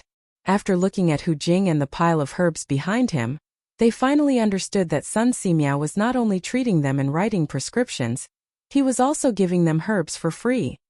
"Thank you, Divine Dr. Sun." The two of them were moved to tears. They thanked Sun Simiao again and almost knelt down before him. Sun Simiao waved his hand and said, "No need to thank me. If you want to thank someone, thank the Emperor and those who donated money to the Warmtang Foundation." In the palace, after the morning court, a doctor from the Imperial Physician Department asked to see Li Er. He told Li Er about Sun Simiao and the others' tour for free medical treatment on Datong daily. He also asked Li Er to allow the doctors from the Imperial Physician Department to join in. When Li Er heard the news, he immediately agreed. Therefore, when it was close to noon, the doctors from the Imperial Physician Department brought more than 50 students from the Imperial Physician Department to the Lantian County Yamen to join in the free medical treatment team. When the citizens heard the news, they couldn't help but kneel in front of the palace and chant, "His Majesty is benevolent." At this time, seeing so many doctors entering the county Yamen, the citizens who came later and were at the back of the line finally stopped worrying that they wouldn't be able to get their turn. "Divine Dr. Sun, my wife caught a cold a few days ago. Today, her forehead suddenly became hot. Please give her some medicine to save her." In the afternoon, a middle-aged man carried a woman whose eyes were closed and whose face was red. He staggered to Sun Simiao and cried bitterly. Sun Simiao's eyes narrowed. He said, "Then quickly help her sit up. This poor Taoist will take her pulse." However, the man's expression changed. He said, "Taoist son, my wife has a fever without a doubt. Why do I need to take her pulse? You can just give her some medicine to reduce her fever. Besides, men and women shouldn't touch each other. What if the so-called fever is what people in modern times call a fever? How dare you?" Seeing that the man was becoming more and more outrageous, County Magistrate he finally couldn't help but scold him. At this time, County Magistrate he really wanted to take the man down and interrogate him. However, he also knew that there were many citizens here. If he were to take the man down rashly, it would likely cause panic. After thinking about it, he suppressed the anger in his heart and said, "Where did you come from? How dare you speak so rudely in front of this official and divine Dr. Sun? Doctors don't differentiate between men and women. If you're afraid of treatment, why did you bring your wife here to see a doctor?" The man lay on the ground and complained with snot and tears. "Lord, it's not that I'm being nosy. It's just that my wife doesn't like to be touched by other men. Now my wife's cold has worsened. Her fever hasn't subsided and she's unconscious. I beg Lord and Divine Dr. Sun to be kind and give my wife some medicine. I beg the two of you." Hearing him cry so miserably, many people in the yard began to whisper. Obviously, some of them had begun to sympathize with the man. County Magistrate his face froze. At this time he also believed that the man was evil. However, the other side was Sun Simiao. If he stood on the man's side, wouldn't he be disrespecting Sun Simiao? However, if he didn't do so, once the people's hearts changed, he would lose his official position. Chapter 1077. Haha. What's so difficult about that? You come and take the pulse of this madam. In the front yard of the Lantian County Yamen, when County Magistrate he was caught in a dilemma and didn't know how to choose, Sun Simiao glanced at the unconscious woman in the man's arms and said coldly, "Hey, that's right. As the saying goes, a famous teacher produces a brilliant student. Dr. Sun's medical skills are outstanding. Since this young lady is under Dr. Sun's tutelage, her medical skills will definitely not be bad." County Magistrate his eyes lit up as he said with a smile, "The most important thing was that this way, he didn't have to be caught in the middle." "Yes, Master." Hu Wei responded and handed the work in her hands to a student from the Imperial Physician Department. Then she walked towards the sick woman. Who knew that the middle-aged man would quickly hug the woman in his arms tightly at this time, guarding against Hu Wei as if she was a bad person. He said, You're not allowed to come over. You're not allowed to take my wife's pulse. County Magistrate He's face darkened and said unhappily, How can you be so ungrateful? Previously you said that your wife doesn't like to touch the opposite sex. Dr. Sun and I both understand that. But now this young lady is taking your wife's pulse. What are you objecting to? The man's face was a little flustered at first, but then he forced himself to calm down and said, She's just a little girl who's still wet behind the ears. What does she know about medical treatment? I can't let her take care of my wife. Otherwise, when she's not good enough, she might diagnose my wife with other diseases. She's a righteous person. Letting her take care of my wife is like disregarding human life. You. Presumptuous. County Magistrate He was so angry that smoke was almost coming out of his 7 orifices. He pointed at the man and secretly looked at Sun Simiao and Hu Wei's faces. Seeing that the two of them weren't angry, he couldn't help but feel relieved. Then he said sternly, As far as I know, Miss Hu is Dr. Sun's last disciple. She has treated many people and can be said to have superb medical skills. Don't be unreasonable here, or don't blame me for being rude to you. Actually, at this moment, County Magistrate He already felt that there was something wrong with the man in front of him. However, it was only a feeling. He had no evidence. Otherwise, he would have ordered the bailiffs to arrest him. Seeing that County Magistrate He's tone was not good, the man's voice suddenly weakened a little, but he still didn't want Hu Gong to check his wife's pulse.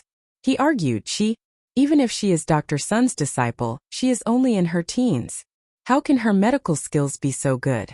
I don't want her to come see me.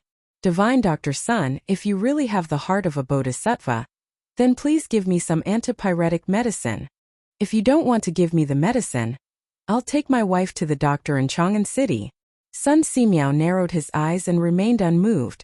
At this moment Hu Gong smiled and said, Brother, it's not that my master doesn't want to prescribe medicine for you, but as a doctor, he can't prescribe medicine without personally diagnosing the patient. If my master prescribes medicine only based on your one-sided statement, then he is disregarding human life. Moreover, not all fevers are caused by a cold. As far as I know, heavy humidity, night sweats, internal injuries, blood and qi not flowing smoothly, and visceral dysfunction can all cause fevers. So brother, if you really want the best for your wife, then let me check your wife's pulse. As soon as she said this, Dr. Wang, Dr. Qin, and the other doctors of the Imperial Physician Department couldn't help but nod their heads. They secretly praised Sun Simiao's ability to teach his disciple, which was as good as his medical skills. However, the man wasn't in such a good mood at this moment. He still stubbornly said, I don't care. What do you know about medical treatment as a little girl? What do you know about checking the pulse? County Magistrate He flew into a rage and was about to order the arrest when Hu Gong beat him to it and said, Brother, you keep saying that I'm young and don't know how to treat illnesses, then I have to introduce myself. Then she looked at the bustling commoners in the courtyard and said loudly, Fellow villagers, my name is Hu Gong. Before April this year, I was just a blind girl who couldn't see anything. Fortunately, my master saved me and I became his disciple. Although I don't dare to say that I've saved all the people in the world, I've actually cured at least a few hundred people. In August this year, my master and I traveled to Liang province and there was a plague there. It was my master and I who helped the local medical officials and suppressed the plague. So brother, tell me, do I have the qualifications to treat your wife? Hu Jing's beautiful face, coupled with her extremely clean voice, made the people present feel as if they had experienced a spring rain. Those who were in a bad mood also felt their moods lighten up at this moment. Wow, this girl is amazing. She's been studying medicine for less than a year, and she can actually cure a plague. Tisk, aren't you spouting nonsense? How can Dr. Sun's disciple be bad? I remember now. Isn't this the fairy doctor who was rumored in Liang province? Fairy doctor. Yes, that's her. Some of the commoners recognized Hu Gong and the crowd immediately exclaimed. When the middle-aged man heard the discussions and cheers, his face was as black as ink. He could no longer speak. Brother, if you don't believe me, then I'll treat you first. Hu Gong laughed. Treat me? I'm not sick. I'm going to bring my wife to Chang'an City to seek treatment. Get out of the way. The man picked up the woman in his arms and was about to leave. Brother, your lips are purplish red, which means that your liver has been burning and your temper has been irritable recently. Are the 3 inches below your side often swollen and painful? And you don't have an appetite? Hu Gong blurted out. When the man heard that, his body trembled and he could not help but stop in his tracks. Hu Gong continued. Other than that, your mouth and tongue have been dry recently. You've been eating less and your chest feels stuffy. This is very likely a symptom of depression. Ridiculous. What stingy atmosphere, I've never heard of it. This little girl is spouting nonsense again. The middle-aged man angrily rebuked. The few doctors present shook their heads. Hu Gong chuckled and explained. As the saying goes, the 5 viscera and 6 bowels, the major meridians and small meridians circulate endlessly day and night. It must rely on the qi in the chest to mediate. In the human body, there is a stream of qi in the chest that governs the breathing of the lungs. It supports the whole body and boosts the spirit. This is the qi, also known as the qi. Spirit, qi, and spirit. All 3 are indispensable. Clap, clap, clap. Good. Good. Good. Priest's son, you've taken in a good disciple. Dr. Qin, who was sitting at the back and watching the development of the situation, could not help but clap his hands and exclaim, You've been studying medicine for less than a year and you're so familiar with medicine. You have such talent in medicine. Even I am ashamed of my inferiority. Haha. Chapter 1078. Wow. The fairy doctor is indeed amazing. Why do I feel that this person is here to cause trouble? This person looks familiar. I think I've seen him somewhere before. The middle-aged man's ignorance was publicly slapped in the face by Hu. The commoners discussed animatedly while the middle-aged man's face turned green and white. He was about to fly into a rage out of humiliation. Constable's son, who was guarding the door, seemed to have thought of something. His expression changed as he instructed his subordinates. Then he quickly walked to County Magistrate He and whispered a few words into his ear. County Magistrate He was startled. Then his eyes spat fire as he scolded in a low voice. Bastard! Why didn't you say so earlier? Just as Constable's son was about to open his mouth to explain, he heard Hu say something earth-shattering, shocking everyone in the courtyard. Also, this big brother, your wife is only asleep. Why did you say that she's sick? Asleep. These 3 words were no different from a deep-water bomb that blew up the tranquil courtyard of the yamen. What does the fairy doctor mean? What does she mean by asleep? Could it be that this woman isn't sick at all? Is this man here to cheat the medicine? But this woman's face is red and there are beads of sweat on her forehead. It's obvious that she has a fever. The commoners were dumbfounded as they discussed animatedly. Nonsense. You bunch of quacks. I'm going to Chang'an to get medicine for my wife. A bunch of quacks. The man's expression changed greatly as he roared angrily. Then, he carried the woman in his arms and turned to rush out of the yamen. Humph. Men. Capture this person for this official. County Magistrate He's face was covered with frost as he ordered hatefully. Yes. There were already many people in the courtyard, and there were 4 or 5 yamen runners at the door. In such a short time, the man was still carrying the woman in his arms and could not rush out no matter what. Under the watchful eyes of the yamen runners, the middle-aged man was caught before he could escape. Let me go. My lord, don't believe this girl. She's slandering me. My wife really has a fever. Let me go quickly. I still have to save my wife. The man was still unwilling to give up and tried to gain the sympathy of the public by pretending to be pitiful. But at this time, the wife he was talking about had been pulled away. Who actually supported the woman to lean against the chair. Taking this opportunity, she took the woman's pulse. Seeing this, the middle-aged man's face turned pale with a whoosh. Let go. You damned girl, quickly let go of my wife. Murder. You're treating human lives like grass. The middle-aged man tried his best to break free from the yamen runner's hold. But how could his small body fight against these burly yamen runners? Thus, he could only act shamelessly like a woman. All right. This big brother, I'm not treating human life like grass. Earlier, I saw that your wife's chest was rising and falling very regularly, which proved that her breathing was very even. She didn't seem to be suffering from a fever at all. So I guess that your wife wasn't sick at all. Just now I took your wife's pulse and found that her pulse is stable, and her body is very good. He just took some knockout pills. At this moment, Hu actually walked over with a cold look in his eyes as he spoke to the man who had been pinned down by the bailiffs. Knockout pills? Everyone was stunned again. County magistrate he couldn't hold it in anymore and shouted, Guiziming, how dare you? You actually swindled your way to the county yamen. You're looking down on me. Guiziming? Is that the scholar Gua who drinks and gambles every day and eventually lost all his ancestral wealth? Ha! If county magistrate didn't remind me, I wouldn't have known. Now that he reminded me, you don't say this person looks quite like Guiziming. What do you mean by look like? They're obviously the same person. But why would this guy want to drug his wife and trick divine Dr. Sun? Sigh. What else could it be? Isn't it because he wants to swindle a few sets of herbs to treat fever from Dr. Sun? If he takes them out and sells them, he can at least earn a few hundred copper coins. Hiss! This son of a b*** is really a bastard. How could he do such a wicked thing? If old Master Gua's spirit is in heaven, wouldn't he be angered to death? That's right. Dr. Sun was kind enough to treat us for free, and this son of a b** actually did such a despicable thing. If my son is as useless as this scholar Gua, I'll beat him to death. Sigh. That young lady is also a pitiful person. She hasn't even enjoyed a few days of happiness after marrying into the Gua family, and the Gua family's wealth has been squandered away by this Guiziming. This Guiziming would beat her up every time he gets drunk. How pitiful. Sigh. That's right. Now this young lady of the Gua family has been drugged by this bastard, and then brought here to swindle and embarrass herself. This Guiziming is really heartless. Beat him to death. Beat this bastard to death.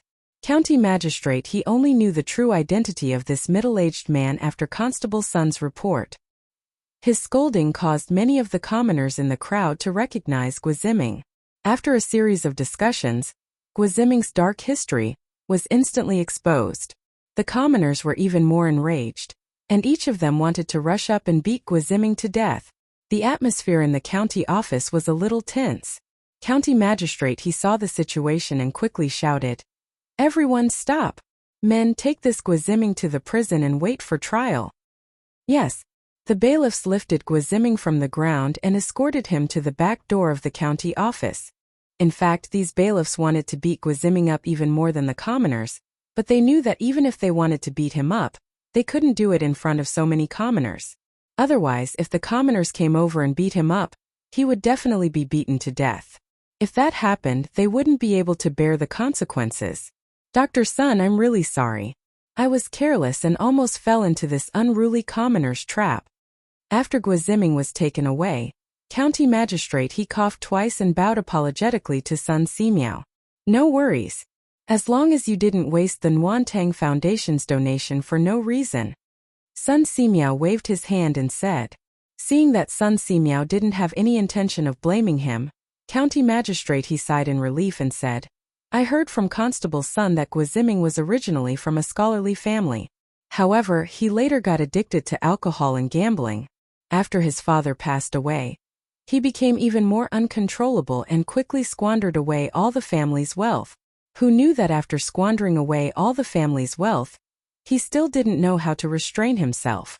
Not only did he look for people to borrow money, he even swindled people into the county office. This is really outrageous. Hu Meng glanced at the woman lying on the chair and sighed faintly. It's just that I pity this sister. She was ruined by a man like Guiziming. County magistrate, please help her more in the future. County magistrate he smiled and said, Haha, of course. However, there's one thing that I don't understand. Please enlighten me. Hu Meng raised her head and said, County magistrate, you want to ask why this madam's face is so red, right? County magistrate he gave her a thumbs up and said, Miss Hu is really smart. You got it so quickly. Actually, county magistrate he wasn't the only one who wanted to know. Everyone else wanted to know too. As expected, everyone in the courtyard pricked up their ears. They wanted to know the truth of the matter. Hu Meng pursed her lips and said, Actually, it's not as complicated as you think, county magistrate. This madam's face is just a little more rouge. Rouge? Pft. County magistrate, he choked and almost vomited blood. When the doctors and students from the Imperial Physician Department heard this, they were even more embarrassed. They had studied medicine for so many years, but they were almost fooled by Guiziming's little trick. Chapter 1079. The farce finally ended with Guiziming's arrest. The people continued to line up for medical treatment, but while they were lining up, many people didn't forget to condemn Guiziming. The news reached the Li residence. During dinner, Yi Guozhong sighed and shook his head. It's hard to predict people's hearts. This is what it means to predict people's hearts. Sometimes you want to be a good person, but you will always meet people with ulterior motives. Li Zishuan was silent for a moment, then said, "But in this world, there are always many good people. We can't give up the persistence in our hearts because of a few rats." Old Madame Yi laughed and clapped her hands. "Ha! Xiao Xian said it well. I always believe that the heavens are watching everything that people do. Some evil is not unpunished, but it's not time yet. Some kindness is the same. Good and evil will eventually be repaid. This is the truth." Yi Fashion nodded and said, "I agree with grandmother and cousin. No matter how evil others are, we just need to stay true to our hearts." Mrs. Li rubbed her nephew's head with a smile and said, "All right, don't talk anymore. Eat. It won't taste good if it gets cold." Everyone put down the topic and began to eat. After dinner, Li Zishuan and Han Yushi returned to the west courtyard. But they didn't go to bed immediately. Han Yushi took out an account book and began to flip through it. Li Zishuan stood at the side and watched. After a while he frowned and couldn't help but say, "Wife, we spent more than 7,000 strings of coins today?" "Yes. Why are you so surprised?" Dr. Sun brought a group of doctors from the Imperial Medical Department for a day, and used so many herbs. Don't they need money? Han Yushi felt that her husband was making a fuss about nothing, so she said. Li Zishuan smacked his lips and sighed. Tisk. I know that herbs cost money, but I didn't expect it to be so expensive. This is more expensive than sending coal stoves and clothes. He couldn't help but sigh in his heart. It seems that whether it's in ancient times or modern times, seeing a doctor is quite expensive. At the very least, it's much more than the usual expenses of food, clothing, housing, and transportation. Han Yushi rolled her eyes at her man and said, "This is still because Dao's son and a group of imperial physicians tried their best to replace some of the expensive medicinal herbs when prescribing medicine. Otherwise, it wouldn't have been 7,000 strings of coins." Speaking of which, who had actually helped the Nuantang Foundation reduce their losses? Husband, this child is becoming more and more promising. Uncle Hu and Aunt Lu don't have to worry about them anymore. While Han Yushi was rejoicing over the recent emergence of talents in the Han village, Li Zishuan's focus was different. When he heard that Hu had actually helped the foundation save 2 or 3 strings of money, he was immediately surprised. 2 or 3 consecutive hits. Wasn't it just a few decoctions for febrile diseases? Is it that expensive? Speaking of which, in modern times a cold medicine costs only $1, right? Now that he had finished 2 or 3 rounds of medicinal soup, what he was eating wasn't medicinal soup, but immortal herbs. Han Yushi pursed her lips gloomily and then said angrily, "Does husband think that fever is so easy to treat? It's very difficult for a normal doctor to treat it. In our Tang Empire, who knows how many people die from fever every year? Dao's son's medical skills are top-notch. The decoctions that he prescribes, not to mention the medicinal herbs, are worth more than 2 or 3 strings of coins." Oh, Li Zishuan instantly understood. In the past, he had heard that febrile diseases were considered serious illnesses for ancient people. If they were not treated well, they might even die. He didn't expect it to be true. After thinking about it, he thought to himself, "Looks like there's a problem with the medical skills of this era. A small prescription for a cold decoction hasn't been popularized yet. It's not good to keep it to oneself. Medical skills must be constantly exchanged to improve. Old son probably hasn't started writing his 1,000 gold prescriptions yet, right? I have to hurry him up and give him some advice while I'm at it. When the time comes, once he settles down to write his book, he won't have time to wander around. He can also leave behind a medical canon for all the doctors in Tang Empire. It's killing 2 birds with 1 stone. Hey, hubby. While he was lost in thought, Li Zixuan felt his arm being shaken twice. He took a closer look and realized that it was Han Yushi calling him. He came back to his senses. "Oh, my wife, what's the matter?" Han Yushi rolled her eyes and had no choice but to repeat herself. She said, "I'm asking hubby, you used Leather Knight to write a record of a mortal's journey to immortality in the newspaper. Now do you want to donate some money?" "Hubby, what were you thinking about just now? Why were you so lost in thought?" "Donate money? Oh, my wife, did you read today's Datang Daily?"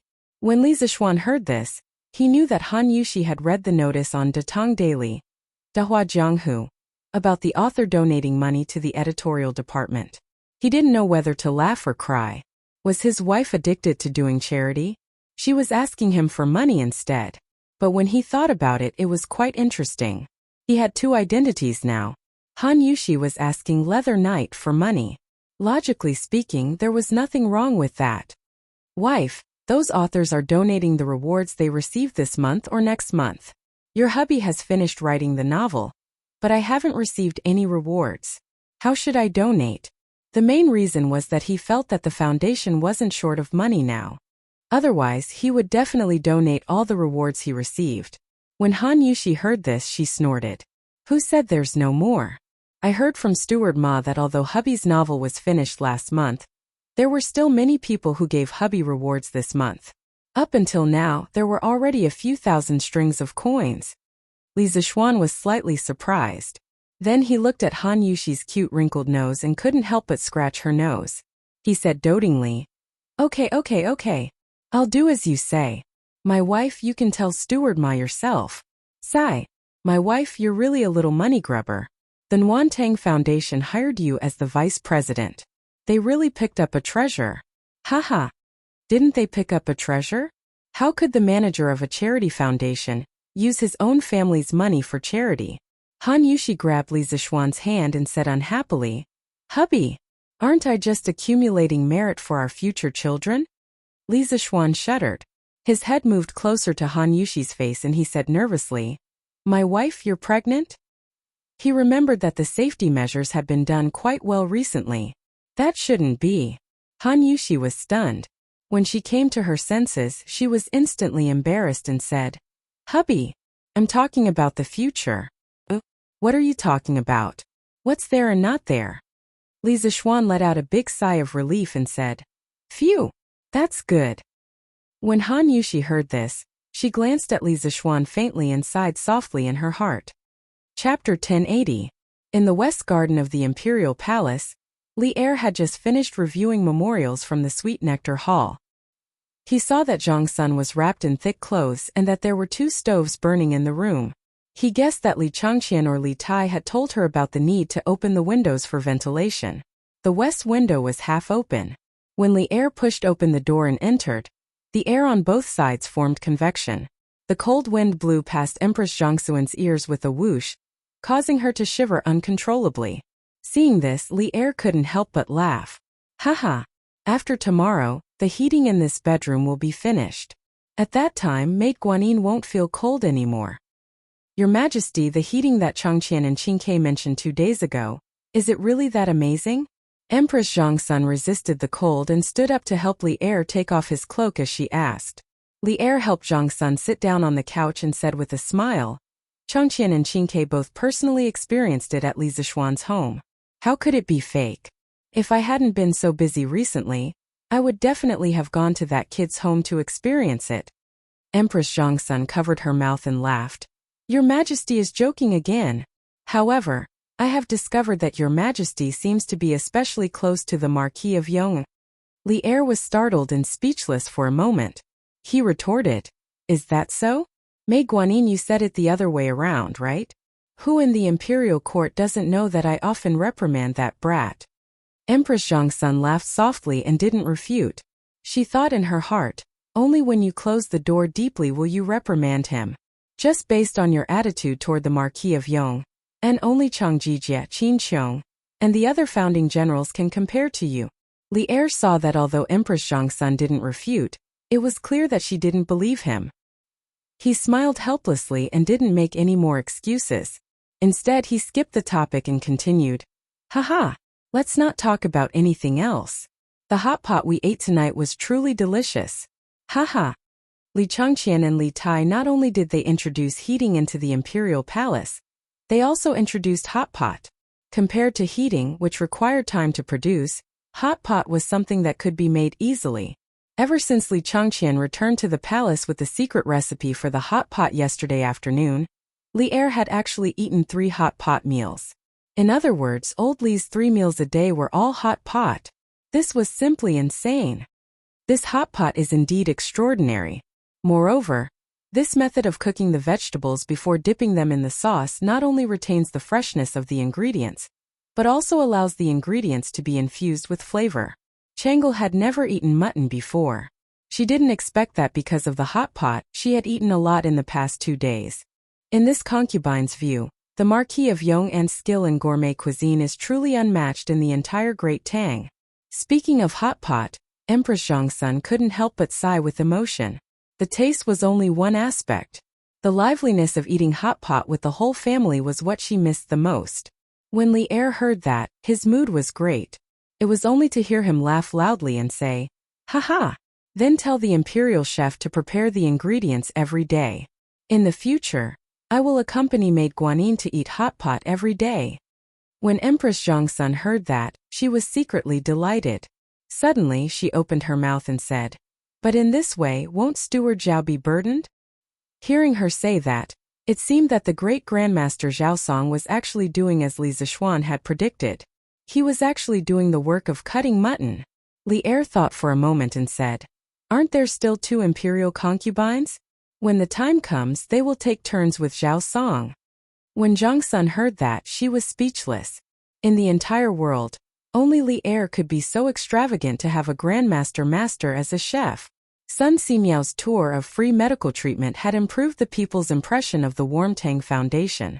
The next day, even more people went to the Warmtang Foundation. Especially the people who had been treated at the Lantian County Yamen yesterday. They had received free medicine from Sun Simiao and the other imperial physicians. Today they all came to express their sincerity.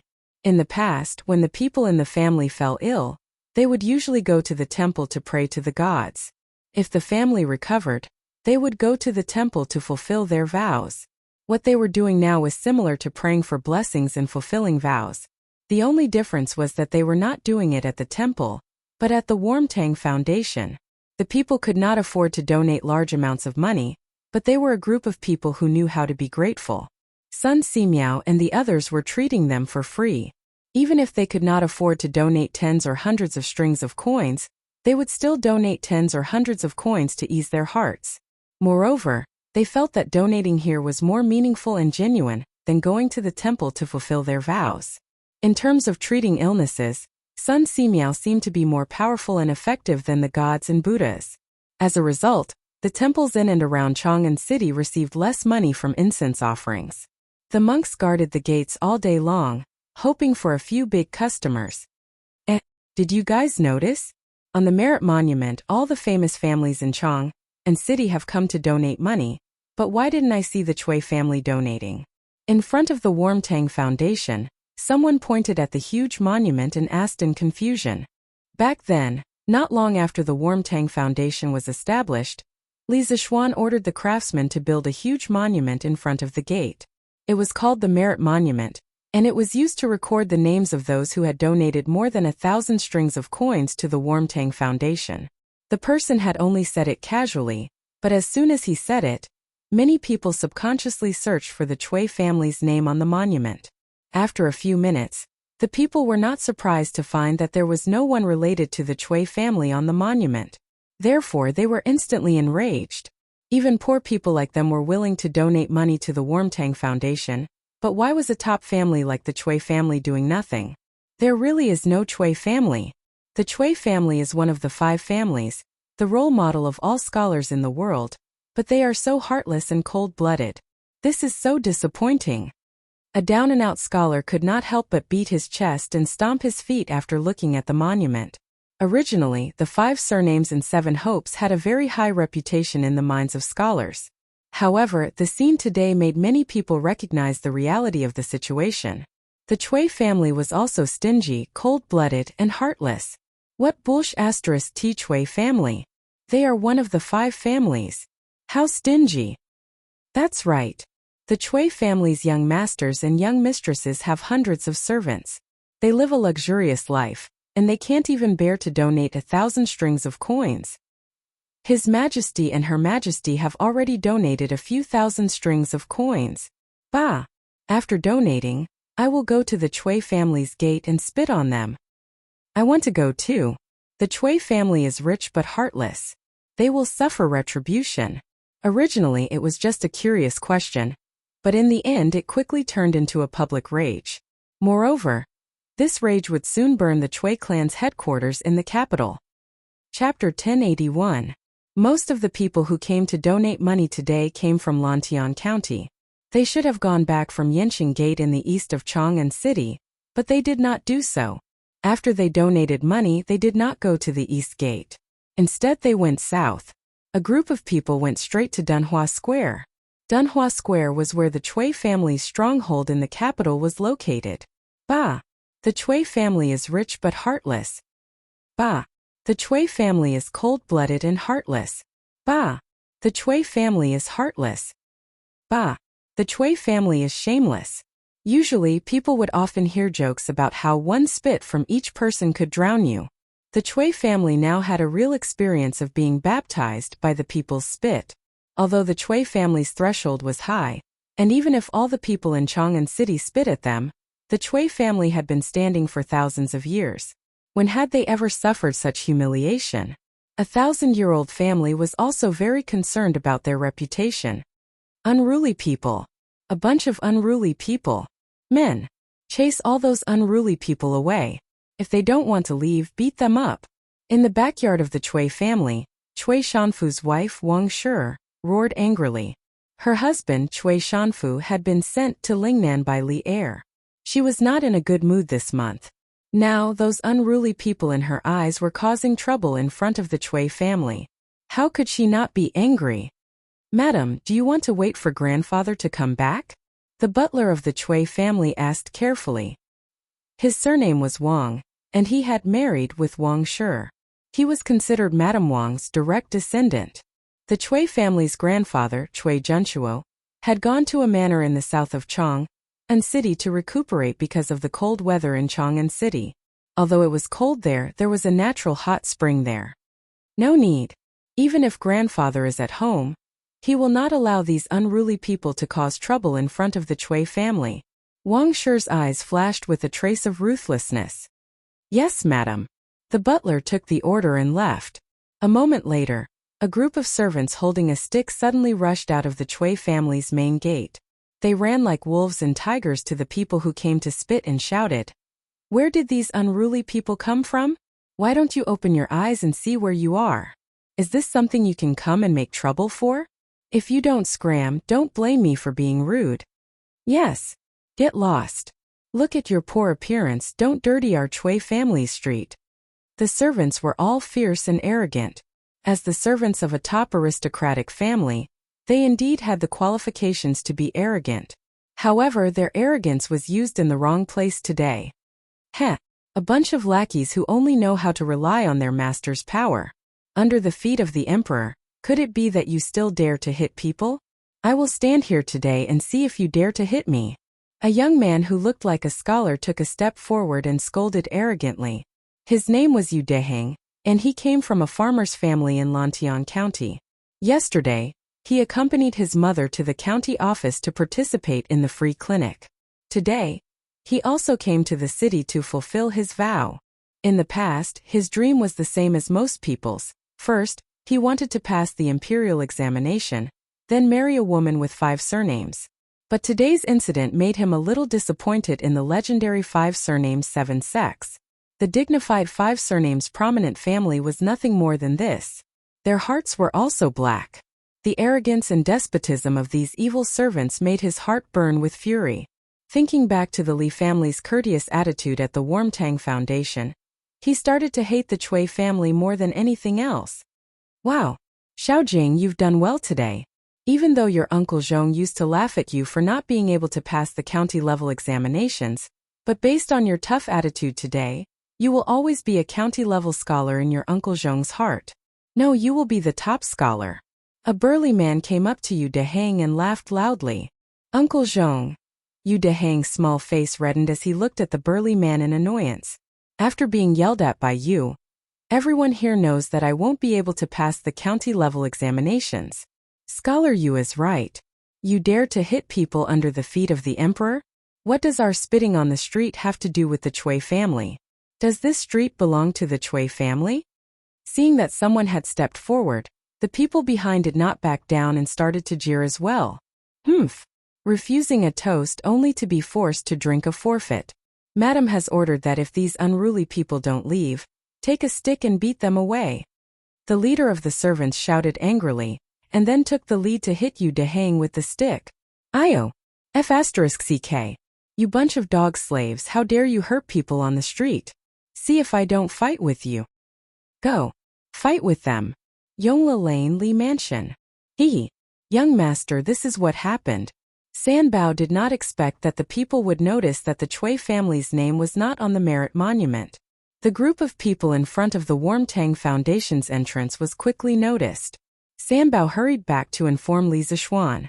Li Zishuan was stunned when he heard this, but when he saw Sanbao's gloating face, he put on a straight face and said, "What? Are you happy that the people are causing trouble for the Cui family?" Sanbao replied instinctively, "Of course I'm happy. Young master.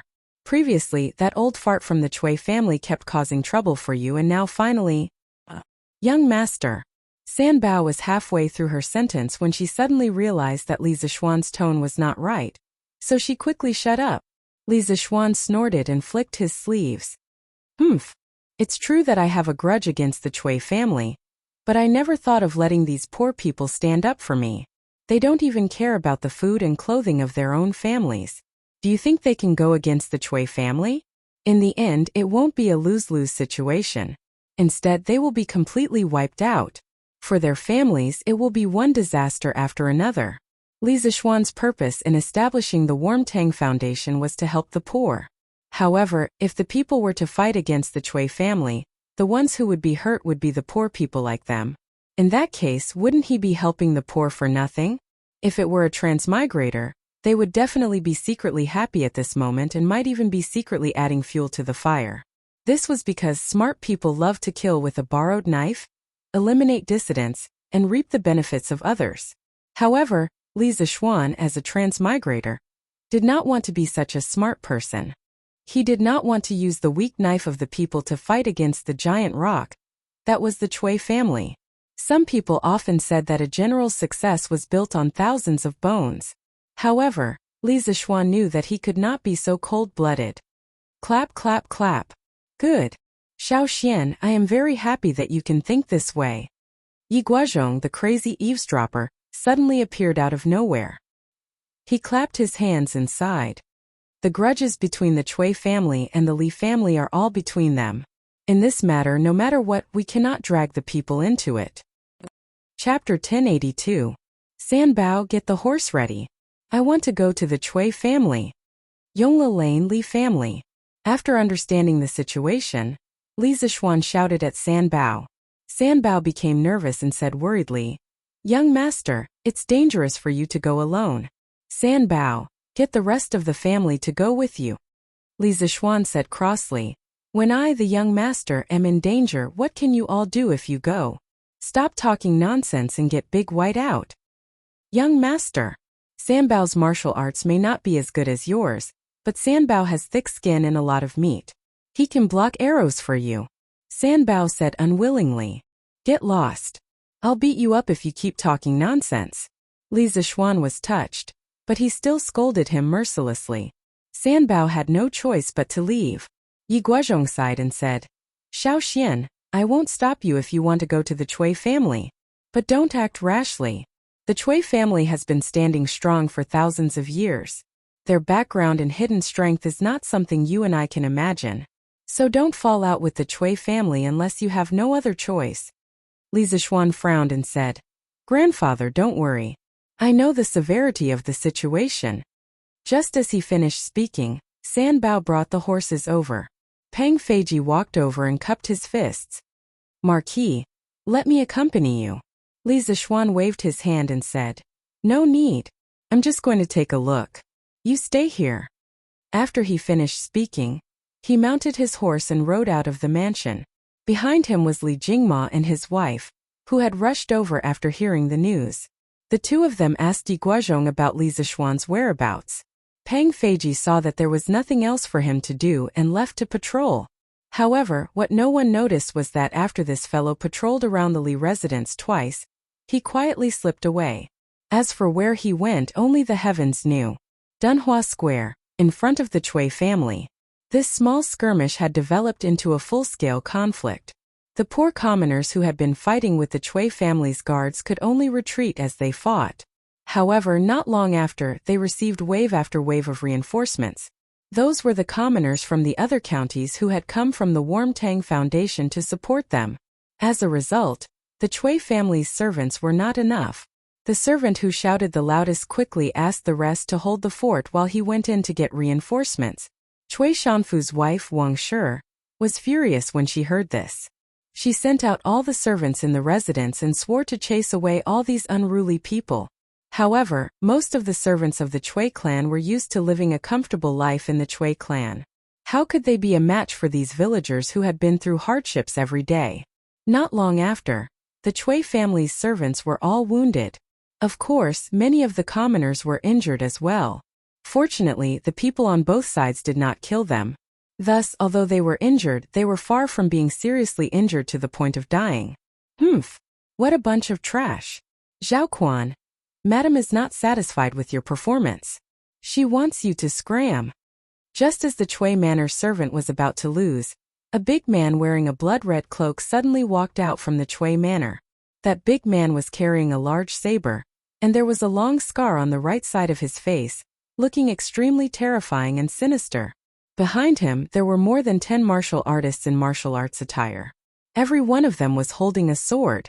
These were not ordinary servants. They were the Cui family's guards. Or it could be said that they were part of the Cui family's warriors. Oh, it's Master Wan. That's great. Madam has finally sent you out. You have to avenge us. This bunch of unruly people are too much. The servant's name was Zhao Quan. When he heard someone scolding him, he did not get angry. Instead, he went up to them and said. The man neither agreed nor disagreed. He stretched out his hand and pulled Zhao Quan behind him. Zhao Quan could be heard grumbling in dissatisfaction. You can't even beat a bunch of bumpkins. You're really a disgrace to the Cui family. Scram. I will teach you how to deal with unruly people. Okay, Master Wan. The morale of the Cui family's servants rose by a lot. On the other hand, those commoners who came forward to spit, when the scarred-faced big man walked out with a knife, most of them instantly became timid. After all, they could spit and kick people. But using a knife to kill and fighting to the death was not their forte. Moreover, even if you gave them a knife, they would not dare to go up and chop people. How is it? Do you want to scram yourselves or do you want me to use my knife to send you scram? That martial artist surnamed Wan walked over with a big knife and said with a light smile. When the commoners saw his arrogant look, their faces were filled with anger. But now that things had come to this, they were obviously not the Cui family's guards' match. So even if they were pointed at and scolded, most of the commoners did not dare to say anything. But it was easy to meet with accidents in life. There were still some people who were not afraid of power. Stop trying to scare people here. I don't believe that in broad daylight, you bunch of dog slaves dare to use a knife to commit murder. The little scholar Yu Dijin stood out at the crucial moment. At this time he seemed to have a backbone. After Yu Dehang said that, the commoners all felt that it was reasonable. This was the foot of the emperor. If the Cui family's martial artists really dared to go to the extreme, then the Cui family's future in Chang and would definitely not be good. That's right. Isn't it just holding a knife? You bunch of slaves dare to kill people? Many commoners followed behind Yu Dehang and started to jeer. That martial artist surnamed Wan was despised by the commoners, and his face instantly turned green and white. After a moment, this fellow's mouth flashed a trace of a sinister smile. Fortunately, it was a life and death struggle. refusing a toast only to be forced to drink a forfeit. This is what you asked for. Surnamed you, I will let you go to heaven today. In your next life, don't think of fighting with the Chui family. After saying that, the big man held the big knife with both hands and actually chopped towards Yu Dehang's body. If this knife hit the porcelain, then it would really be a cut in half. Yu Dehang's entire body would be split in half. Dehang quickly dodged. The crowd immediately let out cries of surprise.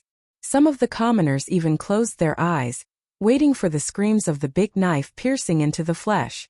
As the person involved, Yu Dehang's eyes were wide open.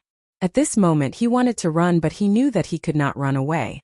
His speed could not catch up with the big man's speed. Do I regret? Yu Dehang asked himself in the last few breaths of the statement. I don't regret. I, Yu Dehang, am worthy of the heavens and earth, worthy of my conscience. Thinking of this, Yu Dehang also closed his eyes and quietly waited for the arrival of death. Chapter 1083. Kung. Just as Yu Dehang was waiting for death with his eyes closed, he suddenly felt a gust of wind by his ear, followed by the sound of metal clashing. Following that, he heard a man's voice beside him. Humph! In broad daylight, who gave you the guts to hurt people on the streets? No matter how stupid Yu Dehang was, he knew that he was saved. He opened his eyes in joy and saw a man younger than him, holding a cold gleaming long sword, blocking the heavy blade of the warrior surnamed Wan.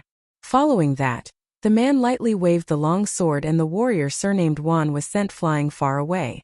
With a pung sound like a sandbag, he slammed heavily into the Chui family's dark red iron gate.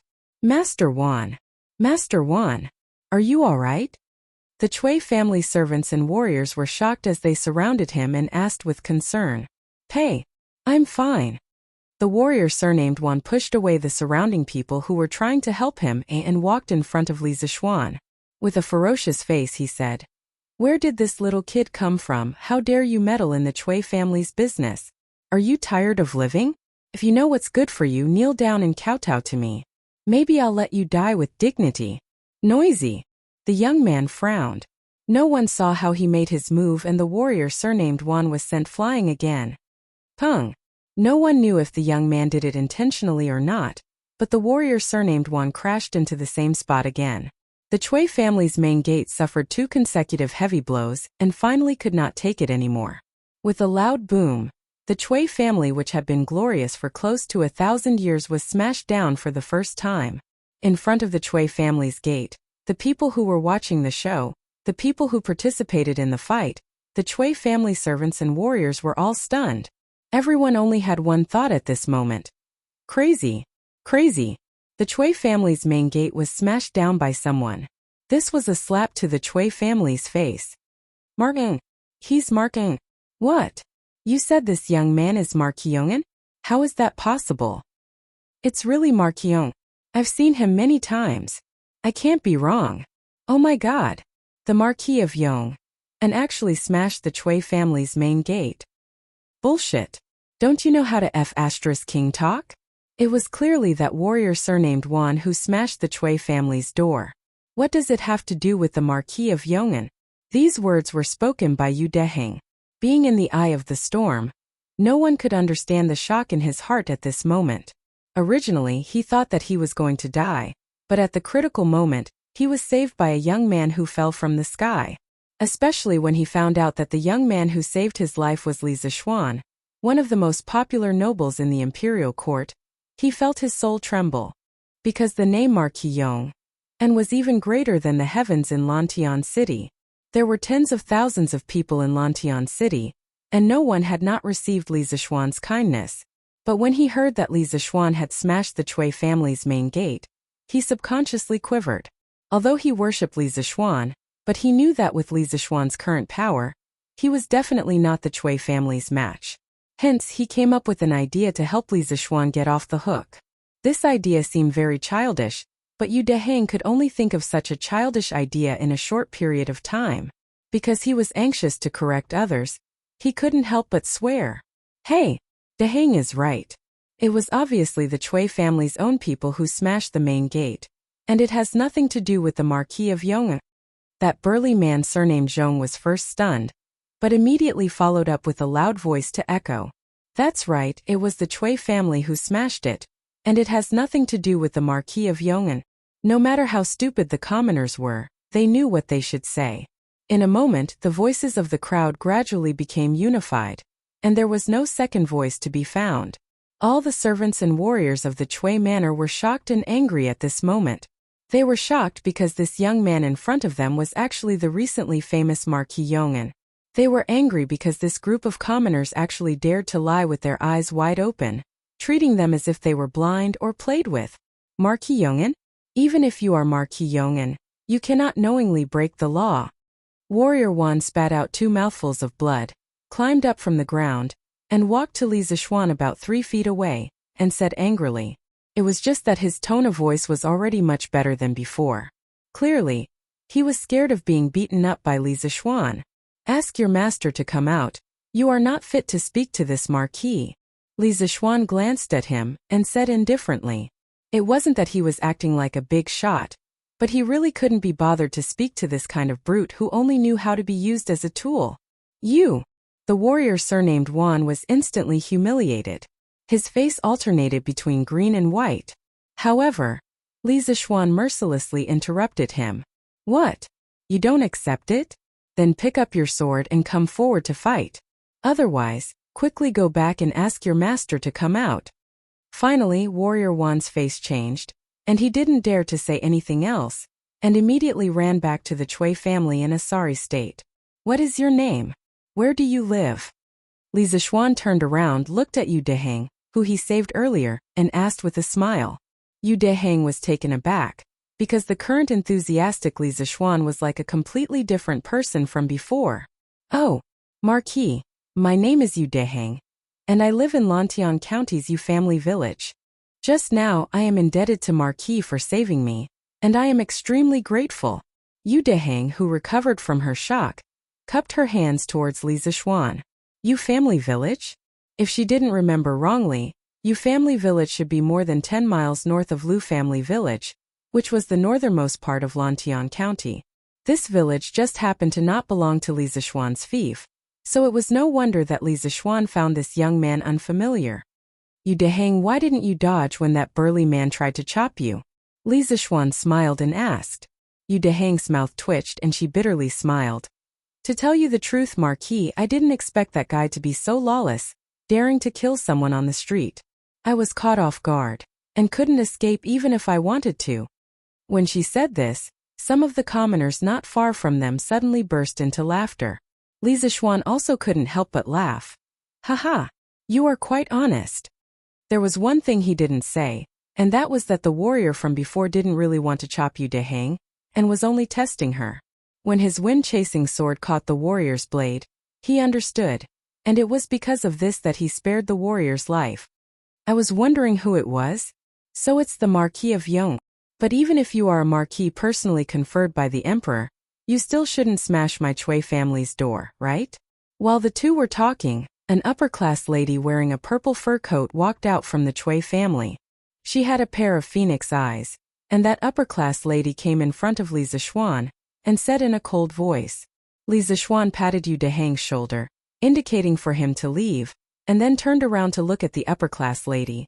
You are the one who sent the Cui family to kill the commoners? Chapter 1084. In front of the Cui residence. Two people who should not have interacted with each other in their lives were now facing each other, as though they were at each other's throats. Wang Shi hatefully said. So what if it's me? This bunch of unruly people gathered in front of the Cui residence to cause trouble. Can't we chase them away? If it was someone else, Wang Shi would have already ordered people to chase them away. But the person in front of her was Li Zixuan. This name had appeared more than once in the Cui family. He made the two young masters of the Cui family. One was exiled to Chongzhou, the other was chased back to Zhengzhou. But the Cui family's old grandfather still could not do anything to him.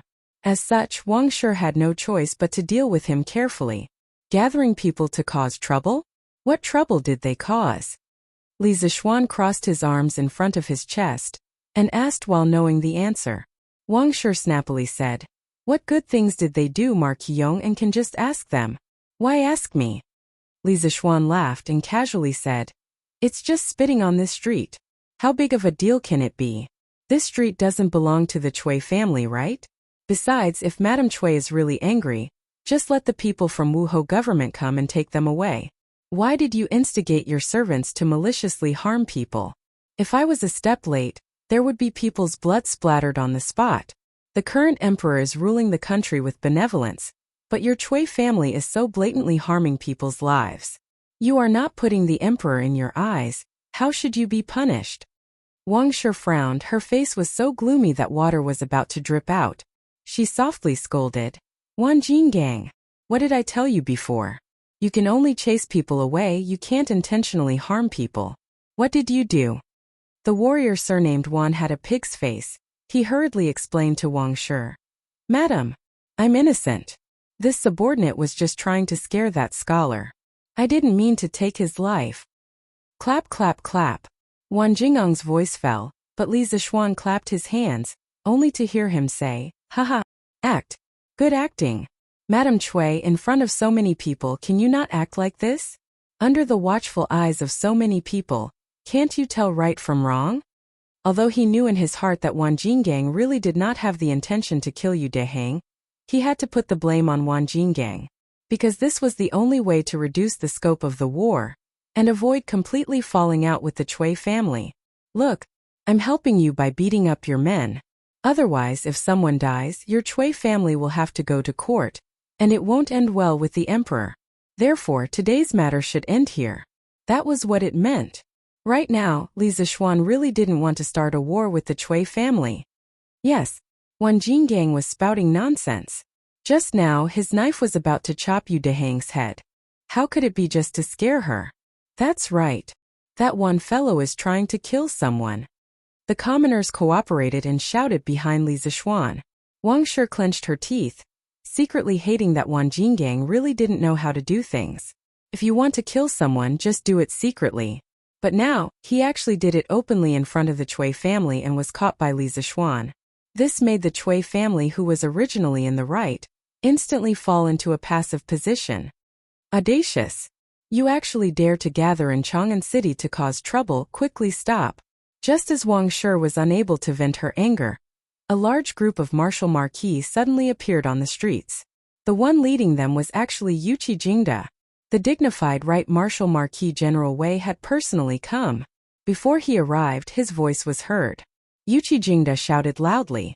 Following his shout, the right martial marquis men immediately surrounded everyone in front of the Cui family's door. From the start of the matter till now, it had been close to half an hour before the martial marquis government people finally arrived. Uncle Yuqi, you're here. Seeing an acquaintance, Li Zixuan clasped his hands in greeting. Yuqi Jingda softly made an N sound and didn't exchange too many pleasantries. With a businesslike expression, he said to Li Zixuan and Wang Shi, Li Zixuan, this general received news that someone gathered here to fight. Is there such a thing? Li Zixuan wasn't in a hurry to speak. Instead, he looked at Wang Shi with a faint smile. He believed that if Wang Shi wasn't stupid, she should know what to say. As expected, Wang Shi's expression changed. She then bowed towards Yuqi Jingda and said, replying to General Yuqi, it was the Cui family's people who didn't know any better and almost injured a commoner. This attracted the attention of the commoners. The Cui family will definitely restrain the servants in the future. Madame Cui's meaning is that the Cui family's servants actually used weapons in Chang'an City? Yuqi Jingda frowned and said unhappily. The Tang people revered martial arts. The imperial court didn't explicitly state that commoners weren't allowed to carry swords. But in Chang'an City, openly using weapons was definitely not allowed. This was slapping Yuqi Jingda's face as the capital's Public Security Bureau chief. Wang Shi quickly said, there was no large-scale use of weapons. It was just a servant and a commoner who had a dispute. General Yuqi, please don't be angry. Not only did Li Zixuan want to turn the matter into a small one, Wang Shi also wanted to, because she had previously admitted that Wan Jinggang was under her orders, and Li Zixuan had caught Wan Jingang's weakness of wanting to kill commoners in public. One must know that now was a time of peace. Li Er, this king, cherished the commoners very much. If one really looked into it, their Cui family wouldn't be able to gain any benefits from Li Er. As for the commoners, they had a fight with the Chui family's servants today. Although the Chui family's servants were a little domineering and deserved to be beaten, the cause of the matter was still because they came over to spit in front of the Chui family's door. Now that they could turn the matter into a small one, they could also accept it in their hearts. Moreover, in the process of the previous fight, they didn't suffer any losses. After all, such a good thing like beating up the Chui family's servants and not being arrested by the officials didn't happen every day. No matter what, openly using weapons in Chang'an City is definitely not allowed. Madam Chui, please hand that person over. I want to bring him back to the Wu Ho government for questioning. Yuqi Jingde looked around and muttered to himself for a while before speaking. Wang Shi was indignant, but she couldn't show it on her face. After a while she said, General Yuqi, the Chui family will punish him severely after this matter. There's no need to trouble General. Yuqi Jingde's tiger eyes focused and said coldly, "En? Madam Chui doesn't intend to hand him over? Fine. Then I won't force it. At most, old grandfather Chui will make another trip to the palace." The day before Chui Yunhan was exiled to Cheongzhou, Chui Junchuo personally went to the palace to plead with Li Er. Wang Shi's expression finally changed. After hesitating for a moment, she gritted her teeth and said, General Yuqi, please wait. The Chui family is willing to hand him over. At this point, in order to prevent the Chui family from getting into bigger trouble, Wang Shi could only abandon the rook to save the king. Chapter 1085. Take him away. In front of the Chui residence, seeing that Wang Shi had finally agreed, Yuqi Jingde ordered his subordinates. Yes. 2 soldiers of the Right Martial Marquis Guard immediately went forward to capture Wan Jingang. Facing 2 master-level experts, Wan Jingang did not dare to resist and obediently allowed himself to be captured. The rest of the commoners quickly disperse, or else we will take all of you back to Wu Ho government. Yuqi Jingde turned around to look at the commoners and said loudly, Disperse! Disperse! The commoners had already started fighting. They had also seen the commotion and after hearing Yuqi Jingde's words, they all dispersed. Yu Deheng cupped his hands towards Li Zishuan and said, Marquis, then this student will take his leave. Li Zishuan nodded and smiled. Next time don't be so straightforward. You won't be so lucky every time. Yu Deheng said awkwardly, This student will remember Marquis' teachings. Today's soul-stirring encounter might be unforgettable for his entire life. It was also the first time he truly understood Li Zishuan. This was a talent in both civil and martial arts. A true dragon and phoenix talent. From today onwards, his idol would completely become Li Zishuan and no longer the so-called 5 surname 7 sex. After saying that, Yu Deheng turned around and left with the villagers of Yu family manor. In front of the Chui residence which was bustling with noise and excitement, in an instant, only the people of Wu Ho government, Li Zishuan, Wang Shi and the defeated soldiers of the Chui residence were left. Wang Shi glared at Li Zishuan with a sinister expression. Just as she was about to say something she heard Yuqi Jingde say, Xiao Xian, quickly enter the palace, His Majesty has something to summon you. Wang Shi opened her mouth and secretly hated Yuqi Jingde for being such a busybody. Otherwise, the conflict between her and Li Zishuan would not have ended so easily. All right. This nephew will enter the palace right away. Li Zishuan was both happy and worried. He was happy that he was able to escape so quickly, which was far beyond his expectations. Before he came, he had already made preparations to be pestered endlessly by the Chui family, but he didn't think that things would go so smoothly. In the end it was still because Yuqi Jingde was strong enough. Today, if the right Marquis Fu had been replaced with anyone else, Wang Shi probably wouldn't have given face. As for his worries, he was worried that Li Er had summoned him to the palace because of what had happened today. He had to think of a good excuse on the way there. Hehe. Deheng, you're really lucky. You were actually saved by Marquis, and you can even talk so much with Marquis. You're the number 1 person in our village. A group of villagers walked out of Yanqing Gate, the east gate of Chang'an City. Someone in the group sighed with envy. Yu Deheng smiled and said, Uncle Zhong, please don't say that. I was so scared that I almost wet my pants. Besides, Marquis didn't come just to save me. He should have come to save all of us.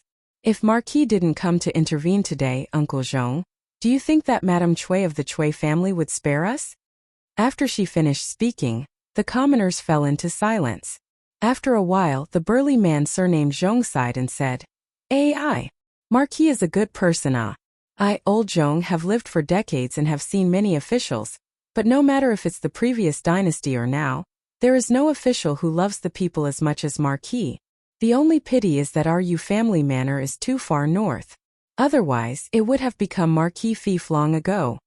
As soon as he said that, many people agreed with him regretfully. Old Zhong is right. If our village could also be annexed to Marquis fief, that would be great. To meet such a master, don't talk about being an ox or a horse.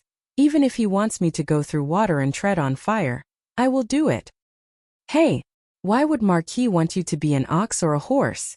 Marquis is very good to the commoners in his fief. Yu Deheng shook her head and said, "It's useless to say more. Marquis fief is now considered to be one of the top nobles in the Great Tang. If he wants to expand his fief, Marquis will have to make more contributions. Let's quickly go back." Imperial Palace, Lijiang Hall. Li Er came here after the morning court to enjoy the newly installed heating in the Imperial Palace with Zhang Sun.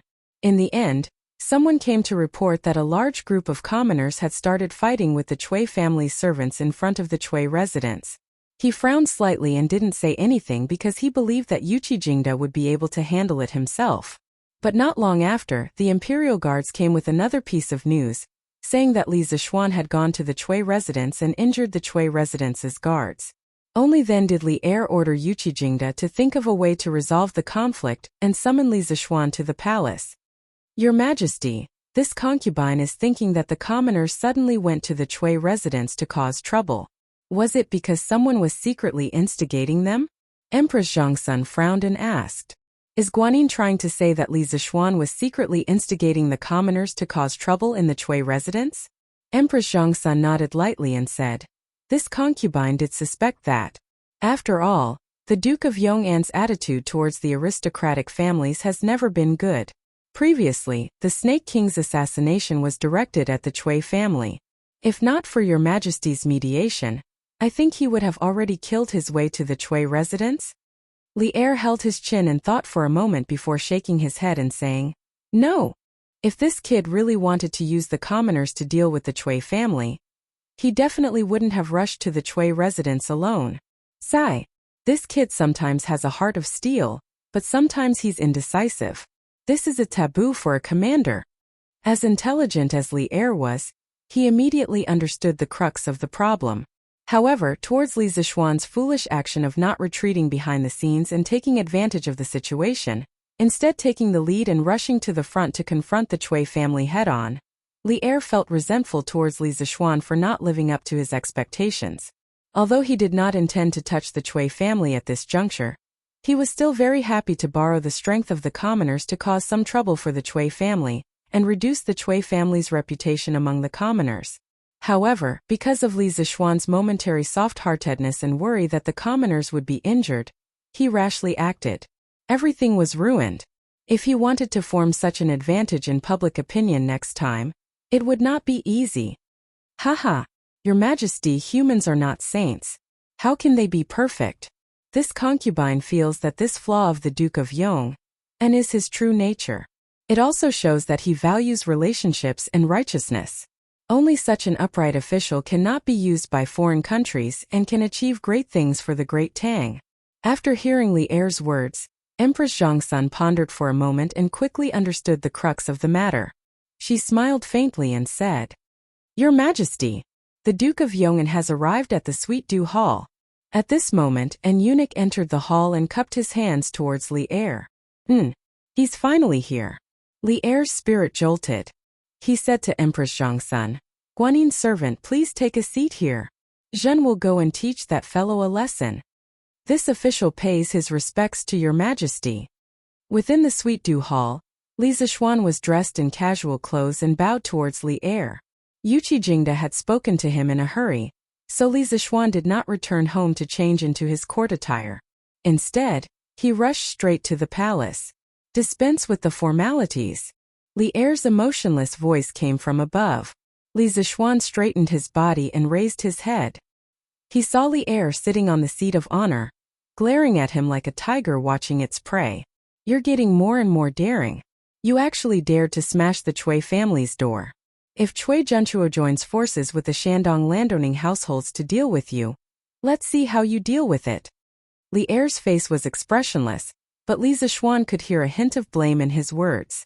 Replying to your majesty, no matter what the outcome is, this official does not regret what he has done today. The Cui family's matriarch instigated the family's warriors to use weapons against the common people. If this official had come one step later, there would have been casualties. This official does not regret it, Li Zishuan said in a low voice. You. Li Er sighed. He stood up with his hands behind his back and walked down from above. You're also a smart person. You should understand that right and wrong is no longer important. Now that you've smashed the Cui family's door, the Cui family that has stood tall for 1,000 years has been disgraced by you. Do you think they'll let this go? The scholars who rely on the Shandong landowning households account for almost half of the scholars in Great Tang. If the Cui family is determined to take revenge on you, these scholars will spit at you and tarnish your reputation. At that time, who would dare to come to your Yanhuang College? Who would want to learn from your engineering? Who would want to buy things from your workshop? Li Zishuan furrowed his brows. He had only thought that the Cui clan would send some assassins to take revenge on him. He had never thought that they would use public opinion to tarnish his reputation. However, he was not afraid. When it came to creating public opinion, no one in the Great Tang was better than him. Your Majesty, this world belongs to your Majesty, not the Cui family. It's hard to say if the Cui family can unite with the other landowning households, but even if the landowning households of Shandong work together, this official is not afraid of them. This official knows that your Majesty will support this official, and the common people will also support this official. Li Zishuan clasped his hands and said in a clear voice. Li Er glared at this guy in annoyance. He thought to himself, am I so easily tied to the same boat as you? In your dreams. But thinking about it carefully, he had to be on this pirate ship, even if he did not want to, because the royal family and the aristocratic families were destined to never walk together. Empty words are useless. Do you have any countermeasures now? Li Er paused and said. Li Zishuan clasped his hands and said, Your Majesty, this official does not have any countermeasures. Different situations call for different measures. The Cui family has not made a move yet. Even if this official has a countermeasure, it is useless. I can only wait until the time comes to deal with it. Li Er fell silent. The hall fell into silence. It was so quiet that one could even hear people's breathing. Li Zishuan lowered his head and began to count ants. If old Li did not ask him, he would not speak. Anyway, this kind of scheming was not something he liked and was not good at. He would leave it to old Li to slowly weigh the pros and cons. After a long time, Li Er raised his head and said, Before the Turks are destroyed, I do not want the aristocratic families to fall into chaos. Do you understand? Li Er knew very well that today's matter could not be blamed on Li Zishuan. However, if Li Zishuan and the Cui family went to war, he would have to make a choice and help Li Zishuan deal with the Cui family. However, when that time came, other than the Wang family of Taiyuan, the other aristocratic families would definitely join forces. This would be very disadvantageous for Li Er. For the Tang Empire, it would also be an extremely serious internal friction. Li Zishuan's heart moved. He replied, This official obeys the decree. Good. Li Er nodded his head in satisfaction. Then he smiled casually and said, The heating that you taught the general is very good. You should be rewarded, but now that you've made such a big mess for me, forget it. You can go back first. Remember what I said to you. It was not that he did not want to reward Li Zishuan, but it was mainly because Li Zishuan had just destroyed the Cui family. If he gave him a reward, wouldn't it be a blatant mockery? If the Cui family were to get angry at this time and fight to the death, the imperial court would be in trouble. Li Zishuan curled his lips and thought that Li Er was stingy.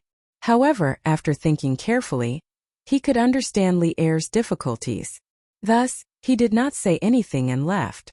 Papa! I'm so angry. I'm so angry. Li Zishuan is too much. In the backyard of the Cui residence, Wang Shi smashed a vase in exasperation and roared angrily. The maids and servants in the house all lowered their heads and did not dare to breathe loudly. After a while, seeing that everything that could be smashed on the table and cabinet had been smashed, the old butler of the Chui residence came forward and cupped his hands. "Madam, please calm down. Anger is harmful to the body." Bang! "Calm down." This Li Zixuan first forced Xianji back to Zhengzhou, then caused Yunhan to be sent to Chongzhou. Now, he actually came to destroy the Chui residence. In all these years, when has the Chui family suffered such humiliation? If the old master was still in Chang'an, would he allow him to be so impudent? Wang Shi slammed the table and said angrily. Butler Wang lowered his head and said carefully, "Madam, the most important thing now is not to be angry with the Marquis of Yong'an, but to reduce the impact of this matter on the Chui family as soon as possible. In this old servant's opinion, we should donate a sum of money to the Warmtang Foundation as soon as possible. Otherwise, the Marquis of Yong'an might use this as an excuse to make a fuss. When the time comes and Datong Daily spreads the news, I'm afraid our Chui family's reputation will be ruined." It had to be said that the old butler's foresight was very accurate. Today's matter, other than hurting the Chui family's face, more importantly, it dealt a considerable blow to the Chui family's reputation. The reason why the 5 families and 7 noble families could have their current status was mainly because of the reputation they had accumulated over many years among the common people, especially among the scholars. If the Chui family were to have a bad reputation, then in the future the Chui family would lose the support of many scholars. This was a huge matter that would hurt the foundation of the Chui family. Donate money? In your dreams. That Warmtang Foundation might be under the name of the Imperial Court and the Empress's name and name, but who doesn't know that the real person in charge is Li Zixuan's family? This brat wants to use such underhanded means to force the Chui family to donate money. No way. Wang Shi, who was in a fit of anger, refused without hesitation. "Madam, but... Butler, you don't have to say any more. I've already made up my mind. Not only will the Chui family not donate money, today's matter will not be settled so easily." The old butler still wanted to say something, but Wang Shi did not want to hear any more. She threw down this sentence and left immediately. The old butler opened his mouth and was filled with helplessness. He could only secretly pray that the old master of the Chui family, Chui Junchuo, would receive the news as soon as possible and rush back to preside over the situation. Chapter 1086. The old butler of the Chui residence was right. In the afternoon, Li Zixuan directly went to the workshop to discuss with Ma Zhou whether they should publish the conflict between the commoners and the Chui family in the Great Tang Daily. "Marquis, forgive me for being blunt, but today's incident has already caused a huge uproar. There are definitely many people who know about it. Moreover, Marquis, you have already smashed the door of the Chui family. Even if we don't publish this news, the Chui family won't owe us a favor. Moreover, the people who know about it will misunderstand that we are jackals of the same tribe as the Chui family and deliberately hide the truth. In this way, it will be a big blow to the credibility of Datong Daily."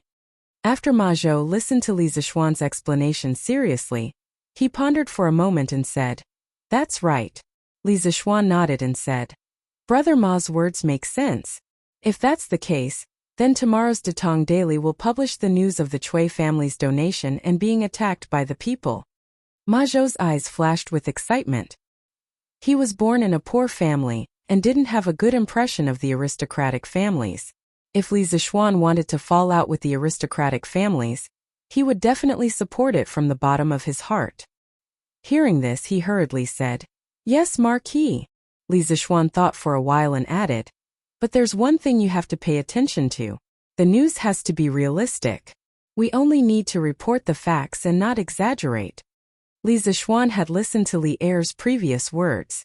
He also felt that the current Tang Empire should be united against the outside world and not have too much internal friction. If they were to exaggerate and smear the Chui family in the newspaper, it might expand the conflict and damage the credibility of Datong Daily. Ma Zhou replied, "I understand. If the Chui family wants to take revenge on us, what do you think we should do?" The conversation between Li Zixuan and Ma Zhou lasted until the sky turned dark. As the future prime minister of the Tang Empire, Ma Zhou had a lot of unique ideas in terms of strategy. After this conversation, Li Zixuan had some ideas about the future path of the battle with the Cui family. At night, Li Zixuan stayed in the Yunshan residence. At 9:45 p.m., the study in the residence was still lit by candlelight. Suddenly, a big hand appeared outside the pitch-black door of the study. The big hand knocked on the door and then a voice. "Marquis, I have something to report." Judging from the voice, it was Peng Feiji. Silence. After a while, Li Zixuan's voice came from inside the room. "Come in and talk." Peng Feiji pushed the door open and entered. He saw Li Zixuan half leaning on the armchair with an unknown book in his hand. He took out a small booklet from his sleeve and handed it to Li Zixuan. "Marquis, you asked me to investigate whether the Cui family had done anything illegal. After a few months of investigation, I found some things. Marquis, please take a look." At that time, Cui Yunhan brought a group of students to the Li family to cause trouble. Coincidentally, Li Zixuan had just destroyed the 7 cultivators sect. Under the combination of the two, Li Zixuan felt that the Cui family might be behind the 7 cultivators sect. Cui Yunhan innocently took the blame and was exiled to Cheongzhou. The eldest son of the Cui family in Qinghe, Cui Xuanji, was also sent back to his hometown in Zhengzhou by Cui Zhenshuo. Li Zixuan originally wanted to kill Cui Yunhan. However, Li Er didn't allow him to kill Cui Yunhan for the sake of the overall situation. He could only send Peng Feiji to secretly investigate the Cui family's illegal activities. After such a long time, Li Zixuan had almost forgotten about it. He didn't expect Peng Feiji to suddenly bring it up today. His gaze hardened as he looked deeply at Peng Feiji. Then, he took the booklet from Peng Feiji's hand and flipped through it. In the first year of Wu Da, when the world was just settled, the Cui family cooperated with the local government in Zhengzhou and took over 30,000 mu of land from the local people. This caused thousands of people to have no land to farm and become homeless. In the 7th month of the 3rd year of Wu Da, the current emperor killed Wang Shichong in Luoyang. Due to the war, Luoyang city was severely damaged and lacked order. The Cui family took the opportunity to take over 40% of the shops in Luoyang city and forcibly expropriated 70,000 mu of land from some of the people at a low price. Countless people in Luoyang city sold their sons and daughters. The Cui family took advantage of the situation and robbed them. They didn't spend a single copper coin and took away nearly 100 beautiful women from the people. From the 4th year of Wu Da to the 9th year of Wu Da, the Cui family's direct descendants and branch descendants had been taking over the land in Hunan province. Sometimes there were even cases of people bullying people. There was evidence that a total of 16 poor peasant girls were raped. Most of these girls couldn't bear the humiliation and committed suicide. Due to the Cui family's power and the fact that the victims' families didn't report it, the local government turned a blind eye and allowed the Cui family's descendants to continue their evil deeds. Reading up to this point, Li Zixuan's face was filled with unconcealable anger. Peng Feiji, who was standing beside him, could even feel that the air in the study room had become colder. Murderous intent. Peng Feiji, who used to be a servant in Wuhou government, knew that this was the murderous aura of an expert. He had felt it before when he was beside Yuqi Jingda. He didn't dare to look directly at Li Zixuan's face and quickly lowered his head. In the 9th year of Wu Da, after Cui Shanfu got drunk, he took over a servant named Nianyu. After that, Nianyu became pregnant with his child.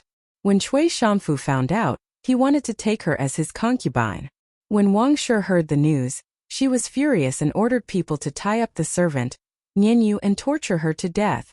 According to some rumors from the servants of the Cui family, every night that year, the cries of women and the cries of babies could be heard. After that, the Cui family even specially invited an eminent monk to perform 2 rituals. At this point, Li Zixuan had finished reading the contents of the small booklet. His face was filled with frost. After a long silence, he opened his mouth and asked bitterly, "What is torture?" Peng Feiji was shocked because Li Zixuan's voice had become hoarse. It sounded like a demon from the abyss. In this cold and quiet night, it was so horrifying. Inexplicably shivering, Peng Feiji hurriedly cupped his fist and said, Marquis, this torture is to turn a person into a human swine. First, they chop off the limbs, dig out the eyes, inject copper into the ears to make them deaf. Then they pour poison down the throat and cut off the tongue to make them unable to speak. After that, they still have to cut off the nose, shave their hair, and finally throw them into the latrine to let them die slowly. Bang! Just as Peng Feiji finished speaking, Li Zixuan couldn't take it anymore. He angrily slammed the table and stood up, saying coldly, "What a Cui family! What a vicious and venomous woman!" Peng Feiji instantly felt a bone-piercing chill. Then, he saw the table beside Li Zixuan turn into a pile of powder. Chapter 1087. Swine or swine was a pig. Human swine was a form of torture that turned people into pigs. Different from death by dismemberment, human swine was a form of punishment used in court battles. The ancients often said that no poison was a great man, and the most poisonous was a woman's heart. In the imperial palace, there had always been a lot of fights between concubines. Once a woman with no sense of security gained power, her revenge would be more ruthless than a man's. Human swine was invented by Empress Lu.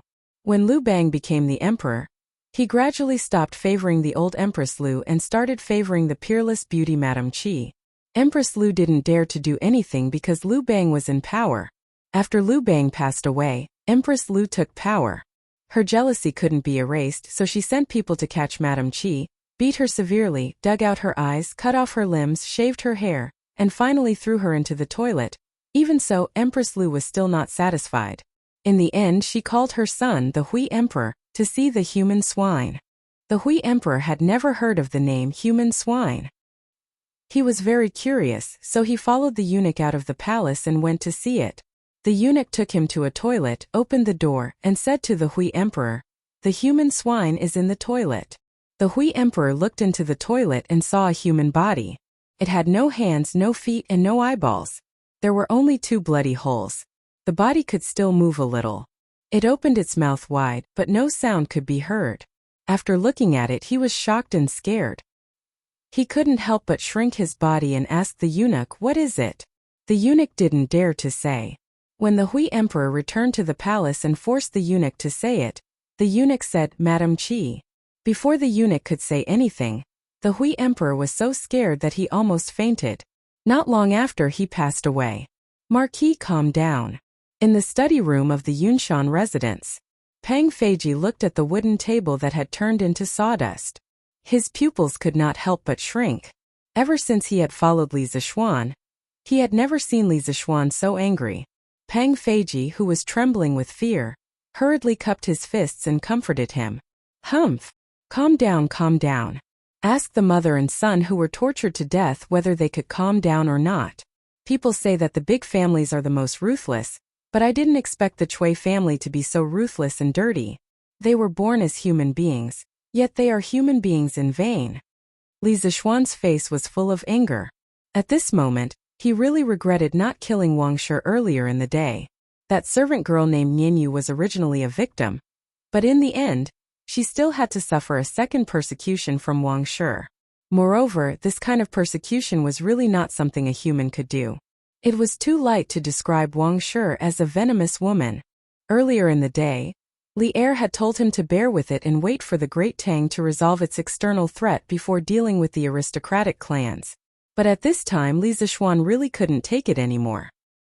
He felt that the longer he endured, the more the maidservant who was cruelly killed by Madame Wang in the Netherworld would be able to rest in peace. Hell was empty, and the devils were in the human realm. Li Zixuan couldn't tolerate a demon like the Wang Consortium. Nor did he want to. Marquis, the Cui family has a deep foundation and has many connections with other families. You have to think twice. A complicated look flashed across Peng Feiji's eyes. He cupped his fists towards Li Zixuan and said, Li Zixuan suddenly realized that something was wrong. He turned around abruptly and stared at Peng Feiji with a burning gaze. He stared at Peng Feiji for a long time until Peng Feiji was at a loss for what to do. Only then did he open his mouth and say, "Feiji, this information, with just the people in your hands, could you have found it?" A trace of undetectable panic flashed across Peng Feiji's eyes. "Marquis, if you think that I have treated you well, please tell me the truth." Li Zixuan turned around and said coldly with his hands behind his back. Peng Feiji's body trembled. The words that were about to leave his mouth could no longer be said. After a moment of silence, he said in a low voice, I am guilty. This information was found out by me with the help of the right Marquis household. Then when did you find out about this? Li Zixuan said expressionlessly. It had been almost half a year since the last time he ordered Pang Feiji to find out about this information. He did not believe that Pang Feiji just happened to find out about this information in these few days.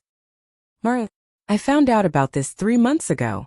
Pang Feiji's expression changed. He hesitated for a moment and finally gritted his teeth and said, 3 months ago. Hearing this, Li Zixuan's eyes flashed with a strange light. He turned around and looked directly at Pang Feiji. He asked word by word. Then why didn't you tell me about this 3 months ago? What are your intentions?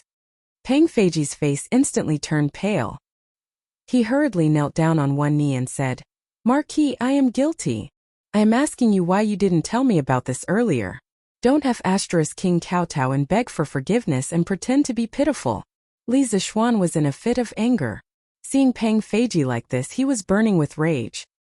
He could not help but violently smash the book in his hand towards Pang Feiji's head. Pang Feiji could have dodged, but he did not. The book that was originally not heavy, under the influence of Li Zixuan's angry strike, instantly left a big bump on Pang Feiji's head. I? Pang Feiji opened his mouth but did not say anything. It was Uncle Yuqi who ordered you to do this, right? The room was silent for a long time. Li Zixuan suddenly opened his mouth. In his tone there was a trace of sadness. It was the kind of sadness that came from being betrayed by a friend or brother. Pang Feiji was as if struck by lightning. He was stunned for a while and finally said, Marquis' guess is correct. However, General Yuqi only suggested it. In the end, I made the decision not to tell Marquis in advance. Please punish me, Marquis. Why? Li Zixuan's voice gradually turned cold. It was so cold that Pang Feiji felt like crying. Yes, he felt like crying. Replying to Marquis, when I received this news, General Yuqi told me in person that if you, Marquis, were to know the contents of the book, based on your usual kind heart, you would definitely be furious and kill the Cui family regardless of the consequences.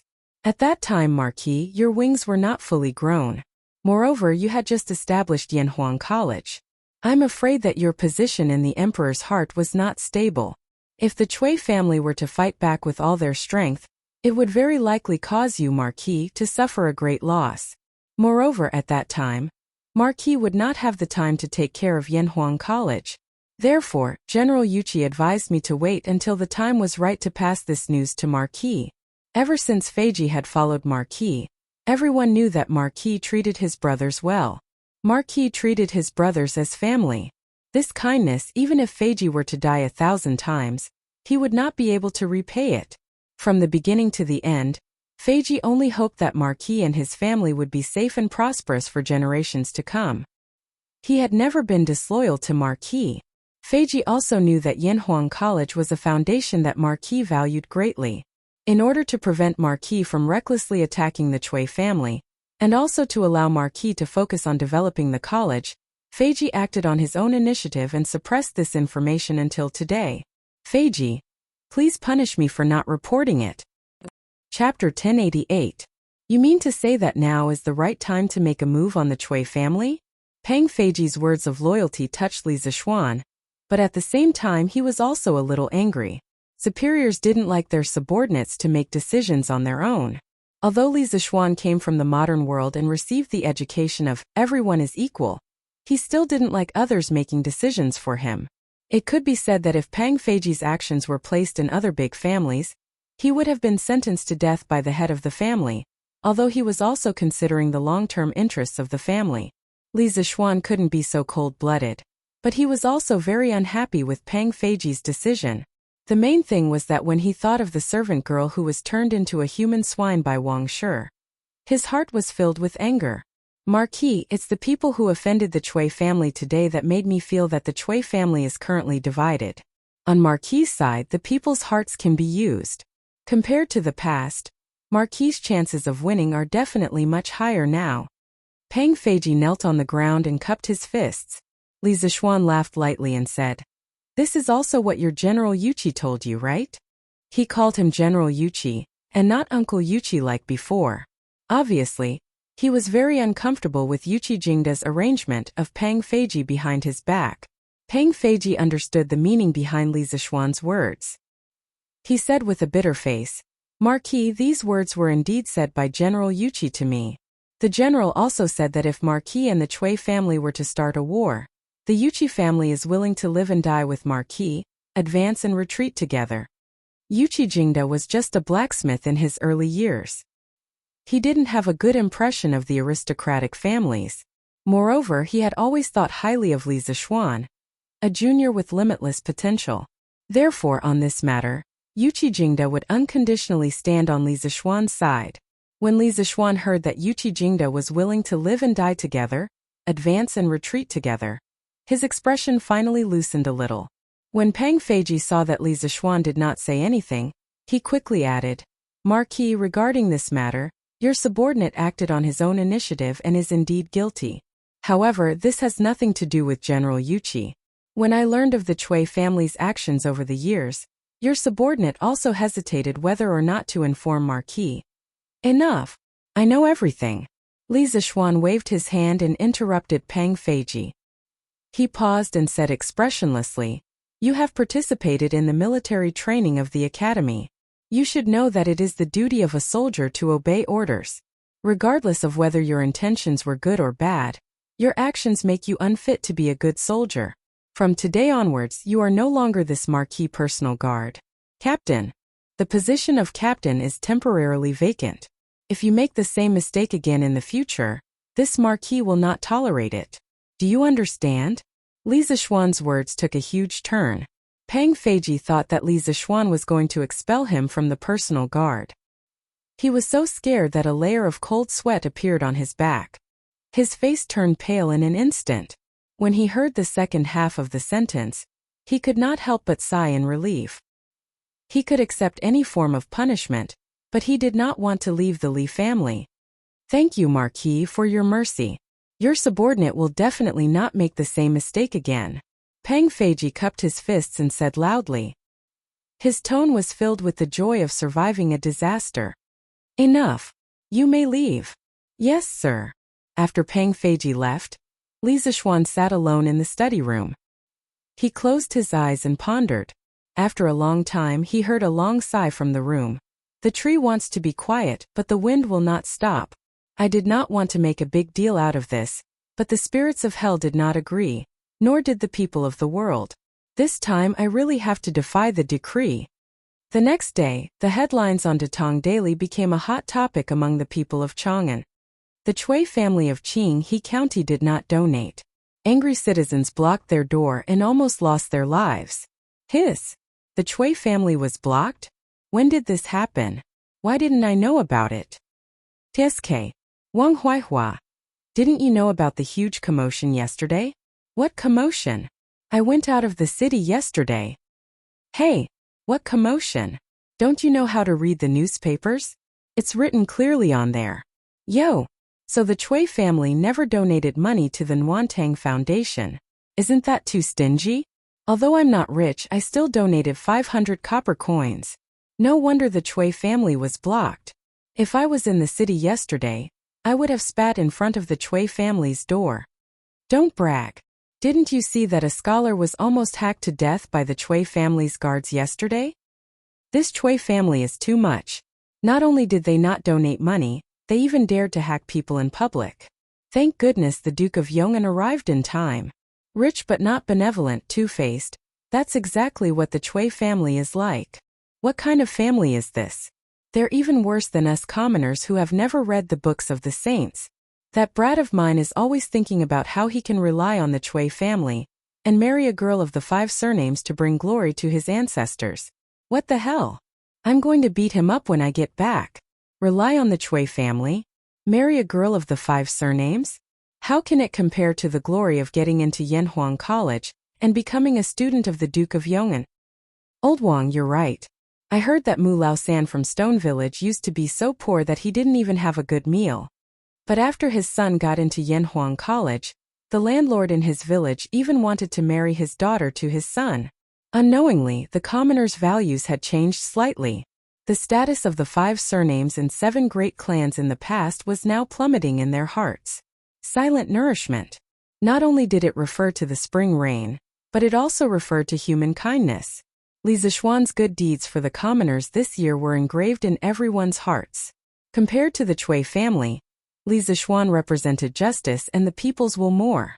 Now that the negative news about the Cui family was out, the commoners directly voted with their feet and stood on Li Zishuan's side without thinking. You bunch of foolish commoners only know how to listen to slander. The Cui family has been glorious for 1,000 years. Who knows how many good deeds they've done and how many poor people they've helped? How can a small Duke of Yong'an compare? A group of commoners were loudly discussing the Cui family when a middle-aged scholar suddenly passed by. After hearing their conversation, the middle-aged scholar couldn't help but speak out in dissatisfaction. TSK, you say that the Cui family has done good deeds, then how many can you list? I've heard people say that the Cui family's disciples bullied people in Hunan. That's right. The Cui family is rich but not benevolent, everyone knows that. But you're here speaking up for the Cui family. I think you're in cahoots with them? I was wondering who it was. Isn't this the Cui family's right-hand man, Mr. Zhu Wentao? No wonder you're speaking up for the Cui family. Speaking against your conscience to think that you're a scholar. Bah. Beat him up. The scholars related to the Cui family used to be high and mighty existences, but at this moment, they were completely despised and became street rats. The storm of public opinion quickly spread from the commoners to the circle of scholars. At Yanhuang College, the students were sending warmth to the poor as they discussed. Little Ku, you say that Yamacho is too mean. They didn't even call us to fight. If we, the 2nd Brigade, go, who can stop the Cui family's dogs? Chang Chumo said casually to Li Ku with an unknown grass in his mouth. They had all read the newspaper when they were eating in the morning. Speaking of which, what this guy said made some sense. Since the 2nd Brigade's mission was to transport coal stoves, honeycomb briquettes, and clothes, when they were selecting members, they had picked some strong and healthy students. Compared to the members of the other brigades, the 2nd Brigade's members were undoubtedly much stronger. Li Ku rolled his eyes. After being together for a long time, he knew that Chang Chumo had a violent gene in his bones. He said angrily, Chon Yo, don't you understand what Yamacho is trying to do? He doesn't want anyone to get hurt, or else he wouldn't have gone personally. Of course he wouldn't let us go. Sigh. Yamacho smashed the Cui family's door this time, and I feel that the Cui family will not let this matter rest. Yamacho is probably in trouble. I didn't expect the Cui family to be so arrogant. Sun Zifan patted his horse's butt and sighed. Chang Chumo pursed his lips and said, TSK, Zifan, do you only know what kind of people the Cui family is? I heard that Cui Shamfu had caused trouble for Yamacho more than once. Luckily, he was sent to Lingnan, or else he would be impeaching Yamacho in court. Sun Zifan spat out a mouthful of saliva and said, Bah! What bullshit 5 surnames and 7 sex. I used to want to marry a girl with 5 surnames to bring glory to my ancestors. Now I only want to marry a girl with 5 surnames to be my concubine. Li Ku laughed. Haha. Zifan, aren't you afraid of biting your tongue? In a restaurant in Chang'an City, a few young people were sitting together and eating while discussing. Brother Wang, this Cui family is too much. They are rich and heartless just because they have 5 surnames, and they even killed people on the street. They have no respect for the law, and we, the disciples of the saints, should hate them. That's right. The Cui family has been glorious for thousands of years, and they are the leader of the scholars, attracting countless talents to join them. But their current actions are not worthy of their position, and they are hated by everyone. I heard that Brother Chow wants to join the Cui family in a few days, so I have to go and persuade him. Yes. That's right. That's right. Anyone who associates with such a Cui family will be despised by the world. I have a good friend who joined the Cui family 2 years ago, and I have to persuade him to leave the Cui family. As the saying goes, repent and be saved. That's right. People like us who have diligently studied the books of the sages should be deeply righteous. At this moment, no matter whether these scholars supported the Cui family or not, they all expressed their opposition to the Cui family's actions without exception. This had nothing to do with the academic faction. because the sacred knowledge they studied also taught them to be kind to others. Inside the Chui mansion, the old housekeeper was holding the latest issue of Datong Daily, and said to Wang Shi worriedly, "Madam, this is bad. Marquis Yong, and really published yesterday's incident in Datong Daily, and now the people in the city are saying that the Chui family is rich but heartless." Wang Shi took the newspaper, and her expression suddenly changed. She said coldly, "Humph, this kid is really despicable, and he only knows how to stab people in the back. Since he is heartless, then don't blame me for being heartless. Housekeeper, tell the gentleman in the residence to immediately write articles attacking Li Zishuan.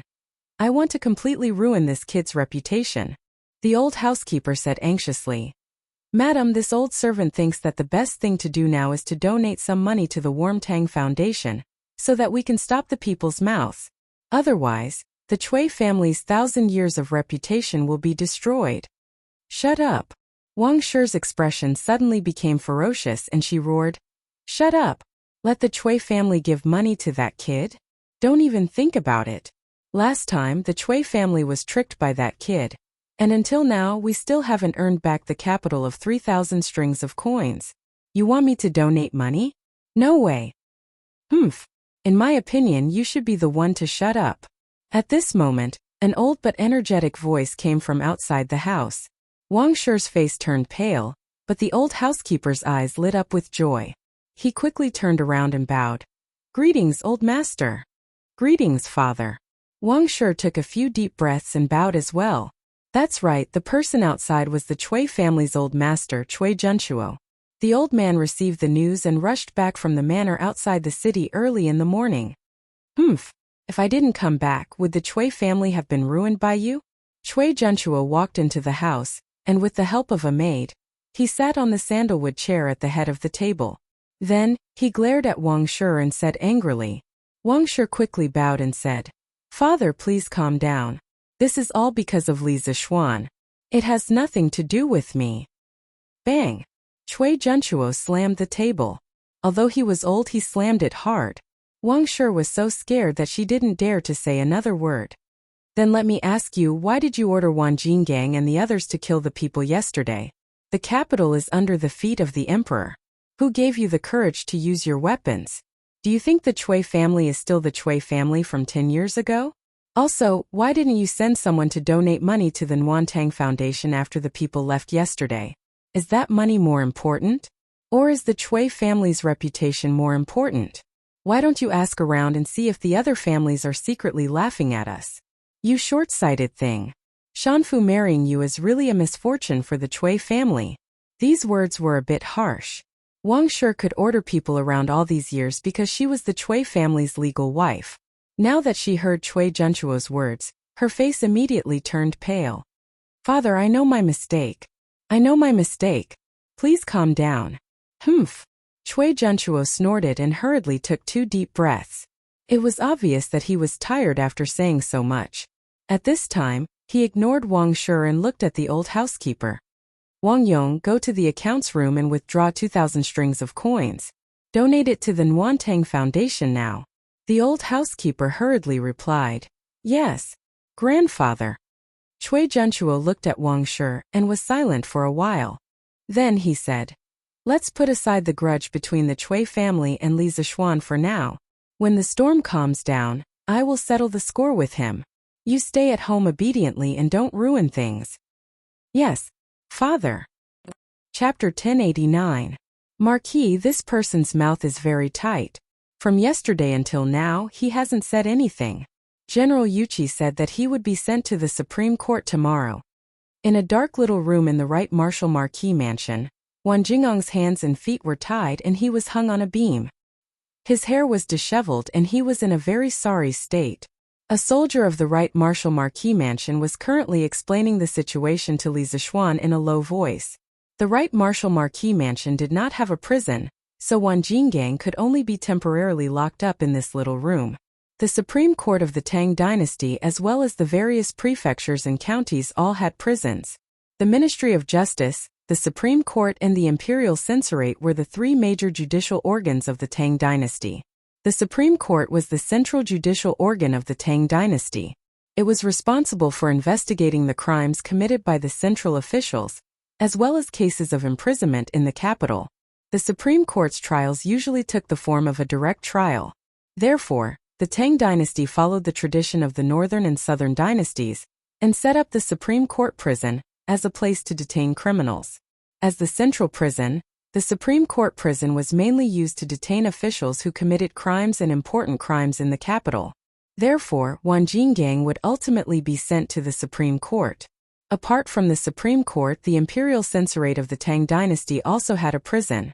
At the beginning of the Tang dynasty, the imperial censorate's main function was to monitor the situation.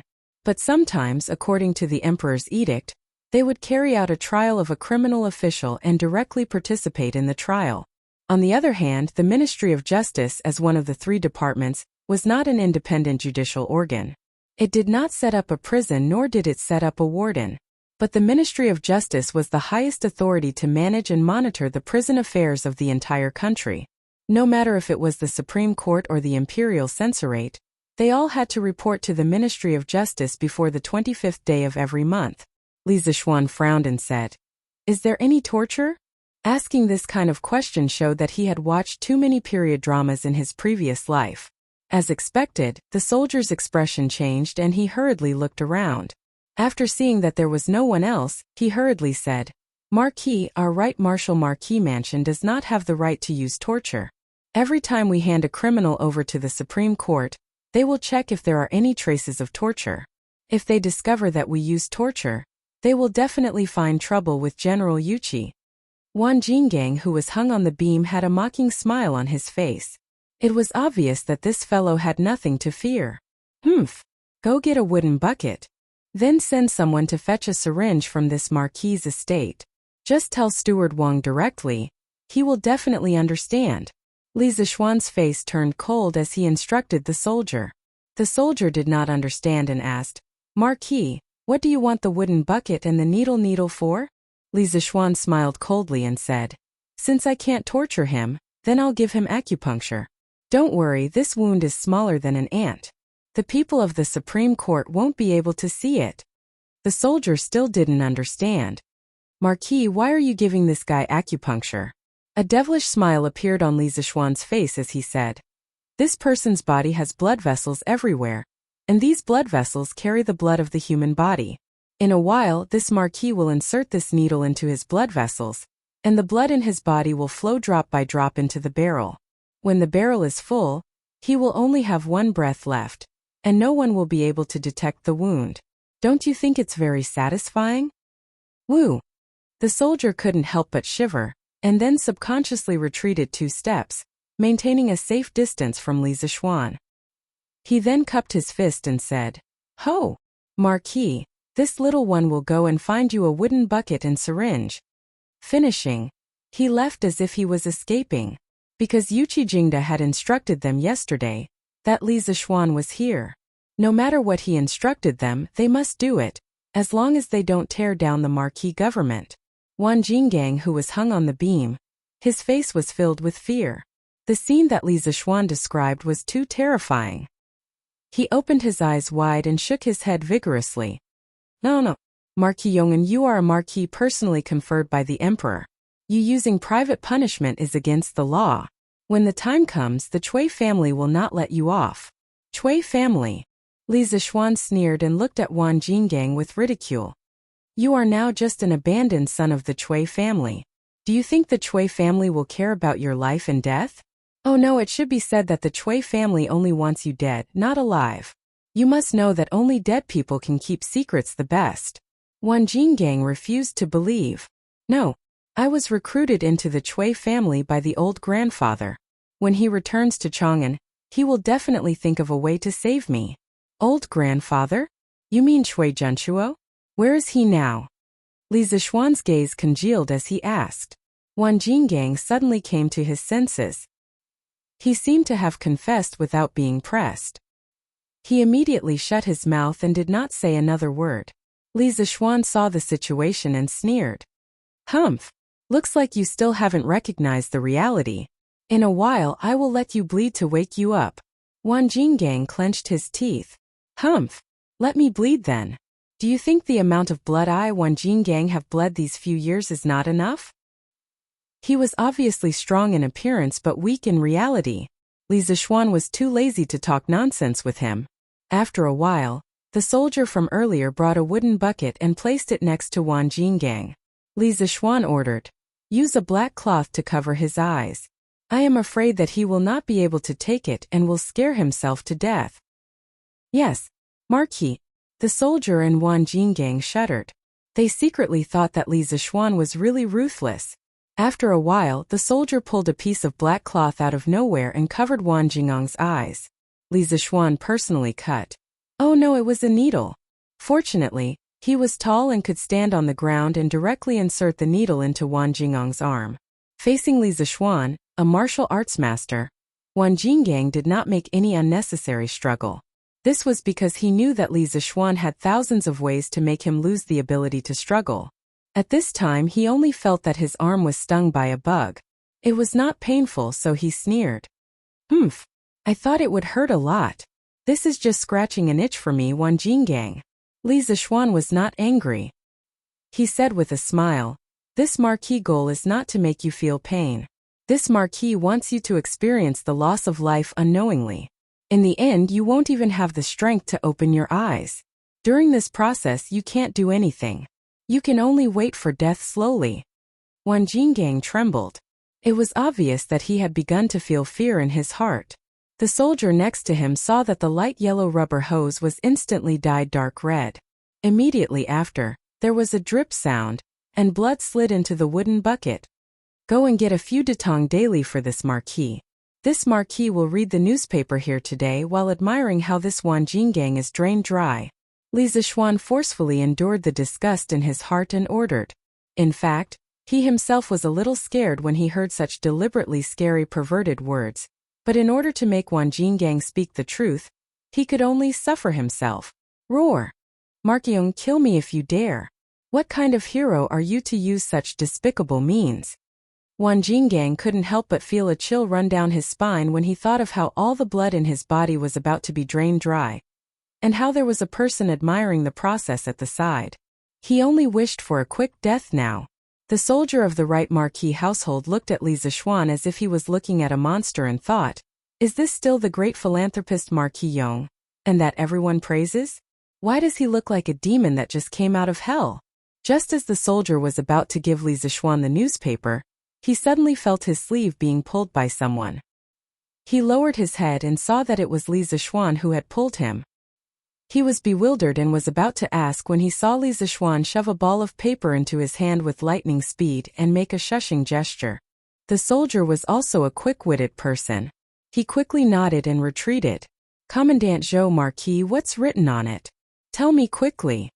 In a side hall of the Wu Marquis household, the soldier who previously served Li Zixuan was scratching his ears and cheeks as he surrounded a middle-aged man and asked anxiously.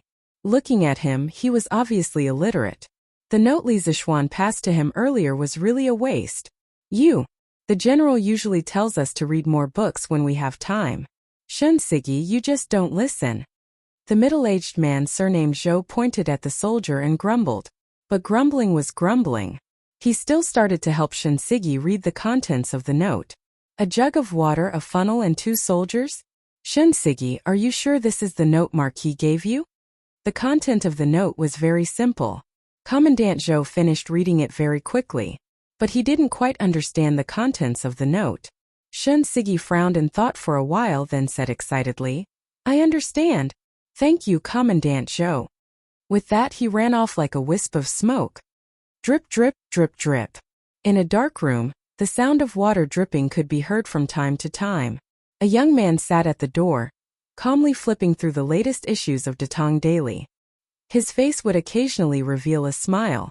It could be seen that he was in a good mood. But the burly man who was hung on the beam was not in a good mood. His face was pale, because he wanted to break free. His wrists and ankles were left with deep purple marks. His lips were dry. He didn't shout or shout, because he had shouted for a long time, but it was useless. The young man was unmoved by his shouts, but it couldn't be said that he was completely unmoved. When he cursed, the young man would fiercely kick him in the stomach. It was so painful that he couldn't even breathe. Marquis, it's already noon. Why don't you go and have your meal first? I'll help you watch. When it was close to noon, Shun Sigi ran over and asked carefully. Li Zixuan put down the newspaper and replied, No need. Go to Drunken Immortal restaurant and get me a plate of lion's head, a plate of fried bean sprouts, and a small pot of immortal drunken wine. This Marquis will eat here for lunch. Let shopkeeper Lu prepare a few more portions, and let the brothers on duty in the Wuhou government have a taste. Shun Sigi said in fear and trepidation. Oh, Marquis, you're too kind. The brothers are on duty, how can they drink? Li Zixuan raised his eyebrows in surprise. He secretly thought that the military discipline here was quite strict. He waved his hand and said, Then bring more food over. Treat it as this Marquis's reward to the brothers. Thank you, Marquis. And, as for this Wan Jinggang, don't let him eat for lunch. Based on the speed of his bleeding, he should be able to bleed out by tonight. Letting him eat would be a waste. You, Marquis Yong'an, you're too much. Ever since Wan Jinggang was caught yesterday morning in Wuhou government, he had not eaten a single bite of food, and after going through Li Zixuan's torture, he felt that he was really exhausted. Hearing Li Zixuan's words, his lungs were about to explode. Ignore him. Go quickly. Li Zixuan waved his hand and said. Shun Sigi obeyed and left. In the afternoon, the military officials and soldiers on duty in the right Wuhou government were considered to have freeloaded a big meal. The Drunken Immortal restaurant's top-quality food and dishes, they usually could not bear to eat a plate of it. But now they could eat heartily. In a moment, the entire Wuhou government was filled with the aroma of food. Wan Jinggang, who was starving, in the aroma of the food and wine, felt that death was better than living. Every day felt like a year. Marquis, your subordinate heard a news outside. It said that the Cui family donated 2,000 strings of coins to the Nwantang Foundation. Hey, looks like they are starting to give in. Li Zixuan invited Shun Sigi to have lunch at the entrance of the little black room. During the meal, Shun Sigi smiled and said a piece of news. Wan Jinggang heard this and could not help but frown deeply. Li Zixuan seemed to sigh carelessly and said, Everyone thinks that the Cui family is high above and will never fall. Let's wait and see. Let's not talk about that. This Drunken Immortal is still the best. TSK. Even an immortal would not exchange it. Gugu. While Li Zixuan was enjoying the food and wine, Wan Jingang's stomach started growling. Li Zixuan smiled at the two soldiers who were standing beside Wan Jinggang and doing unknown things. Come. The two of you take turns to eat. Just keep an eye on him and don't let him commit suicide by biting his tongue. The two of them looked at each other. Seeing Shun Sigi nodding at them, they replied, Thank you, Marquis. Thus, only the sound of chewing and the very rhythmic dripping sound was left in the room. The starving Wan Jinggang was even more tormented by these two sounds. His arms and legs had already lost feeling. It was probably because he had lost too much blood. If he had a knife in his hand at this moment, his first reaction would not be to slash at Li Zixuan but his own neck. In the afternoon, after some time, the dripping sound suddenly stopped. Li Zixuan raised his head and said, What's wrong? Did he bleed dry so quickly? The two of you quickly press on his arm and help him squeeze. Maybe he can squeeze out some blood. Shun Sigi, help me get another pot of wine. How can there be no wine for such an elegant thing? Haha. Wan Jingang's face turned even paler. He roared with his already hoarse voice. Lunatic! You are the devil. I beg you to kill me. Heh, you want to die? How can it be so easy? Your blood hasn't been drained yet. Li Zixuan laughed. Chapter 1090. Hearing Li Zixuan suddenly ask for wine, Shun Sigi was stunned at first, but after seeing Li Zixuan give him a meaningful look, he instantly understood and hurriedly left to carry out the order. Not long after, Shun Sigi brought over a pot of wine for Li Zixuan, and the other two martial marquis had already used all their strength to press down on Wan Jingang's arm. Immediately, the ticking sound in the room rang out again, and Wan Jingang's nightmare began again. Kill me. I beg you to kill me. If you're a man, then give me a quick death. I beg you. His mouth kept repeating these words in a low voice. The heavens had pity on him. He had walked the Jianghu for so many years. What kind of injuries had he not suffered? He had long seen through life and death, but this kind of waiting for death, this kind of torture to his soul and his body, he really could not stand it. At this time, a quick death to him had already become an extravagant hope. Phew. The contents of these few newspapers are a little lacking. 5 in the afternoon, the sun was setting in the west. Li Zixuan stood up, sighed, and said as if he hadn't had enough. Wan Jinggang, this marquis will give you one last chance. If you are willing to speak honestly, this marquis will give you a way out and ensure your safety. If you are not willing to speak, then this marquis will leave now, and tomorrow the people of Wuhou government will send you, who is on your last breath, to the Supreme Court. TSK. I reckon that by that time you will become a dried corpse. Do you know what is a dried corpse? Just like a dried fish. Li Zixuan looked at Wan Jinggang and said in a cold tone. After a day of torture, Wan Jingang's spirit was already on the verge of collapse, and Li Zixuan's last words was the straw that broke the camel's back, causing his face to be filled with fear, and he shook his head vigorously and said, "No, I don't want to become a dried corpse. I don't want to become a dried corpse. I'll speak. What you want to know, I'll tell you everything." Li Zixuan laughed and his heart heaved a sigh of relief. He sat down again and said, "Good. A wise man submits to circumstances. If you had cooperated earlier, you wouldn't have suffered so much, right? Marquis Yongyu, pull out the needle first, otherwise I will really turn into a mummy," Wan Jinggang said with trembling lips. No rush. This marquis knows what to do. Answer a few of my questions first. You. Ask away. What did you do before? I used to be a bandit in the Qinling Mountains, and then I became a blacksmith. When did you enter the Cui family? For years. No, it should be 5 years ago. I heard that the Cui family was recruiting a large number of pugilistic experts, so I went to try my luck. In the end, old Master Cui took a liking to me, so I became the Cui family's guard.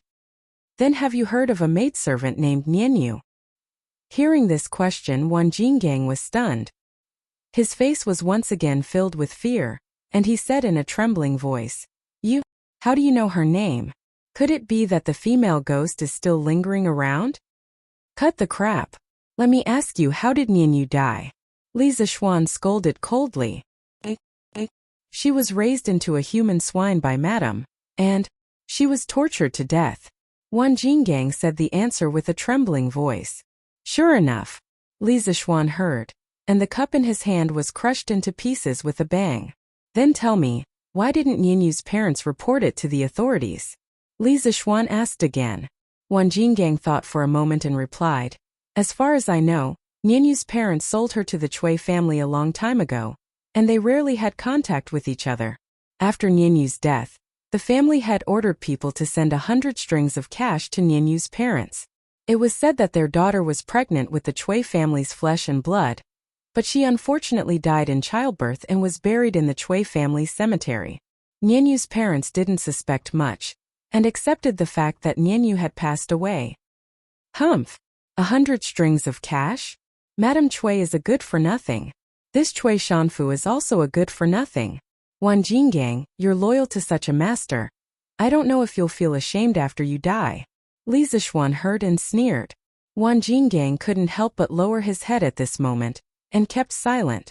Li Zixuan continued. How did the Cui family deal with Nianyu's corpse in the end?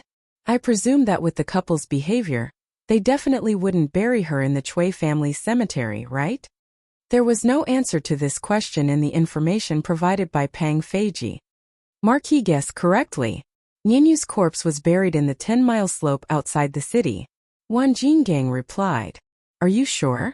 If there's half a lie, I will not only turn you into a human swine, but also cut you into pieces. Everything I said is true. Li Zixuan's mood suddenly became heavy. Apart from this matter, has the Cui family done any other heinous things in recent years? After a long pause, Li Zixuan asked again. Marquis, this I can't remember clearly. Wan Jinggang thought for a while and finally replied. Humph! Then let me ask you. How much fertile land has the Cui family seized in recent years? Li Zixuan asked with a cold face. Wang Jinggang was silent for a long time and replied, "The Cui family has seized a lot of fertile land in recent years, but I can't say exactly how much. But it should be more than 100,000 mu. Do you know all the illegal things the Cui family has done in Hunan province?" "This I know a little."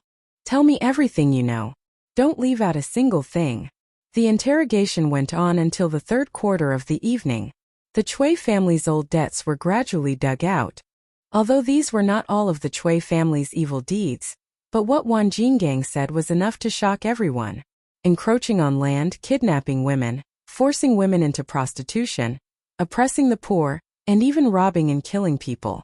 The Cui family, who had been glorious for thousands of years, actually did all of these things in the dark. It was not an exaggeration to say that they were full of evil. Humph! If the Cui family is not destroyed, the heavens will not tolerate it. If the Wang family is not destroyed, the wrong souls will not be appeased. Shun Sigi, bring it over and let him sign it. Li Zishuan had always had a fire in his heart. Following Wang Jingang's narration, the fire in his heart burned brighter and brighter. But he did not lose his temper here. He wanted to wait until the Cui family was destroyed. Then he would release it completely. "Yes, Marquis." When Wang Jinggang confessed, Shun Sigi quickly found a document from the Wuho government. So Wang Jingang's confession was recorded. After all, there were no tape recorders or cameras in this era. They could only use pen and paper to record the criminal's confession. Marquis Yongyu, pull out the needle from my body, you can't go back on your words. Chapter 1091. At this time, Wang Jinggang suddenly realized that there was still a needle in his body. If this continued, wouldn't his blood be sucked dry? Pull out the needle from his body, then take this bucket of blood out. Don't scare him to death. Then get him to sign his name. Li Zishuan felt that it was funny. Just the sound of water droplets could scare this guy to this extent. He had been in the martial arts world for so many years. That's right, the dripping sound in the room was actually the sound of water droplets. At first, the needle was indeed inserted into Wang Jingang's blood vessels, but after Li Zishuan secretly stuffed a note into Shan Sigi's hand to get a pot of water and a funnel, the dripping sound in the room became the sound of water. The two soldiers guarding Wang Jinggang said that they were helping to watch over Wang Jinggang to prevent him from biting his tongue to commit suicide. But in reality, they were just taking turns to hold the funnel filled with water. The funnel they were using had a large amount of water at the bottom, so the dripping speed was about the same as the dripping speed of blood. This was also the main reason why Li Zishuan asked someone to cover Wang Jingang's eyes. Only then would he be willing to confess. In the middle, there was a situation where the dripping sound stopped. That was because the water was used up. So Li Zishuan had Shan Sigi go out and bring back a pot of wine. Inside the room, they pretended to think that Wang Jingang's blood had dried up, so they let the two soldiers guarding him go up and squeeze out the blood to further impact Wang Jingang's psychological defenses. Under Li Zishuan's direction, the four of them worked together to complete a textbook psychological warfare drama, completely breaking Wang Jingang's psychological defenses. There were no obvious injuries during the whole process, so the Supreme Court wouldn't be able to find any. Holding the confession that Wang Jinggang had signed, Li Zishuan left the room and returned home. As for Wang Jinggang, who was in the house, he was also a little confused. He stared at the little red dot on his arm and muttered, "Huh? Why is there so much blood on my arm? Why is there still blood on my arm?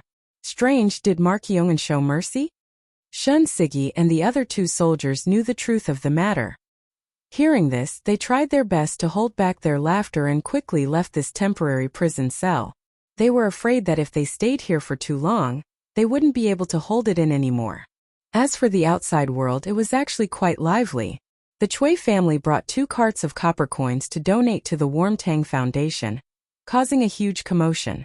Some people praised the kind Cui family for finally coming back, while others mocked the Cui family behind their backs for being forced to donate some money as a face-saving project. But no matter what, the Cui family's reputation among the common people had finally stopped falling. Grandfather, the Marquis of Yong, and stayed in the right Martial Marquis residence for an entire day and just came out. Dunhua Square, Cui's study. A black-clothed warrior walked in silently and cupped his fists at East County Duke Cui Junchuo. Marquis Tang? You're saying that Li Zixuan stayed in Marquis Tang for an entire day?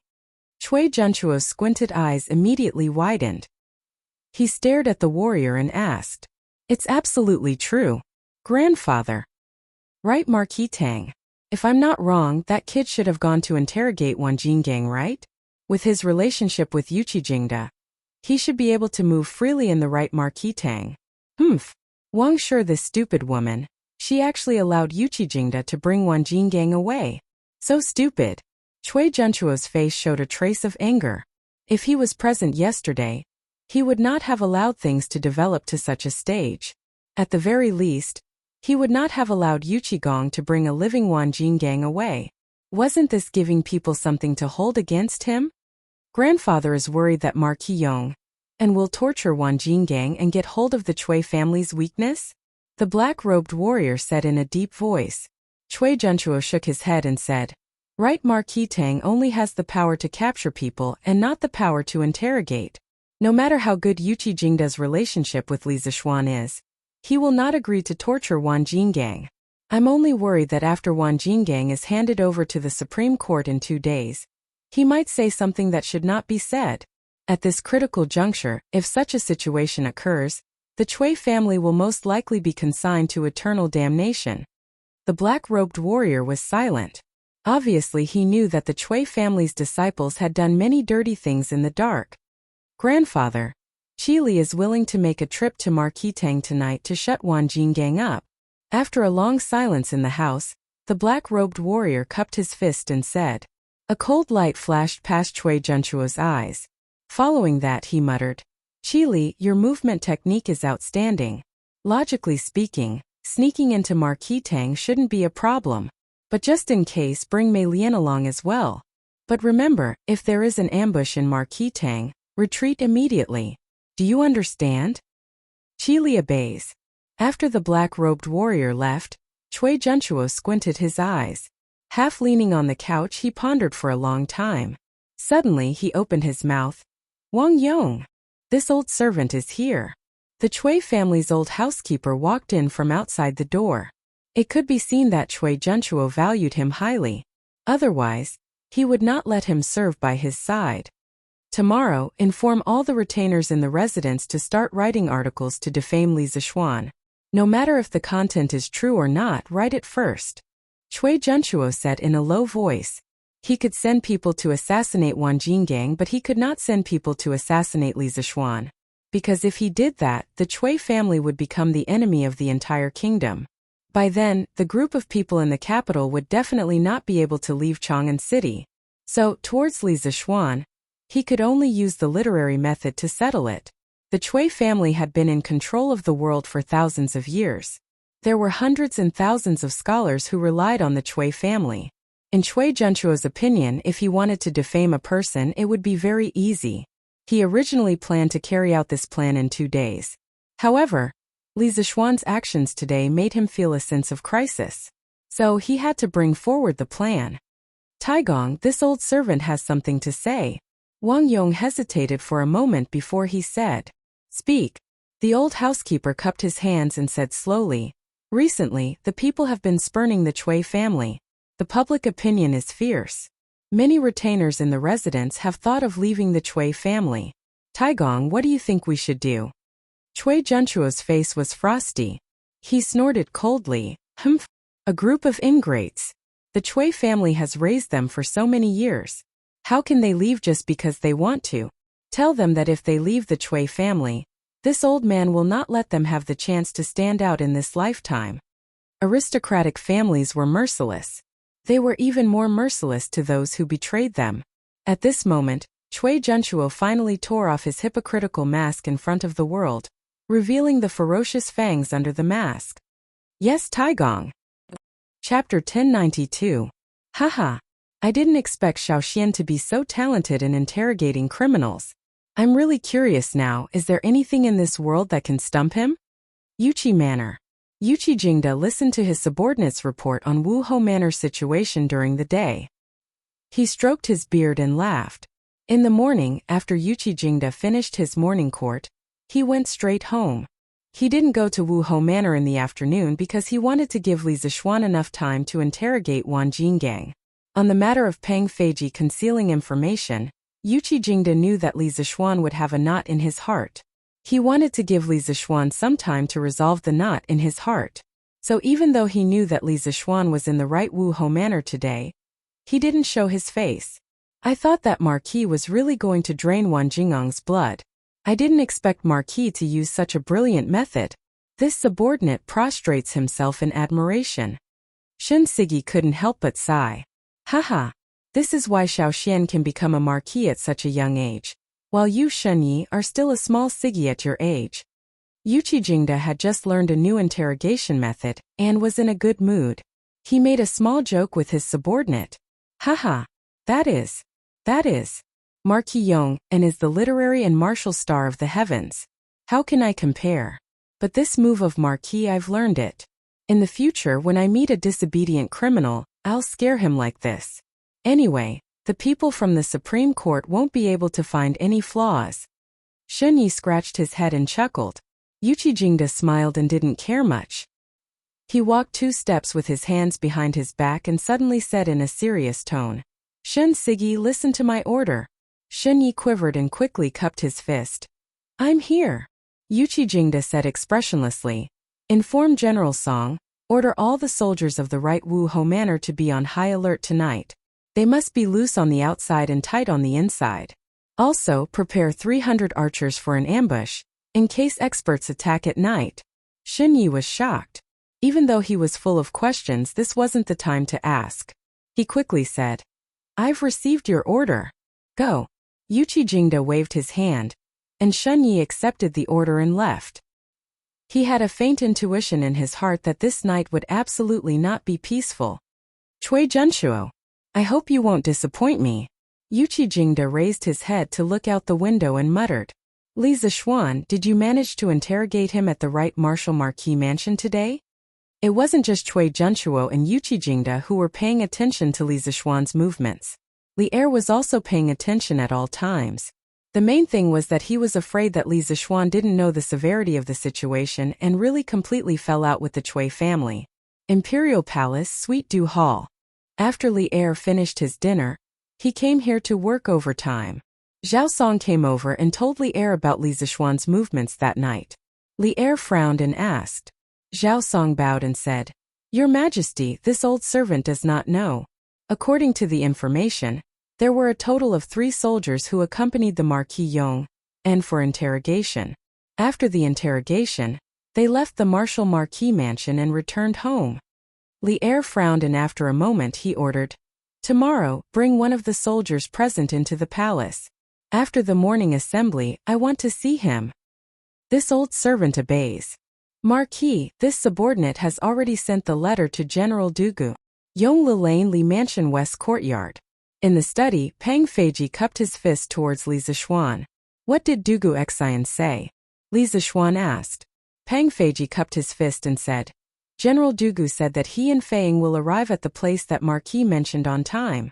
During the day, Li Zixuan heard that the old master of the Cui family had sent someone to donate money to the Warmtang Foundation. After he left the right Martial Marquis mansion, he felt that something was wrong. He estimated that with the Cui family's power, they would definitely know that he had stayed in the right Martial Marquis mansion for an entire day. As for the purpose of him coming to the right Martial Marquis mansion, Cui Junshuo, that old fox, would definitely be able to guess it even with his eyes closed. Following this train of thought, the Cui family might have some ideas about Wang Jinggang tonight. Hence, he asked the Dugu brothers to hide in the surroundings of the Martial Marquis mansion tonight, and help capture the assassins sent by the Cui family. He had also thought of asking the expert curly-beard guest to come over, but he felt that it was a waste of talent. No matter how deep the Cui family's background was, it would be difficult for them to send out an assassin of curly-beard guest's level. Hence, after thinking about it, Li Zixuan decided to leave the assassins that might appear tonight for the Dugu brothers to practice on. One of them was a martial arts master while the other was a flying dagger master. He believed that as long as it was not an assassin above the middle stage of a martial arts master, the 2 brothers would definitely be able to handle it. That's good. How's the workshop? According to your instructions, Marquis, the editorial staff of Datong Daily will all stay in the workshop to print all night. We expect to finish printing around midnight. Is the city gate ready? Reporting to Marquis, Feiying said that he could help Marquis arrange it. At that time, as long as no one wanted to enter the city, it wouldn't be a big problem.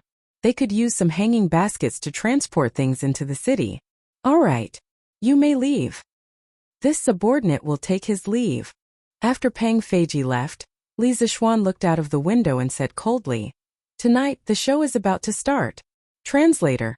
Transin editor. Transin. The night was dark and the wind was strong. Most people in Chang and had already fallen asleep except for the playboys in Peace Square. Swish swish.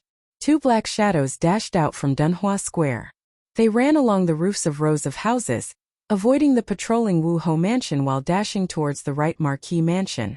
Leaping onto roofs and vaulting over walls, these two people had performed these 4 words to the extreme.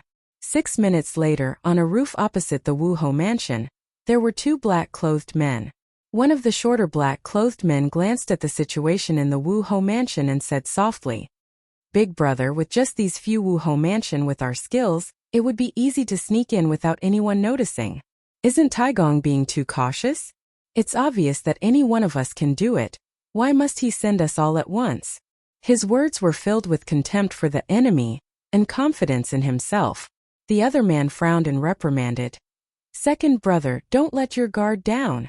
This is Chang'an City. If we are not careful, we will be wanted by the entire city. In a while, you will be in charge of keeping watch outside. At the crucial moment, you can make some movements and help me attract the attention of these Wu Ho mansion. I will go in and take care of Wan Jinggang. I will be out soon." This black-clothed man was Qi Li. The other one should be Mei Lian. "Big brother, why don't I go? Anyway, these Wu Ho mansion can't do anything to me.